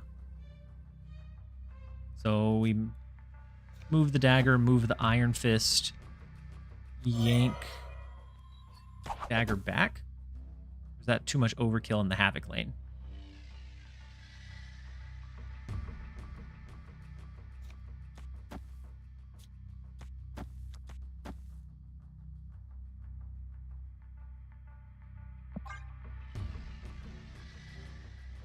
We'll see.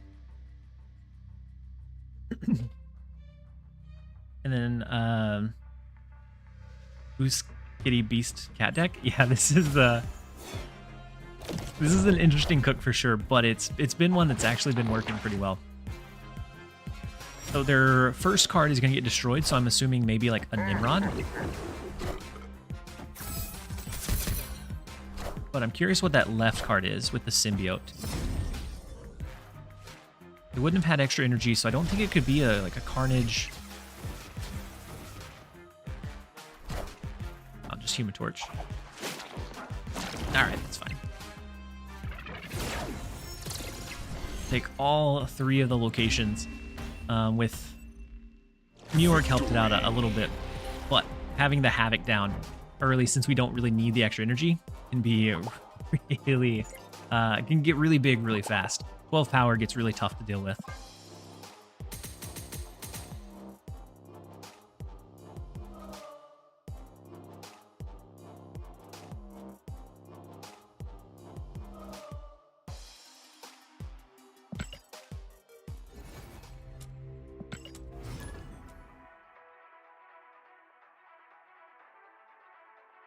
And it does look like it's time for a quick set of ads, so I'm actually going to run to the restroom as they run, and then we'll be right back. You guys don't go anywhere.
Carne, no. Your Prime sub expired. Well, the good thing about the Prime sub is you can revisit it each month. Welcome. Thank you for the resub with your Prime for the 3rd month. Welcome back. It was far too long without you having your Prime sub around. I appreciate you being here. Hopefully you're having a great one. You and as well. Next up we have Colin. Let's see if we are calling for a retreat for him. First location, Crimson Cosmos, really tough for us, other than like the Madam Web stuff. Madam Web allows us to easily reach that location. We can do a Madam Web into a dagger move, into Beast being able to pull it back in. White Widow is unfortunate, but at least we can't get fully capped here. We could always potentially move it to the left or wherever else we might need it. I think we go ahead and go with the dagger line. Next turn, we'll move it. Oof. The Green Goblin is going to be... It looks like they're running full clutter. We're going to be able to Beast the Green Goblin back in, which is nice. If we move a card out of Madam Web's lane, that does put us a little bit susceptible to being capped out here.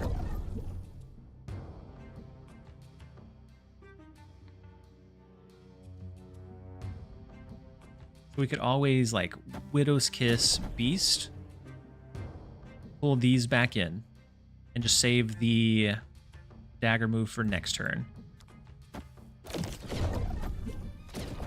I think I'm gonna go ahead and go dagger and just hope that they don't do like a debris or something in mid, like a Viper. Ooh, wait, a Havoc of their own? I don't think I've seen Havoc in ages. And here we have a Havoc Enjoyer. So we can go a Havoc, a dagger, and a Green Goblin. I don't even know if we want to throw the squirrel or not. Just with how much junk they've been sending our way, it's a little bit scary, but I'm going to go ahead and throw it into the left lane. We have the Havoc that's going to scale on the right, and we can kind of determine where will be best to push or pressure on the last turn.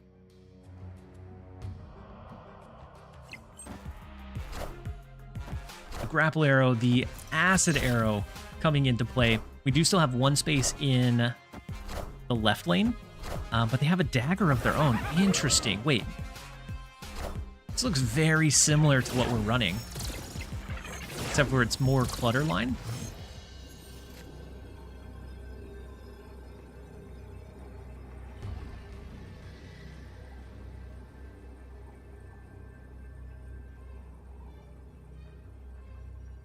So if we move the squirrel, do an Iron Fist Vulture.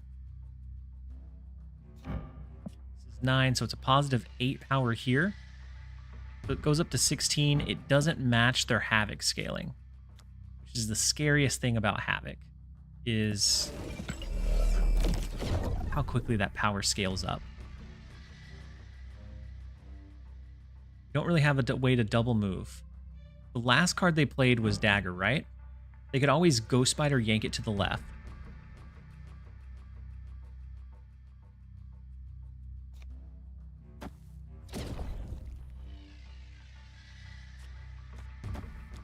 I think we just do this. We Dagger left and then heavily support the right lane to allow our Havoc to scale.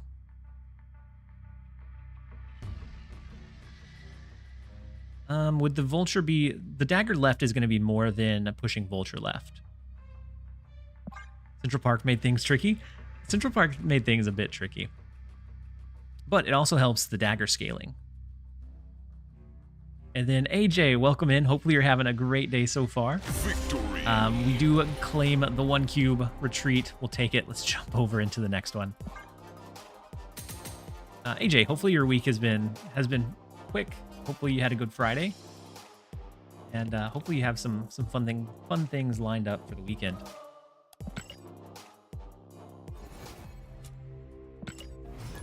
Then Pay, you said, have you or anyone else you know of tried Madam Web with Lockjaw? That was actually the first deck that I tried today. And it was okay. It's very similar to like the Thanos Space Stone. And so when you get it down, it was pretty good. But it falls still to like Clutter or Junk or a couple of other plays. What I used it in was like an Asgardian, Thor, Beta Ray Bill, Jane Foster, like Lockjaw rotation. And it did okay, but it didn't just like blow me away either. I'm actually gonna save the Iron Fist here. Since we only have one way to pull it back in, I'm not gonna waste it or burn it on a dagger that won't really scale. Went to the longest beach in the world. What is the longest beach in the world? Or I guess how long is the longest beach in the world? Pretend like I'm uncultured.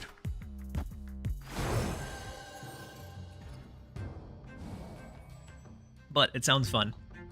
It sounds like was it a vacation or just something you were able to go and do? So Iron Fist Dagger into Ghost Spider. I kind of think they go Brood here. So I almost want to do... I guess we'll still do it the same way. Let's do Iron Fist Dagger. We're going to push it into mid and scale it by none. Next turn, we can do Ghost Spider to pull it back to the right and then pick it up with Beast. Symbiote Spider-Man. So it's a Galactus deck. Oof. Scariness.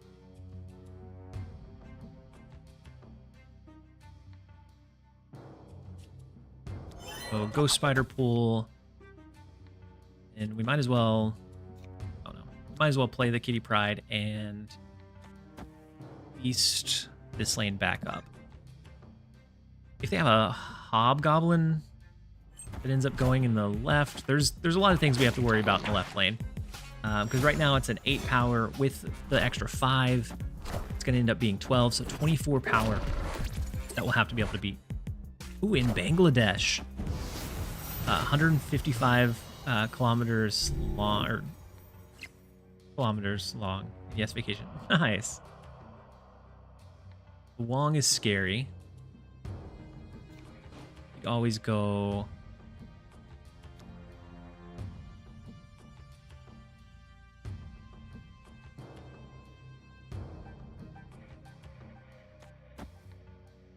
We could go Iron Fist, Dagger move, Ghost Spider pull, Havoc US Agent. Maybe too heavy in the left.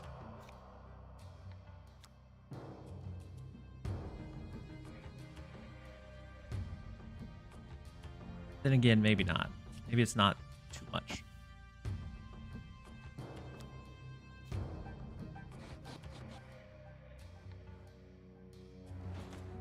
That reduces this lane by 4.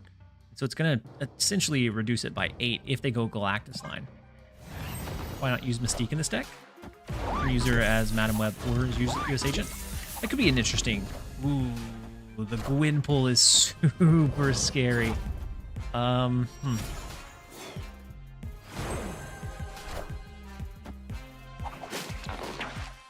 now we have the 12 power dagger.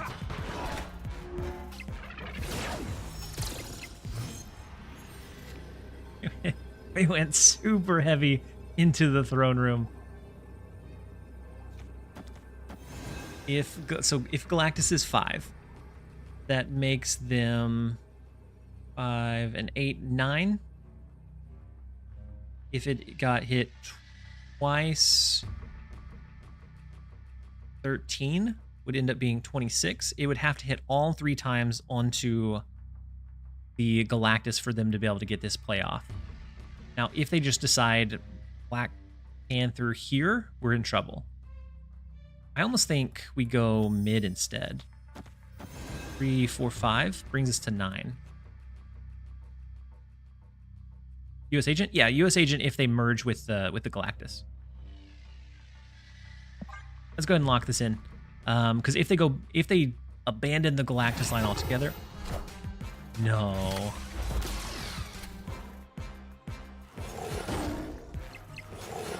Okay, we wouldn't have won anyways. Makes me feel a little bit better. The White Tiger definitely was not what I was expecting. It was a good Iron Lad hit. Otherwise, very winnable had we played in the right lane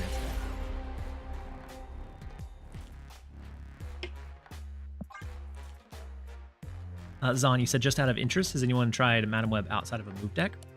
I think there's a few Madam Web decks, or Madam Web decks that are played outside of move, but it's just a little bit harder to get like consistent value from them. All right, so none of these we can do. How many resets or drops do I have? I actually have all 3. So I'm gonna clear. Ooh, this one's not awful. This one's not awful either. I'm going to clear the win 8. And then Infinity Paradox, thank you so much for resubbing with your Prime sub for the 4th month. I appreciate you. Hopefully you're having a fantastic day so far. Epic. All right, we're going to drop this one. We'll pick up the Epic, because that one you can do pretty easily passively.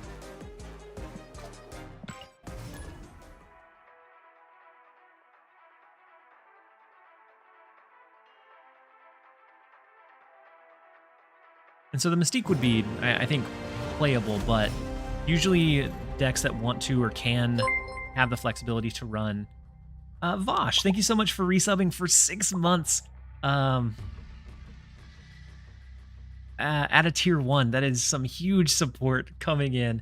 I appreciate you, Vosh. Hopefully you're having a fantastic day. You said lucked out a 1 in 3. Very good game. always a good game. But imagine the mythic daggers and vultures. They could get pretty big pretty quick. Next up we have Ybot. We have our Fate Bishop. We have the US Agent. We have Goose. Let's go ahead and throw Goose into mid, just in case it's an Annihilus deck that really limits their sentry line. And if not, then we can kind of make a pivot from there. And then Vosh, with your 6-month resub in Infinity Paradox, with your Prime resub, that does slingshot us into, I think, the first hype train of the day. We've had a little bit slower stream, but I've really enjoyed being able to come back and chat with you guys. And so I appreciate every single person that's here, because I didn't do a big announcement that I was going to jump back into a stream. You guys just either were in the Discord or followed the notification, or maybe you found me on just the homepage. But either way, I'm glad you guys are here. Then pairing Mystique with US Agent. It may not instant win it, but it does help it out quite a bit. right, let's go Madam Web into... We can do Madam Web into Dagger, or we hold off a minute. We do like Madam Web, US Agent. We can always maneuver the US Agent out if they throw something big later on. And then Frank, how's the deck doing? Well, to be frank, I think it's okay. I don't have the stats yet. I'll look at them here in just a second. Actually, it's doing really well. I pulled them up. We're 7-3, so a 70% win rate over the course of 10 games for an average of 1.3 cubes per game. So it's performing pretty well so far. So we could do Grapple Arrow to Dagger to Havoc. Might not be awful. That'll allow us to move our dagger one additional time. It's only going to scale by 3 depending on what they play. Just hoping they don't have a way to clutter and clog this location. So it does look like it's only going to scale by 3. The Nico comes in, pulls Werewolf mid, and then Kate Bishop comes back down. So even more arrows for him. US Agent for us doesn't hit any of their cards because they are running Bounce. Havoc is going to scale up to 8, which is okay. Don't necessarily need the energy either.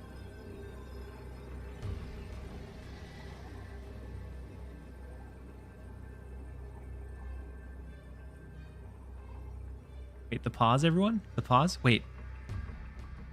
Wait, from To Be Frank? Is that what you're talking about? After all being said, should I get Madam Web, or are the rest of the cards coming more worth than her? I think Aranya is going to be a really flexible card that will be useful in a lot of like either Brood decks, Surfer decks, even decks that run like the big body stuff. Yes, you're the worst. Brandizzle. Okay, yeah. No contest here. I agree. I may be the worst. We don't have a lot of... I think we lose this one because they probably have a pretty big last turn play, but we'll see. We do win mid with the dagger. We should win mid with the dagger. Silver Stable pulling Werewolf back over to the left. Yeah, and that's where it's going to stay. Wait. No, we win. That is a massive werewolf in the left lane, but it is a big dagger in mid as well. We will have the right location. I'm guessing they messed up the maybe the order of play with the grapple arrow. But we'll gladly take it. We'll take the 2 cubes, and that continues our 70+% win streak. I don't have Athena or Havoc here, but I'll watch and be entertained as only TLSG. On Aster, I appreciate it. Athena is one of those cards. She's been really solid for really since she was released, and then she really cropped up there for a little bit with like the Kitty Pryde stuff. I think that she will continually find her way back into the game. Definitely one that I do enjoy playing, but I try not to brew too many decks with her because I do know that Athena is a very highly played card.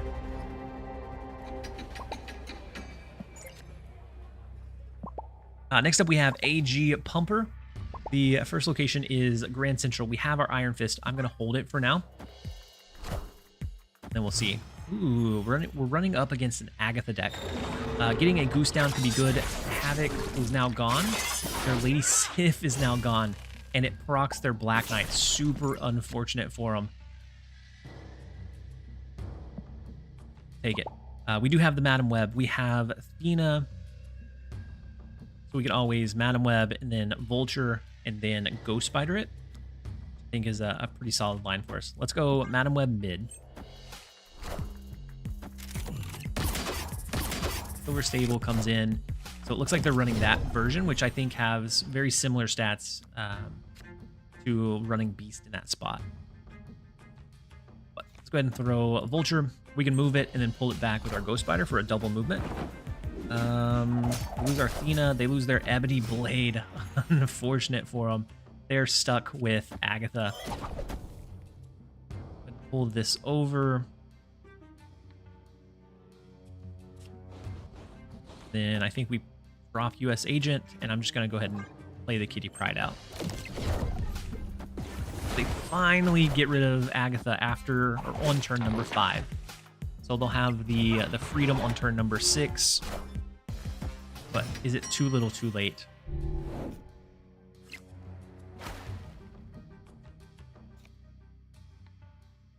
Don't really want the Sentinels in our hand. But I think we're going to play 8 Bishop, do an Iron Fist, move the Vulture, and then play Kitty Pryde, which will push into left. That'll leave mid open, leave right, and leave left open. So we have the Agatha beat in the right lane. We'll see what they end up pulling in the left. Hopefully it's something like the Sentinel they just drew, but it could be something big like Black Bolt. Hopefully not though. Claw is also a great one for them to have pull in there. It does get negatively afflicted from the US Agent, which is good for us.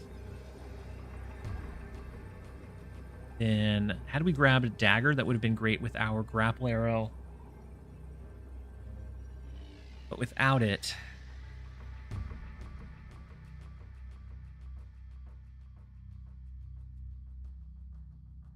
a extra 4 power goes up to 11. Can we beat 11 power?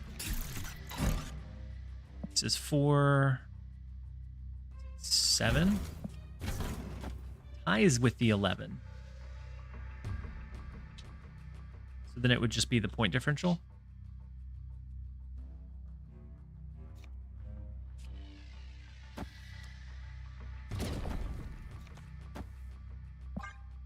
I think we'll stick it out. The vision, we should be able to tie that lane. Comes down to a point differential. Yeah. So that being the highest like reach that they typically have outside of their Agatha, we were able to make a calculated guess. US Agent pays his weight heavily here, giving us that extra 8 power to tie the left. We'll take the 2. Let's jump over into the next one.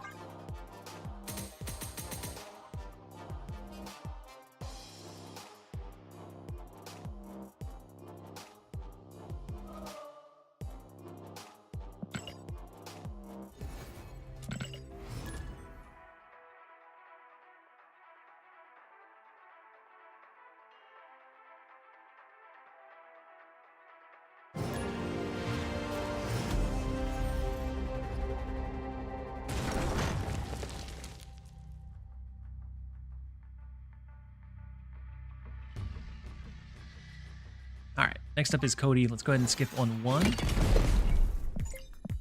Get rid of the rocks. We have a Bishop that we can lean into turn number 2 to potentially give us some resources, or Goose. Goose could be an interesting one, depending on what kind of deck they're running, but I kind of want to wait to see, at least for a little bit. A Human Torch, Ghost Spider, it looks like probably a full-on movement deck. And the bad thing is I don't think we match well into a deck that goes super heavy into all of the movement. So if they have Falcon, Beast, they pull these back in, we're not going to be able to do much to stop it in most cases.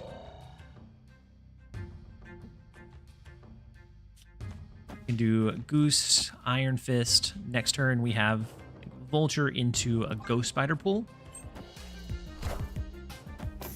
Ooh, a multiple man.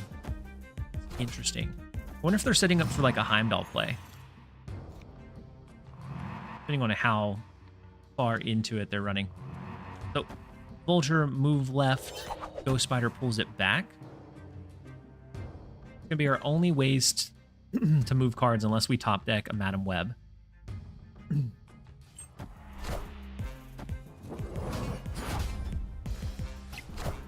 But unless they get something big, we should be able to win mid off of it.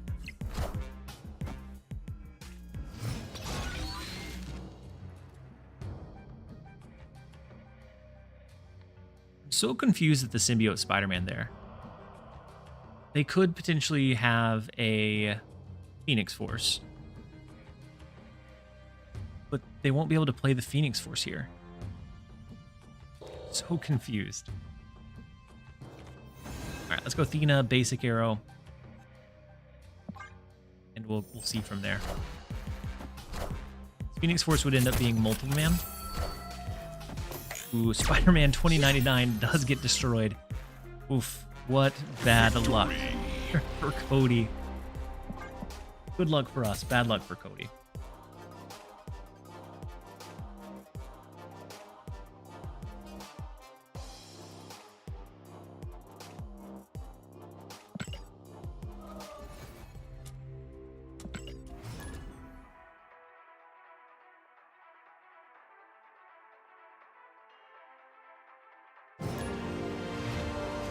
All right, next up we have Knight. The first location is Olympia. Lots of danger in the danger room. Lots of danger for them. Lots of unfortunate danger for them. With Olympia, we get a lot of extra cards, so we could always stage our Iron Fist, and we're hoping for a movement card next turn. We do have the Beast. Let's just go ahead and play Kitty Pryde, though, as we get a feel for what else we're running. The Madam Web in an Arsham deck. Interesting. They're unfortunate, though. As an Arsham deck, I do think they're probably favored in Worldship. I mean, could do US Agent. We could throw Havoc down next turn. And we just have a huge scaling monstrosity in the Havoc. Let's go Havoc first. Goose next.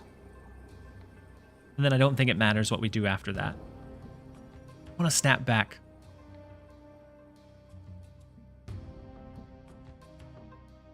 But we will. As long as they can't cap us out, the Goose is going to make sure that we are protected from Shang-Chi. Now, Shadow King is still a big concern. Goose is going to make sure they can't drop like their blobs or all of those like really fun and interesting lines that they can do. Let's go Goose. It's going to be hopefully good for the Gander. We'll see.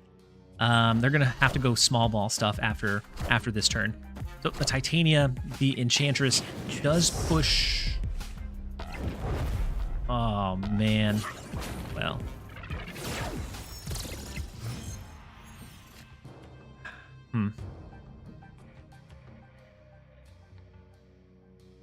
Now I'm not so sold.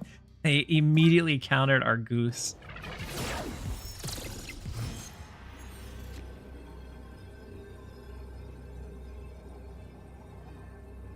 Shang-Chi, Shadow King, they pull Titania over. There's too many lines. Escaped.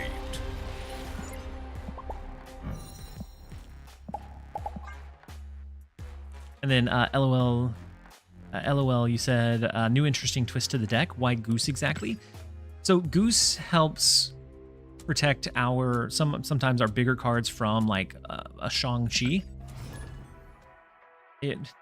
And a lot of decks are running some pretty high-end cards, so we can kind of make sure that we have an easy way to win one location with the Goose, and being able to play a card, and all of our stuff is below the 2 range. So being able to play a card into Madam Web and then move it out eventually into like a Goose lane, we don't have to worry about the restriction. Knight, very good game. I was so sad to see the Enchantress come down. Otherwise, I think we had an insanely good chance, but as soon as Enchantress came down and immediately countered the Goose, we were cooked. But very good game as always, Knight. Any replacements for Havoc? You could not great replacements. You could maybe go Sasquatch, but typically we're not flooding a lot, so it's usually going to be around a 4 cost. Havoc and Havoc's potential to scale gets really crazy with this deck. So I don't think there's a great like one-to-one Havoc replacement, unfortunately. I'm going to start with Kate Bishop. And then we'll see what kind of arrows we get. We'll see what location gets changed. We do get Grapple Arrow, which is great for our dagger line. The US Agent comes in, so we can always go Goose, and then that kind of helps with the US Agent line as well by forcing their bigger cards into those other lanes. So let's prime a Grapple Arrow now. Victory.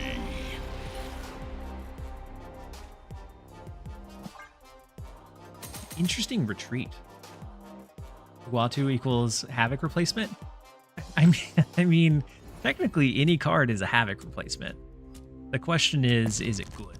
Because like we could throw in Destroyer and replace Havoc. It wouldn't be good. Uatu is playable, but he also had a Shadow King prepped. Ooh.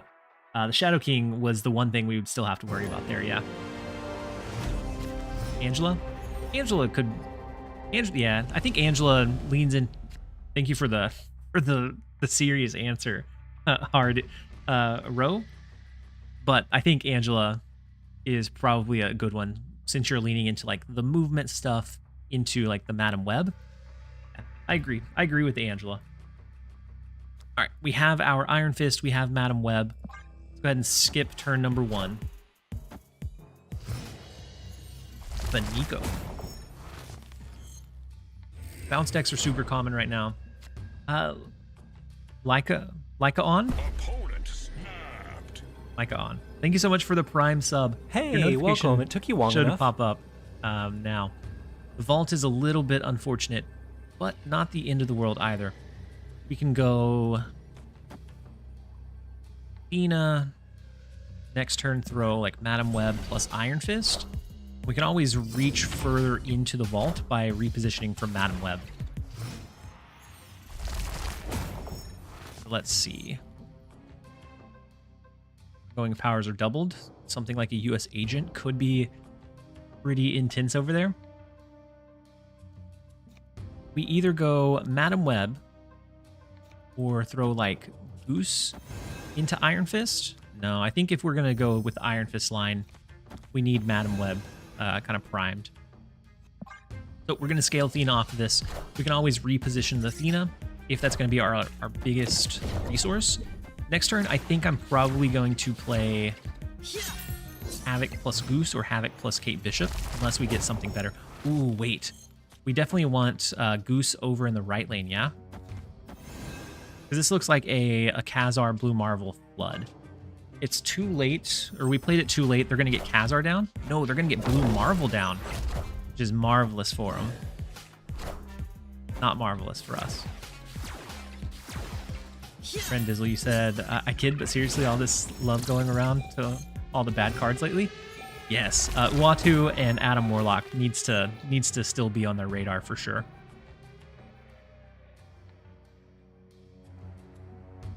Let's throw...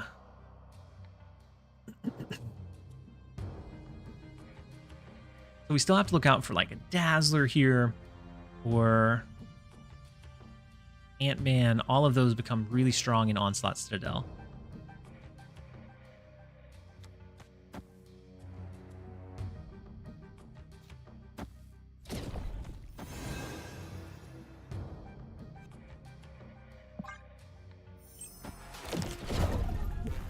Gilgamesh on 5 is crazy.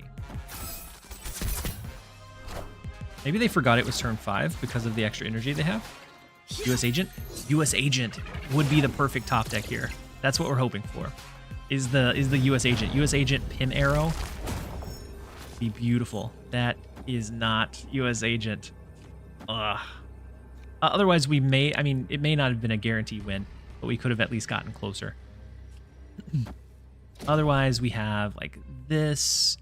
Havoc scales by 4, this by 3.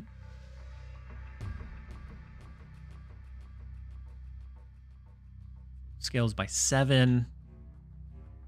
This would bring it to 11. So 29 would be the best we could do in the left lane. Like best case scenario. The worst top deck, I agree. I guess Beast probably wouldn't have been great either. But otherwise, yeah, really bad. Really awful. Not great. Shanna? Shanna could have been incoming too to help push into mid. Because they couldn't do anything really big in the right lane. So like Shanna Dazzler, I think would have been really good in that right lane. Or Dazzler Ant-Man would have been big too. It does look like it's time for a quick set of ads. So as this game is starting up, I'm going to go ahead and run those because I missed the snooze button. I apologize, you guys. We'll be right back. War Machine is so fun to play against today. War Machine, I think, is one of those cards that it's going to be a pain point. The good thing is, like, good tempo decks or decks that can change locations, like having a Nocturne, I think can still hold its own against it. And so, next up we have T. Ginge. The first location is Murder World. We have Thena. The Martage is always interesting with like a dagger into a movement across the board. We do have our US agent now, so let's go 8 Bishop. We'll draw a couple arrows. A basic arrow is actually really good in Martage. Going up against a Thanos deck, we can get some good benefit from a potential boost play. And then Quantum Tunnel is amazing for him. Let's go with a basic arrow, Hina. Start scaling here. After that, we could go Vulture, or like Grapple Arrow, Vulture. Hold the Vulture over into the right lane. US Agent may be decent for us in this game as well. Mind Stone to draw their stones out. Oof, unfortunate. Into a blob. What a great rotation. Mockingbird and Elia. So huge value for him over here.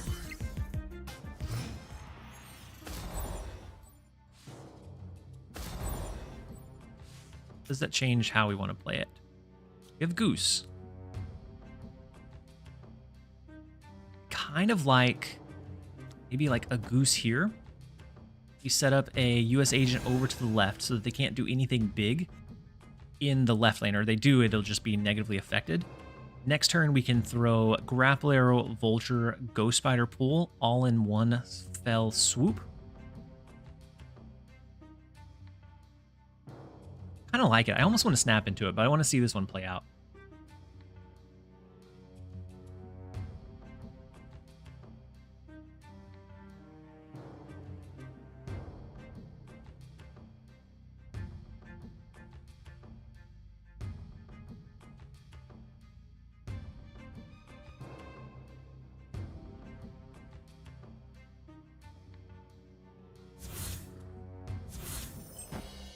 That is a lot of blood.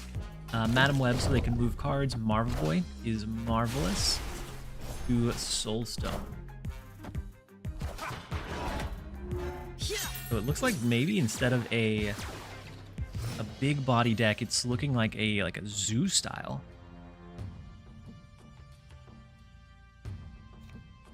Still think we go Grapple Arrow, Vulture, move over to the right. Into, do we hold the Ghost Spider for now? That way we can proc Thena this turn and next turn. Yeah, let's go ahead and hold the Vulture, or hold the Ghost Spider.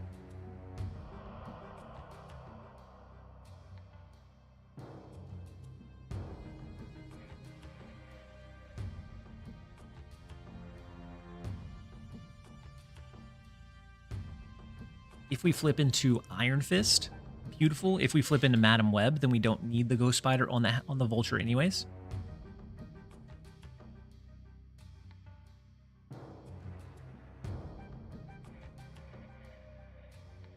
Mods, please ban TLSG due to enjoying excessive use of card-related puns. It's bad. And And that's one of my favorite things about creating content. Is just all of the bad puns. All right, so the grapple arrow into a beast, not the best for us. See, I resisted. I didn't say it's not the beast card. It could have been. The Thanos in the left lane is pretty big. This tower, I'm glad that came down a bit late. So Thanos, 1, 2, 3. They played the Mind Stone, so 4. Did they rotate another one? I guess their deck is empty. My goodness. So this goes up by 10, guaranteed. We do Ghosty Spider, scales by 6. We go Iron Fist, Dagger, moves over here, and we're just going to have to hope that this is enough power to win here. But I think our real I think the lane that we have to really compete for is going to be this left. So the dagger move is going to be 12. Vulture pulling over is going to be an extra 6, so it's an extra 15. So huge value for us. And then we'll go ahead and lock in the Havoc. And then Beam Alone, a Havoc deck. It is a beautiful Havoc deck. They played Cola Obsidian over to the right. We're going to be able to beat the big bad Thanos at his own game. We have mid locked in. The left is going to be ours after the dagger moves. Then Havoc is just going to kind of hang out there. We'll take the 2 cubes against the big Thanos, which got a pretty good like flip, a lot of power spread. We were just able to come over the top of it. Go ahead and jump over into the next one. You said I shouldn't encourage him? I mean, I'm gonna go ahead and run those because I missed the snooze, but accidentally opened the recording. I'm not mad about it. Winnick, I love to see that you're still hanging around.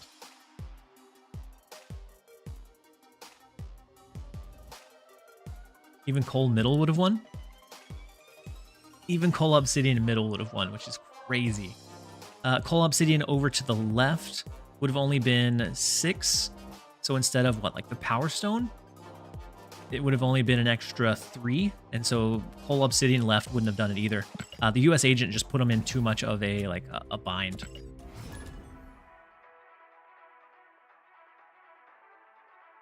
Brand Disley said, please.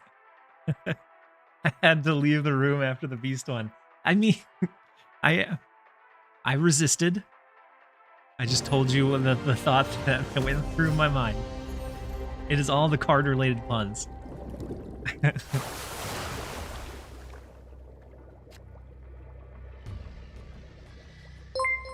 And then in one Weir, thank you so much for the 5 viewer raid. I appreciate you. Hopefully you had a great stream. Thank you for jumping over. Hopefully your week has gone well and you have some exciting things set up for the weekend. Elysium is interesting because we can throw a Havoc down pretty much at any point and probably be fine because our cards cost so little. Mr. Smock, +5. +5 is great. +5 is +5. I'm just glad that you guys jumped over here. Hopefully you enjoy the stay. So we have the dagger down, but we did lose our beast. So it's a little bit less advantageous. Since we don't really have anything, I honestly think we're gonna throw the goose. And I was gonna actually, let's throw Havoc this turn.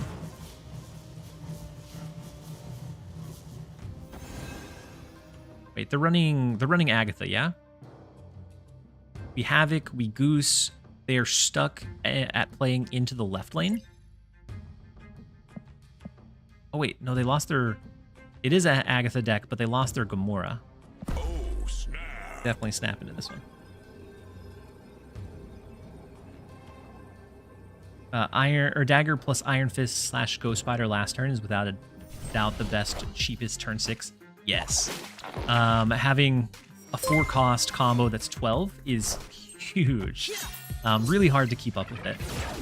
And then Second City Wolverine, thank you so much for resubbing for 6 months at tier 1. So is that 6 months in? It's been saying that on all of them. Is that 6 months in advance? Because if so, you guys, it feels like everybody today has been doing the extended. I appreciate the support. I appreciate you guys being here. And thank you for coming back for the 4th month. Happy Friday to you as well. Let's go Madam Web and Goose. We're going to be able to reposition our monster. We're going to be able to scale Athena. I just don't think there's going to be much that they can do. The Black Knight plus the Claw, which is controlled by Agatha right now. So the left lane is heavily locked in. They're not going to be able to do much in the right lane either. But let's go ahead and throw Kate Bishop. She'll generate some additional cards. That way we can scale Athena on the last turn. But we have a max of 3 energy, and we're able to just steamroll the game. 6 in advance. Huge support, Second City Wolverine. They're calling for a return to work or return to office on Monday, so I'm very heavily considering my options and seeing if it's viable to go part-time, or not part-time, full-time. And so all of those in that support definitely help kind of lean closer to that decision. I'm leaning towards making the jump, even though we weren't able to get the big sub goal that we had. We've had a steady stream of sponsorships, a good viewer base. This one, since I didn't stream for a week and a half, we have a little bit more cozy of a group. Plus, we don't have any drops going on, which really helps drive a lot of traffic too. We still have a healthy couple hundred, which is massive. There were times where I wished I could only wished I could stream to a couple hundred. It takes a while to build up to that. So I think to be able to come off of a week and a half break unannounced and then jump back in, we have a fantastic viewer base for us.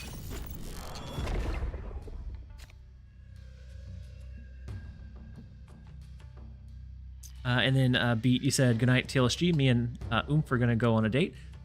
Well, hopefully the date goes well. I'm glad to hear it. Hopefully the date goes well. I don't know if you've been together a long time or not, or if you're just kind of saying date in like a cutesy way. But either way, hope you have a good time. So the Nova comes down. We have to look out for maybe Silver Surfer stuff, or like a destroy deck. Those are the 2 common ones that I see here. We can go like an Iron Fist dagger. Next turn, move the dagger over to the left, pick it up with Beast.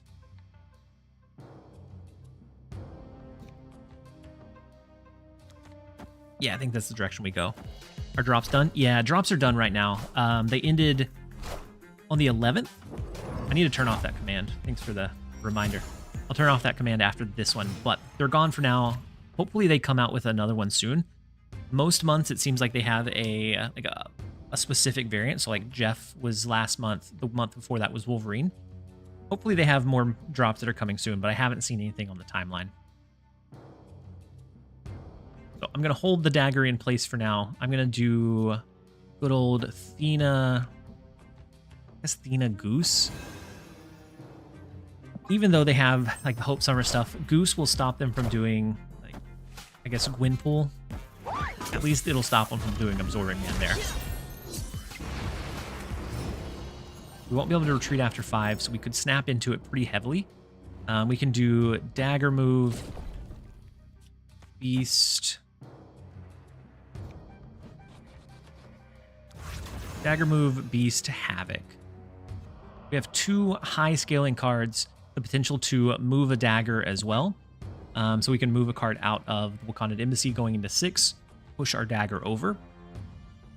Havoc's going to be 8 power. We have US Agent to drop either into mid or somewhere else. Just depends on what kind of cards they drop this turn. And then Jade C at Agency. My brain melted.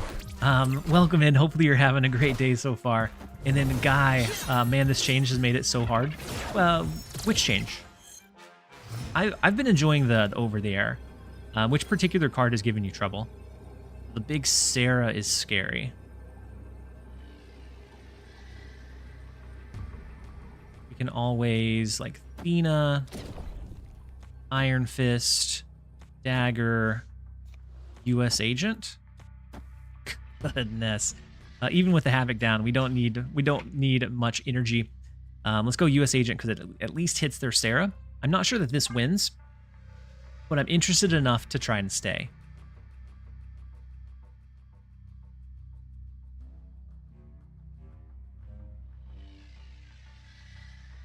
Probably they'll have a full middle. Yeah, that's what I was thinking with the Iron Fist Dagger move, to push an extra 12 power there. But we did move Athena out, yeah? Maybe it's not great. We'll see. We'll see if it's able to hold down, because it is the 8 plus the 12 plus the extra 4 from Havoc. So it gives us a very formidable Wakanda Embassy lane. They go double mid, single card to the left. So Forge, which was 6 power, which is big. The massive Sebastian Shaw, and then a Surfer coming down is not going to be enough. We win mid pretty heavily. We win right heavily. They can have the left lane. We'll take the other two. Let's go ahead and jump over into the next one. That Dagger's a bitch. She's a very big girl. And then the U.S. Agent helps us with like it was a 7 power 2 cost card, which is so helpful to see. We're absolutely cleaning up with this deck.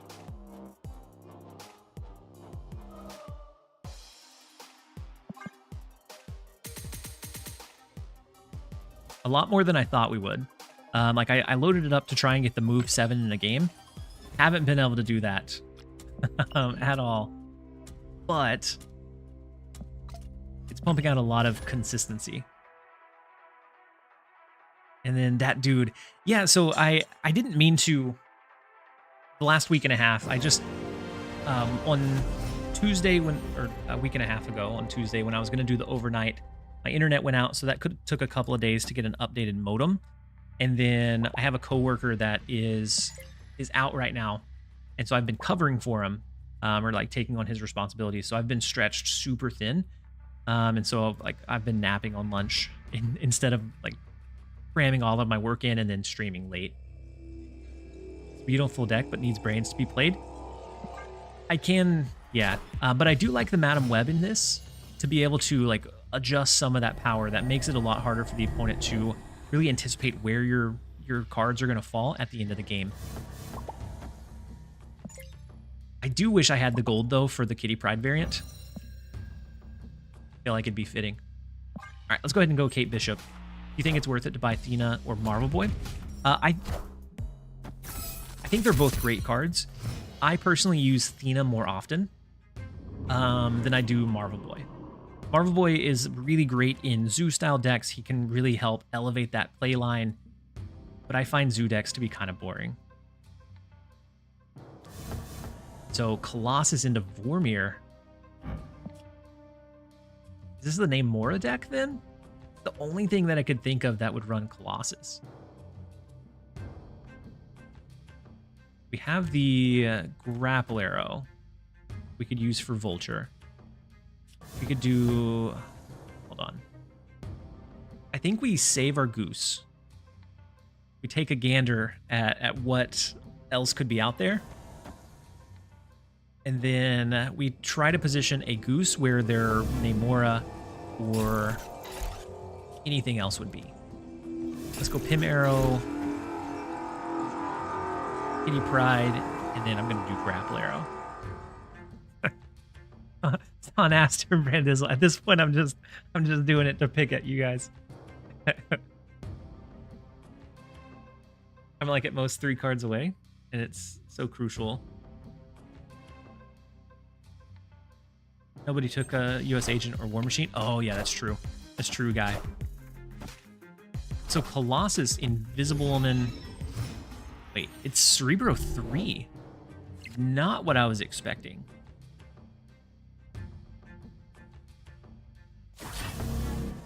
Gander didn't pay off. Did we destroy a card in Vormir? No, we haven't yet. So Vulture moves to the right. throw Deep Pride down. I think we may lose this one. Interesting that there's a Colossus if this is Cerebro 3. US Agent comes down. Definitely feels like it'll be that direction. Something like Beast Ina allows us to get a big vulture over here. We could play Havoc in the left lane so that Havoc scales. Even if they have a Valkyrie, it scales up a bit. They fixed the Invisible Woman bug. What was the Invisible Woman bug? Is the bug with Mystique? If so, I'm not sure. This agent of our own. Let's... we have to sacrifice Kitty Pryde. Pride never stood a chance. Grapple Arrow, Vulture into Havoc. If they have something that really dominates this lane, I think we always lose it. But I'm willing to give it a shot.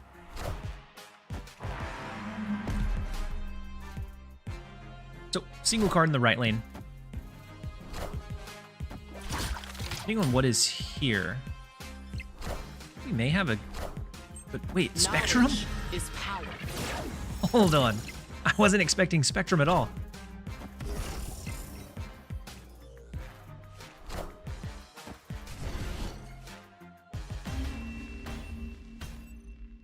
Victory.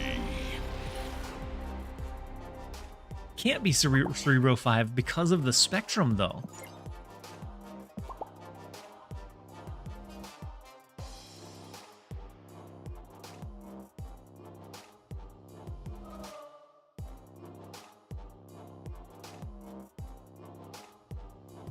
I'm so confused.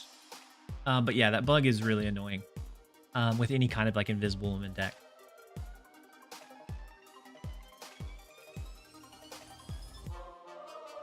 What I like about this deck is it doesn't give your opponent much if Daily Bugle. Yeah. Splaticus, what else is in your deck? I'm so I'm so confused. I'm perplexed. Like how the Spectrum fits into the Cerebro 3 line. I'm so glad that you jumped in because I was really perplexed.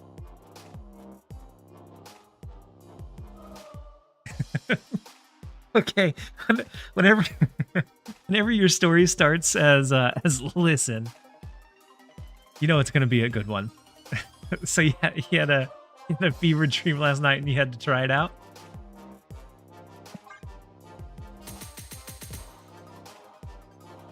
I guess if you, I don't know how you would make it happen, but if you got Spectrum down into like, no, not even the Valkyrie would do it at that point. You said this deck isn't good. Every time I run into you, there's one thing that is guaranteed is that you're cooking something that nobody else is running. Ooh, Spectrum is supposed to be hit with Bast. That is, I mean, if it gets hit with Bast, like nobody's going to be expecting the Spectrum to come down. And so I feel like you could really surprise some people with what reach that has.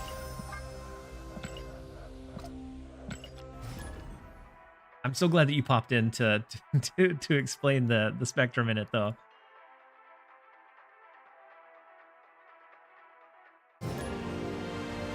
To be fair, even if it did, I still lose the game. Yeah, but it still would have been like you would have been able to explode the power quite a bit more. I guess because you couldn't have done Spectrum in the left because of the US Agent, yeah.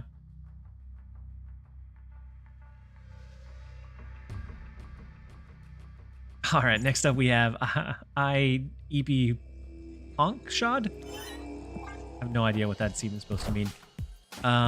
Ebony Maw tells me that this is probably going to be a build that wants to do like Storm War Machine. So Madam Web can be decent there. We could always try... Actually, I think we could go ahead and throw Adam Web down. US Agent is fine, doesn't hit any of our cards. we're good there. Oh, it's a double O, not a D at the end. And then Nampi. Do you know what does that mean something? Is just something I'm not aware of? All right, so we can do Vulture with Great Web. Interesting turn of events though. Cosmo's fine.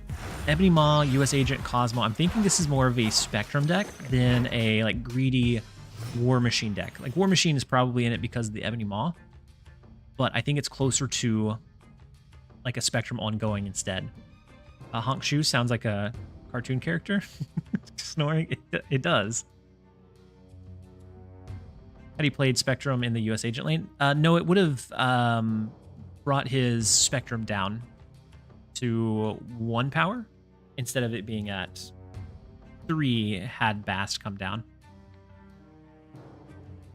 And so let's...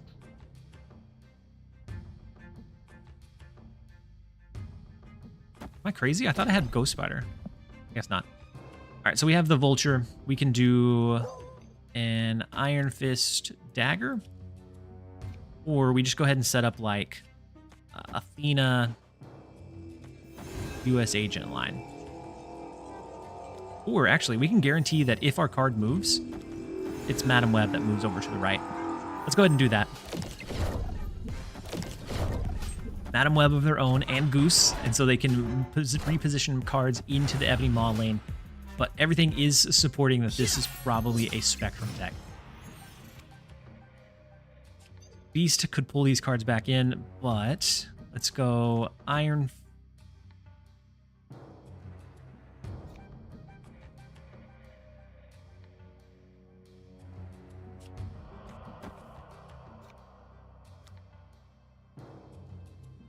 Go Iron Fist Dagger.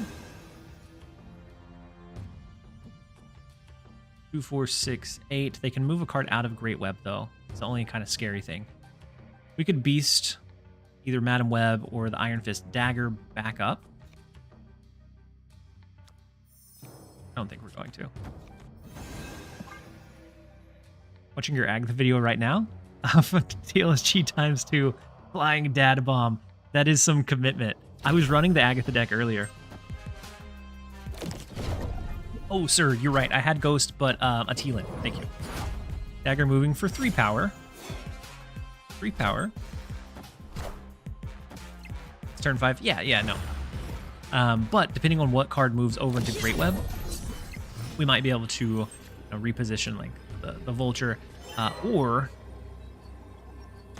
we might get lucky with something like Ghost Spider. So Ghost Spider pulls 4, 5, 6, 7, 8, 9, 10, 11, 12. We could throw Beast so this scales by 3. Symbiote Spider-Man into the Spectrum line is great. So they're going to get Spectrum to trigger 2 times here. So 2, 4, 6, 8, 16. It goes to 32. Eesh. This goes up by 3, so we can't get it there. This is only going to be 6 and 7. 9, 11, 12, 13, 14, 15, 16, 17.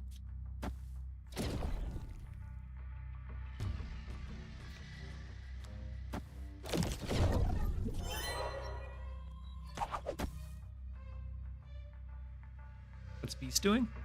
Beast right now is just hanging out. Move Vulture left. Vulture left, Dagger move into mid. May not beat their high roll here. Maybe they didn't even have Spectrum.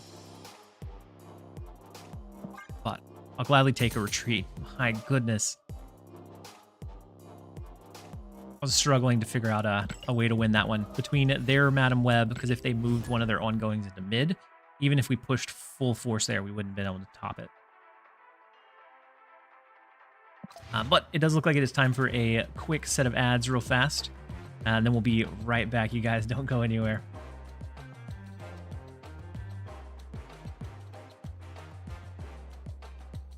So as far as the stats that we have for the deck, so my goodness, should never have a deck holding these kind of stats. So we have a 76% win rate with the deck, and that is over 21 games. Absurdity.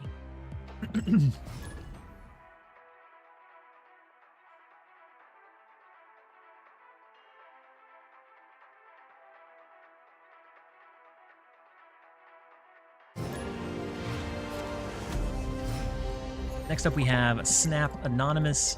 The first location is the throne room. Let's go ahead and play out our Kitty Pride. We have the early Madam Web, which is always great for our movement cards. US Agent, I like to save that one a little bit later on in the game. Same thing with Havoc. I want to throw Havoc down a little bit later on. So Madam Web, we have the dagger to move out of the Madam Web lane, potentially into like Kiln.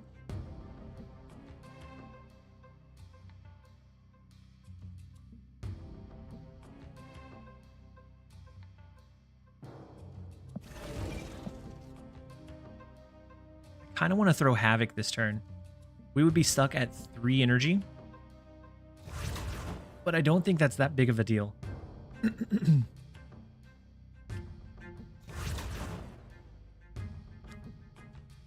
feel like we should probably wait until at least 4 energy. Against my better judgment, I'm gonna go ahead and throw Havoc down though.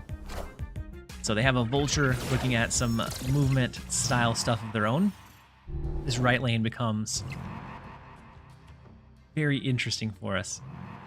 We can go Iron Fist, Dagger. Maybe we go Beast next turn. Pull the cards back in.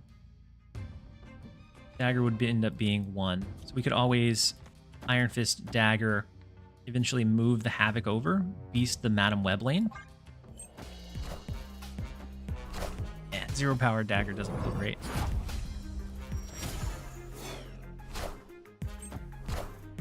Dagger into Falcon. Wow. So are they setting up a Heimdall shift? If so, you could always go US Agent. No, we want Athena instead. We can go Havoc move, Athena, Kitty Pride. Athena's going to scale by 6, would be able to compete with what they have over here. So even if a Heimdall shift gets set up, unless they get Madam Web down, we should be fine. Or we can just move, what, the Dagger? 4-6 or 3-6-9? Yeah, with the Dagger here. They have Black Swan, so they can flood the board as long as they don't have a way to counter our Havoc. We're perfectly fine. Let's win with the Dagger in the right lane. Into forcing the retreat. Just a little bit too much high-end power. We'll gladly take it. Let's jump over into the next one. Holding a 76 or more win rate is wild. I really was just looking for a win, like a move 7 cards. We found something so much more exciting.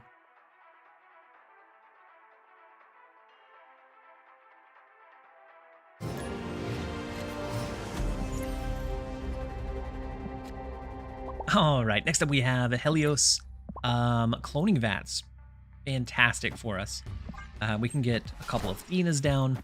We could potentially do Kate Bishop into like the clutter arrows. This is moved cubes, but not 7 cards. Yeah, this deck moves cubes for sure. Not so much the 7 cards.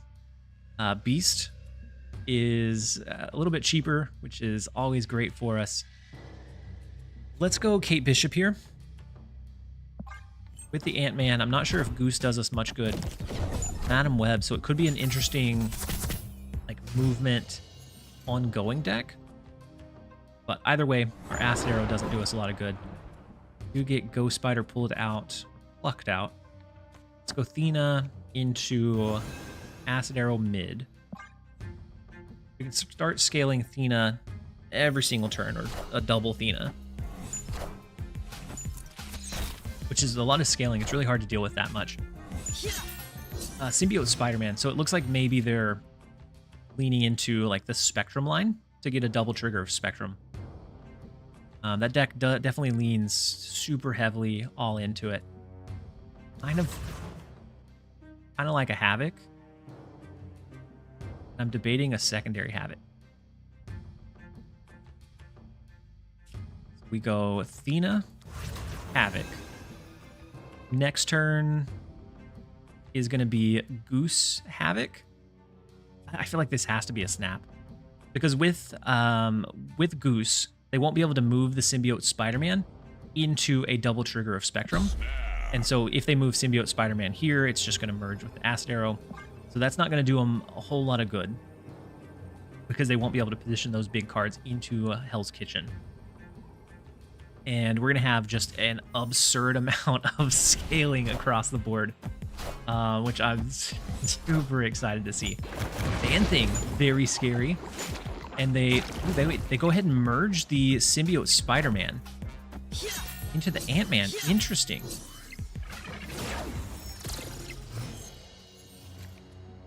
All right, let's go Goose and a second Havoc.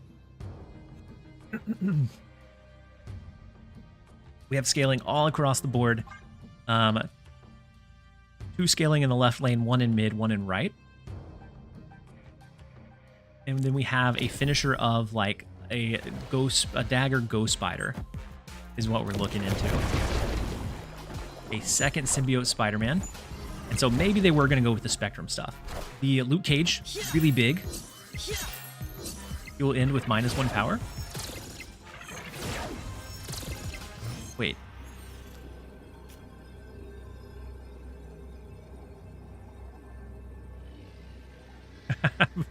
Yeah, we're gonna break the game wide open. A max of 3 energy on the final turn, but that's all we need. Oh no.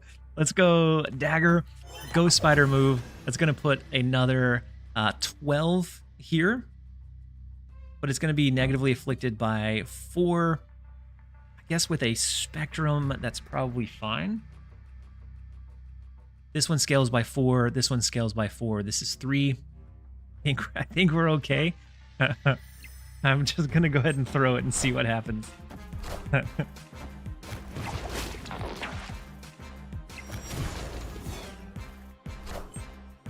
Okay, War Machine coming down, and then whatever card they could throw into the right lane in a big Man-Thing.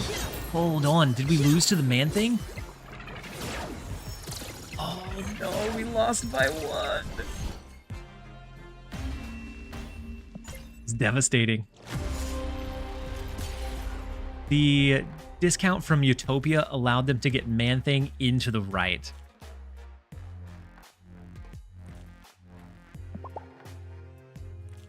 That was brutal. But I don't think I'd play it differently. That was such an interesting game. And then Pablo, you said you'll end with -1 power? We lost by 1 power, for sure. We should have stacked the second Havoc or something. That was definitely a game. Like, those type of losses, I don't even mind. Like, I enjoy seeing those as well. So that one, if I make a highlight out of this deck, that one goes in it.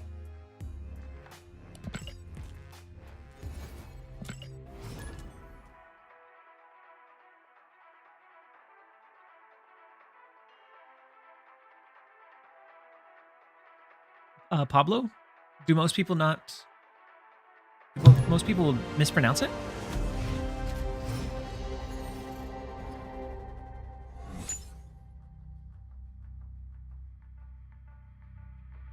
All right, next up we have AJ.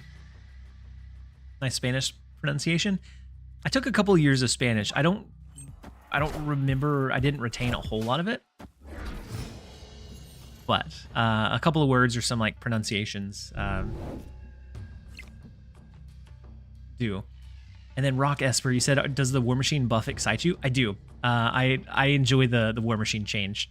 I don't think it's like super broken, but I think it's definitely a very fun one. Let's go ahead and go Madam Web mid. I'm going to go Madam Web over the Kate Bishop. We may throw Kate Bishop this next turn. Okay, into the vault. Got rocked. Let's go Kate Bishop plus Kitty Pryde. They did him good. He's definitely playable. Like, he's not broken because he's relatively telegraphed, but otherwise I think he's very playable. He's very fun. Like, if they don't anticipate it or don't see it coming, you can outpower the opponent quite a bit. So Goose in the left, something like Acid Arrow, Grapple Arrow.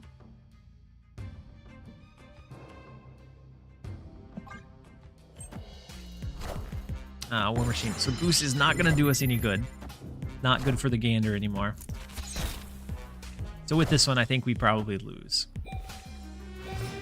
They took out our Madam Web. We haven't got our movement cards. Like a good dagger here is fine. Also not going to break it wide open. So we'd be looking at like a dagger move into maybe a beast to pull the negativity back in. Next turn would be like US Agent to help offset this one.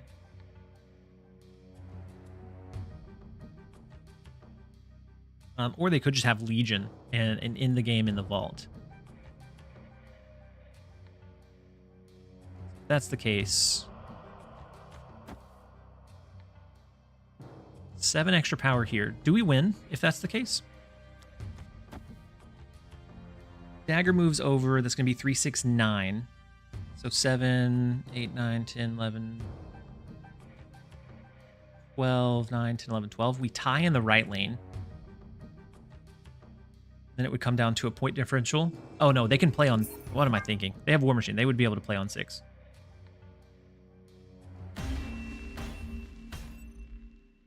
Some people will call me Pueblo. Oh, it's unfortunate.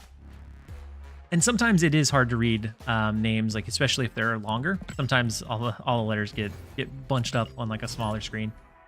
Yeah, he can play on the last turn. Wait. I'm gonna repost your link, Calibrix. So what did they say? Second dinner released an error or an image in error. Is that what you're saying? We recently discovered that an incorrect album cover image containing a symbol with an offensive historical association was mistakenly used in our game.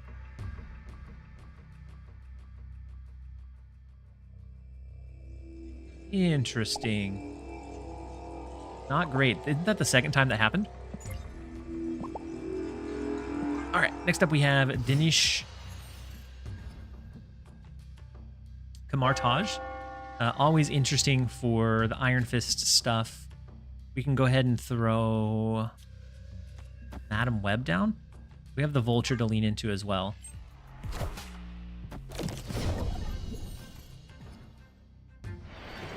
And it'll replace the incorrect one in an upcoming patch. Interesting. I'm curious what... They've only released, what, 2 albums in the last couple of days? I'm curious if it falls into one of those. All right, let's go ahead and go Vulture. We'll be able to move it over to the left. Bifrost moves it over back into mid.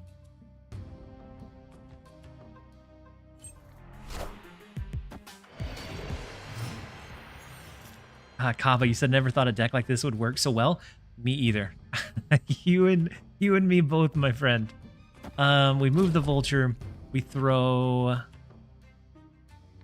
a Havoc and Ina down. That gives us a huge amount of potential in the right lane. We have the Vulture in place. We have Iron Fist. So looking at like an Iron Fist into Dagger across the world line. Blade discards. Oof. They're hella. Wait. That would have been a known effect. Why did they let it discard their Hela? All right, let's go Goose. I actually think maybe we spread out, move the Havoc over left. Then we can Kate Bishop. If we get Dagger, then we can make it go across the world. Goose is going to help protect us in mid lane from any kind of like big cards that get resummoned. Jubilee is scary though. Not sure we can match up. So Corvus gets rid of Giganto and Hulk. Probably not what they wanted to see, knowing that they lost their... Wow, and the Odin and Ghost Rider. Goodness. Super not what they wanted to see, I'm sure. Into the Blink, which is the Gambit, but they don't have anything in hand. Oh my gosh, everything is going wrong for Danish. What an unfortunate turn. Oh. We don't have a great finisher, but it doesn't matter. Their stuff just all... Like, they... Sometimes you defeat the opponent, sometimes they defeat themselves. We'll go ahead and take the one. Let's jump over into the next one. You said it's probably the Silver Samurai? And then Pablo, you said, oh, you did the wiki link for the Rising Sun flag.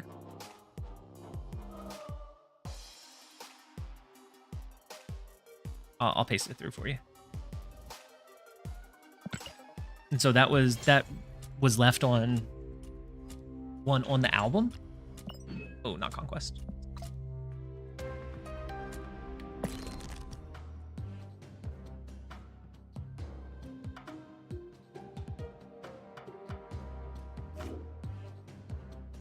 Oh, this one right here. So in the game, yeah. In the game, it was removed. So it doesn't have like the red to it. Yeah. Yeah, so it was changed into just like a little stripe instead of the like symbol.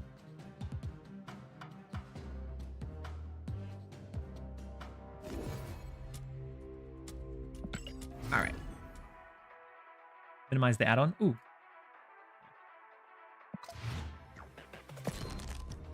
I didn't realize you guys couldn't see it. There we go. And so right here, actually it's big, and you can see it here or here. And so on his actual character, it's gone. Like it's just a little stripe. From there, it's like it's the actual symbol. That's the second time that something like that made its way into the game. Yeah, unfortunate.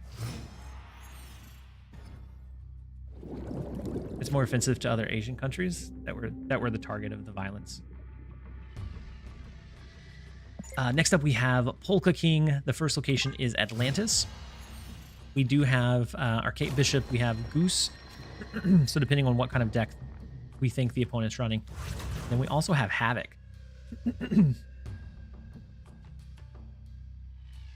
So I think I'm going to go Kate Bishop. Until we get a feel for what kind of deck they're running, I don't know if Goose is something we want to prioritize or not.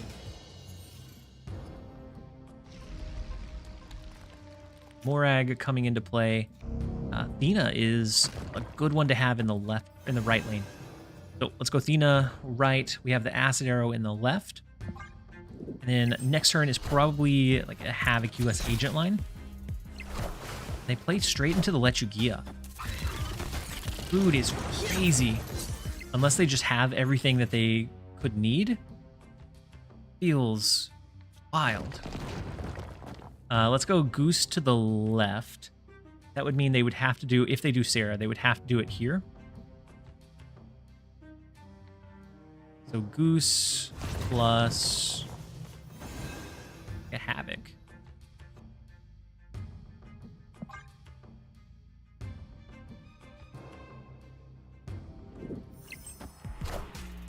We have to look out for Sebastian Shaw still being able to scale, yeah, incredibly if they get like a big card down. But if they do go with Sarah, they have to play it here, which helps us out a decent amount. can always do and like an Iron Fist to Vulture. I feel like we need to do it into the Lechugia though, which is the only sad thing. I would like to be able to top deck like a Ghost Spider, but we're going to make it much more difficult by shuffling the rocks in.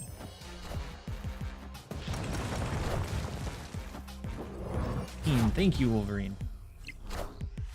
Goldfish memory, I promise. So the Killmonger comes into play, takes out the negative arrow, takes out our Iron Fist. So let's see. Beautiful rock. We will get rocked for sure.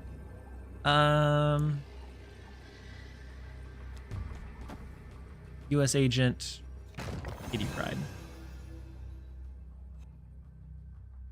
That lets our Athena scale, our Havoc scales. So even if it's not the most ideal, I think it's okay.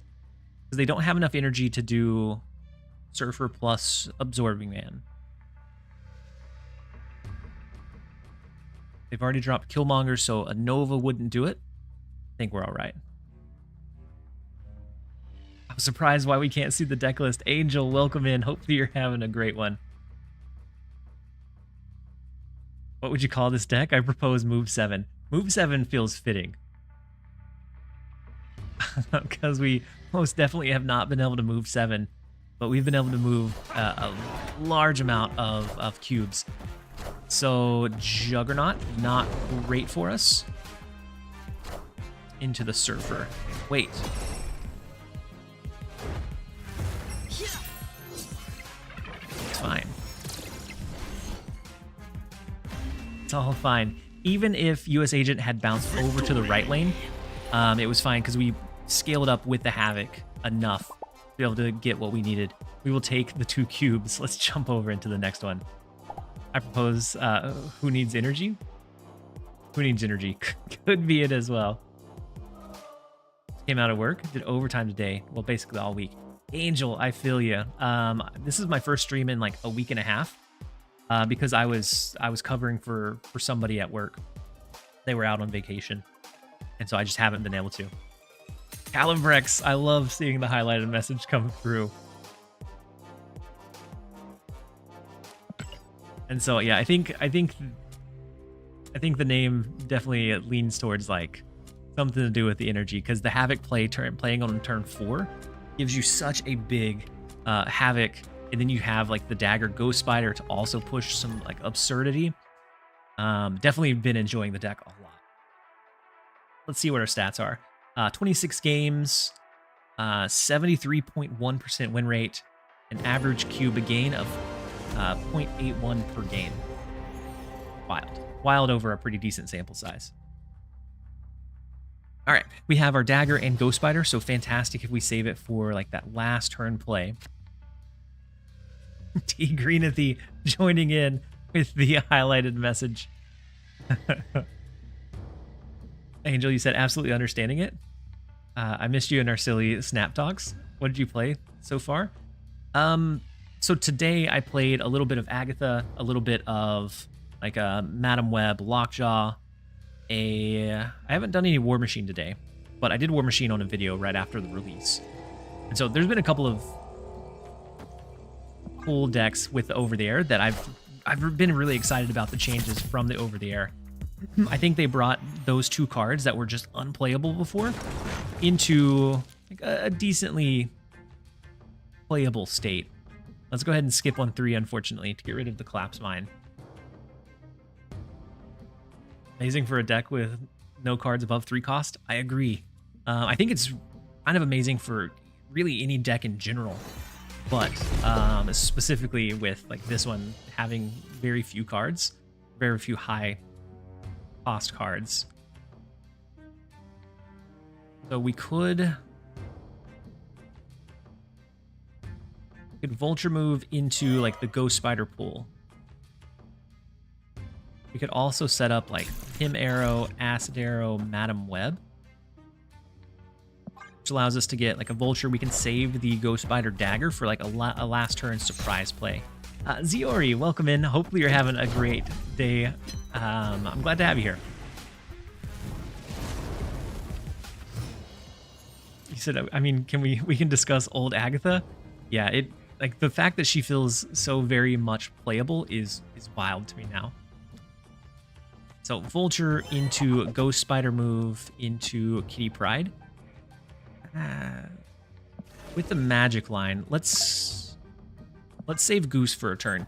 See if maybe we can stack it on a lane where they put like a big finishing card. Do the Madam Web War Machine deck. I haven't done one of those yet. The big Sarah discount, very scary. We move the Vulture, drop a Athena dagger. Goose doesn't do us much good now because of the Sarah, so I think we're just going to opt to let Athena scale instead. So the big Brood into Wong. A massive Silver Surfer. Very scary here. So a double trigger is 2, 4, 6, 8, 16. 16 and 8 is 24. We go up to 27. But can we beat the right lane? I don't know. Probably not. I'm gonna go Goose. I'm gonna go Kitty Pride. And it's only one additional cube, so we're gonna watch and find out. I guess they could have Absorbing Man, right? No, it's a hazmat line. Oh no. Not the direction they were going. The massive hazmat Absorbing Man, and then do they have Luke Cage? Is that like final? Yeah. Unfortunate. We won the left lane though. What turn in this deck is Beast best for? It depends on how your hand played out. So usually like a turn 4 or 5 is when I found Beast to be like me wanting to play Beast. And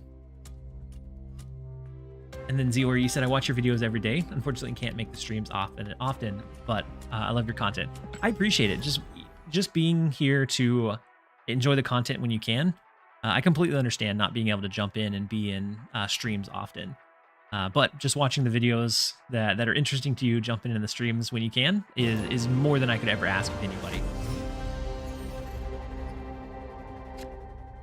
Said I moderate, Angel, you said I moderate the Snap Discord. So I see all the cool stuff people cook over there. Many people play Agatha with Black Knight. Yeah. Yep, I do like I like the Agatha. The Agatha Black Knight. That's what I was running a little bit earlier. If you beast Havoc, do you get the power back, or do you get the energy back? So you don't keep the energy if you beast it back. Like you just don't lose anymore. But you like what you already lost is already.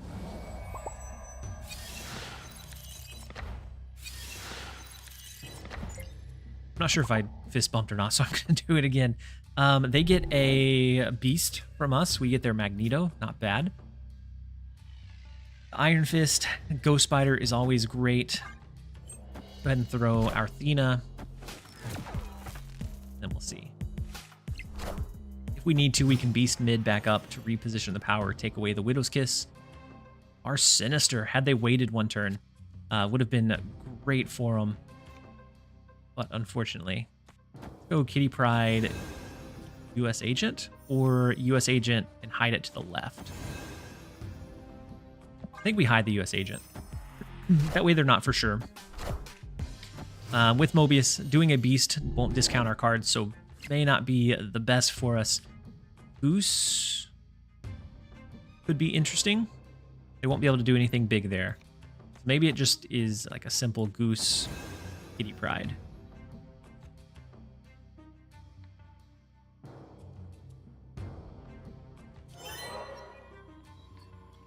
We can always hide the Ghost Spider, I guess, but it would try to pull the US Agent. And then Ziori with the emote only chat. Yeah, but hiding the card in the Dark Dimension, no Athena. But we're gonna launch into the 2 minutes of emote only, and then we'll be right back, you guys. So Madam Web would be decent for us.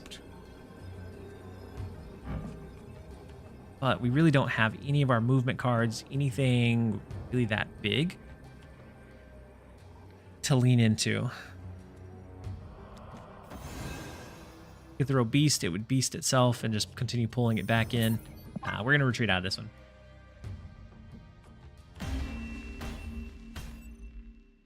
Escaped. Then we're gonna try and fit in one more quick one. Ziori with from Dexter. That is a I like that. I like that he has the emote built in. Maybe I need to pull a few of the emotes into mine. That's something that kind of easy that I could do. Tyrell with the Dara pumper. I never that one's definitely the one that I see the most in the snap scene is Dara's pumper. Let's go Kitty Pride. We have our goose. We'll take a gander if it's worth playing or not. Nexus. I would definitely say probably worth playing, but there is a chance that maybe we want to wait and see if it'd be better to play it into the Nexus. I'm going to go ahead and play it into mid and hope for the best. They do go Psylocke, so a Mr. Negative deck would be very scary here. If they get the Mr. Negative out early, there's not a whole lot we can do to like counteract it other than like a lucky US agent. Let's go Thena, Kitty Pride. Playing into Hala. No, Symbiote Spider-Man. Interesting. Okay, and Hala in the left lane, perfect. I think we're okay. Unless they have Black Panther, Arnim Zola. Could allow them to Symbiote Spider-Man, push it into mid.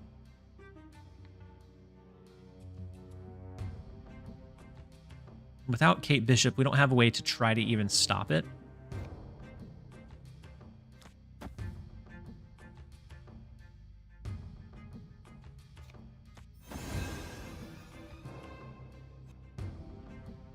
If we do this, we won't be able to pull like a dagger over. But Havoc scales enough, I don't think we have to worry about it. Abel comes in. Interesting. Double stealing from our deck. Everything left is patchwork. They're gonna probably be sorely saddened. So US Agent, Kate Bishop, Madam Web. None of them are gonna be that great for them. Get a Madam Web we can play. It's like a Madam Web dagger.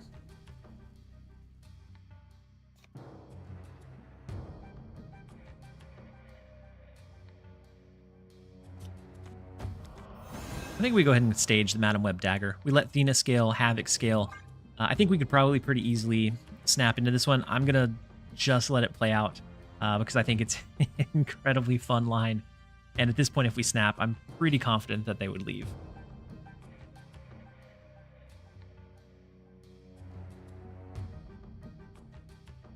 And Jared, you said, I love Madam Web so much. She makes moves so dynamic. She makes either like an all-in move or even some like light move like we have here. She definitely makes it very interesting. So the White Tiger goes in mid. I'm guessing they were going to try to do a Galactus thing, but with Nexus being where it was, it did not help them at all. The Iron Fist, maybe US Agent, Kate Bishop, they drew 2 of those 3. So dagger move would only be 3. Would we rather anything else? We can go ahead and do this. That scales the Athena, the Havoc. And then if for some reason they get cheeky and rip away the Nexus, we'd be fine as well. Victory. We'll take the 1 cuber, jump over into the next one. The deck has had an astounding win rate against like everything that we're matching up into. We're seeing. I haven't ran into anything that felt weak, or like that we felt weak against.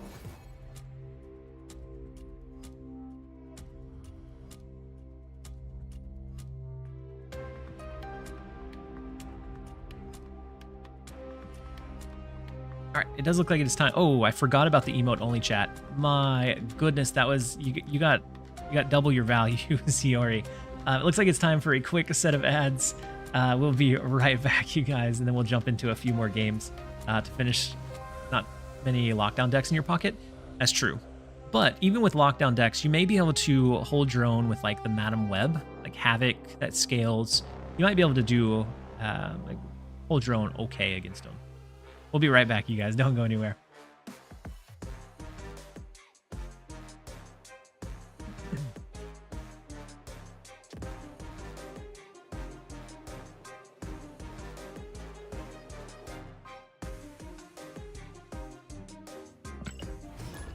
All right, let's go ahead and jump over into another one. As it's queuing up, ads will run through. Hopefully be done by around when we start.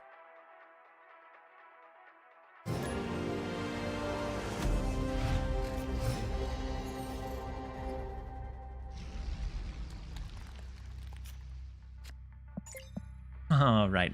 Would you say MW was overhyped? Madam Web? Madam Web, I think, is going to be a card that we continue to see pop up. I think with just the like mind game elements that she has, I think we'll see her reoccur from time to time. She's not just a card that just like has like that raw crazy strength, but I do think she's pretty good. I don't know how overhyped she was. I was pretty excited about her. She kind of met my expectation, maybe just a little bit under it. But overall, I think she's decent for what she is. Next up, we have Italo. First location is Morag. They play Howard the Duck as their first play. Let's go Kate Bishop. See if maybe we can get like an acid arrow or something to clutter them up in this lane. And we'll drop that alongside Arthena. The raft location, interesting. I don't think they're going to double drop here. So I think Acid Arrow Athena should be fine. A Goose could help us protect against a Spectrum line. They wouldn't be able to do Spectrum if this one is filled and Morag is in place. I feel like we should snap into it, but I'm going to wait a turn.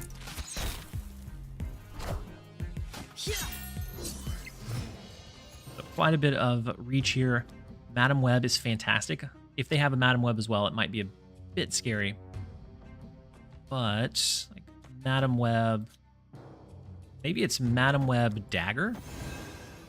Dagger pulls over here. Then we can move it out. Let's go ahead and snap into it. See if they stay.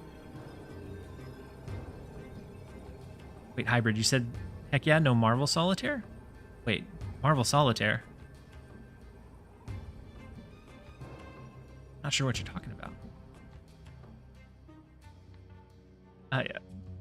I'm so happy everyone here is chill. Most of the time, everyone here is pretty chill, Angel. I have a very good, positive community that surrounds me. So the magic in the right lane, hopefully we get, it's a 50-50 of if it pulls theirs or ours. Unfortunately, it pulls theirs.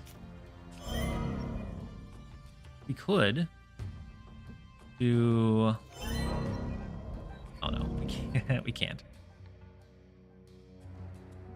We can do Athena move, Ghost Spider move the dagger into mid, throw like Havoc US Agent. You can always move the dagger back out. I think we go ahead and throw it. Big 12 power dagger with Howard Ravona. I'm thinking this is like a Living Tribunal line. And so we may get some really good use and value out of the US Agent here.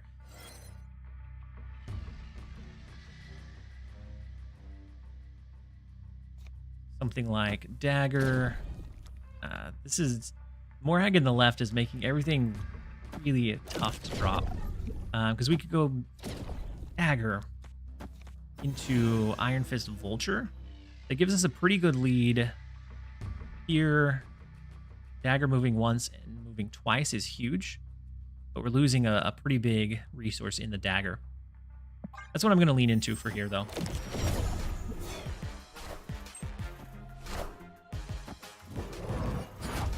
The Vulture move. So they are looking to do like the Living Tribunal stuff, and I think with US Agent it just keeps them at bay too much. At least I hope. Let's go ahead and go Vulture. Then we'll go Pim Arrow. I think we'll call that okay. Because even an Iron Man in Limbo is awful for him. Because the Iron Man would be -4, so they would be negative power overall. Living Tribunal, not great, because Living Tribunal comes in at 5. So that's 8 plus 4 would be 12 power. Definitely a tough matchup for all of the big high power things that they want to stack. Maybe I was wrong. That is a lot of Flood for a deck that I thought we had heavily beaten. I am. So the Iron Man, so far, so good. Jubilee, very scary. Mystique, what a perfect Jubilee grab. Iron Man. Into the Living Tribunal right. Psylocke, they tried their best. They absolutely tried their best. They got everything that they needed down, but US Agent just suppressed them way too heavily. I'm honestly not sure what they what happened. US Agent was absolutely cracked in this game. So 4, 8, 16, 32 points of value that he reduced. No. 32, 64? 64 points of value that he reduced, I think. Because of the Onslaught Iron Man. My goodness. That is where we're going to go ahead and end the video. My gosh. What a run. And then Angel, you said, how long do you stream? I got a day off, so I'll be around. I'll probably be ending. Actually, I do need to end soon so that I can go pick up my daughter from daycare. But I did want a good like inner game, and I think that one definitely hits that mark. So let's see what the stats were over the longer sample size. Still never got the move at least to 7. That's all right. This one, a lot of destroy. My God. If I clear all 3 of these, I'll do some passive destroy. But let's see what the overall stats were. So for a 30 game sample size, we had a 70% win rate, 70 flat, so 21 wins, 9 losses, net cubes gained of 23. Absolutely bananas. Love whenever I pick up a deck that ends up doing that well. Also, before you leave, how's the Alliance looking? The Alliance is looking pretty solid. This week we're a little bit lower. Last week we absolutely dominated through the points, but this week we have several people that have been pretty low on activity. Hoping we see some activity pop up over the weekend. But we're gonna go ahead and end the video. I'm gonna be throwing together a deck spotlight probably on the main channel. I think this one did that well that it'd be worthwhile to upload tomorrow onto the main channel. But I appreciate you guys being here. Let's see who we should raid over into. Any suggestions for you guys?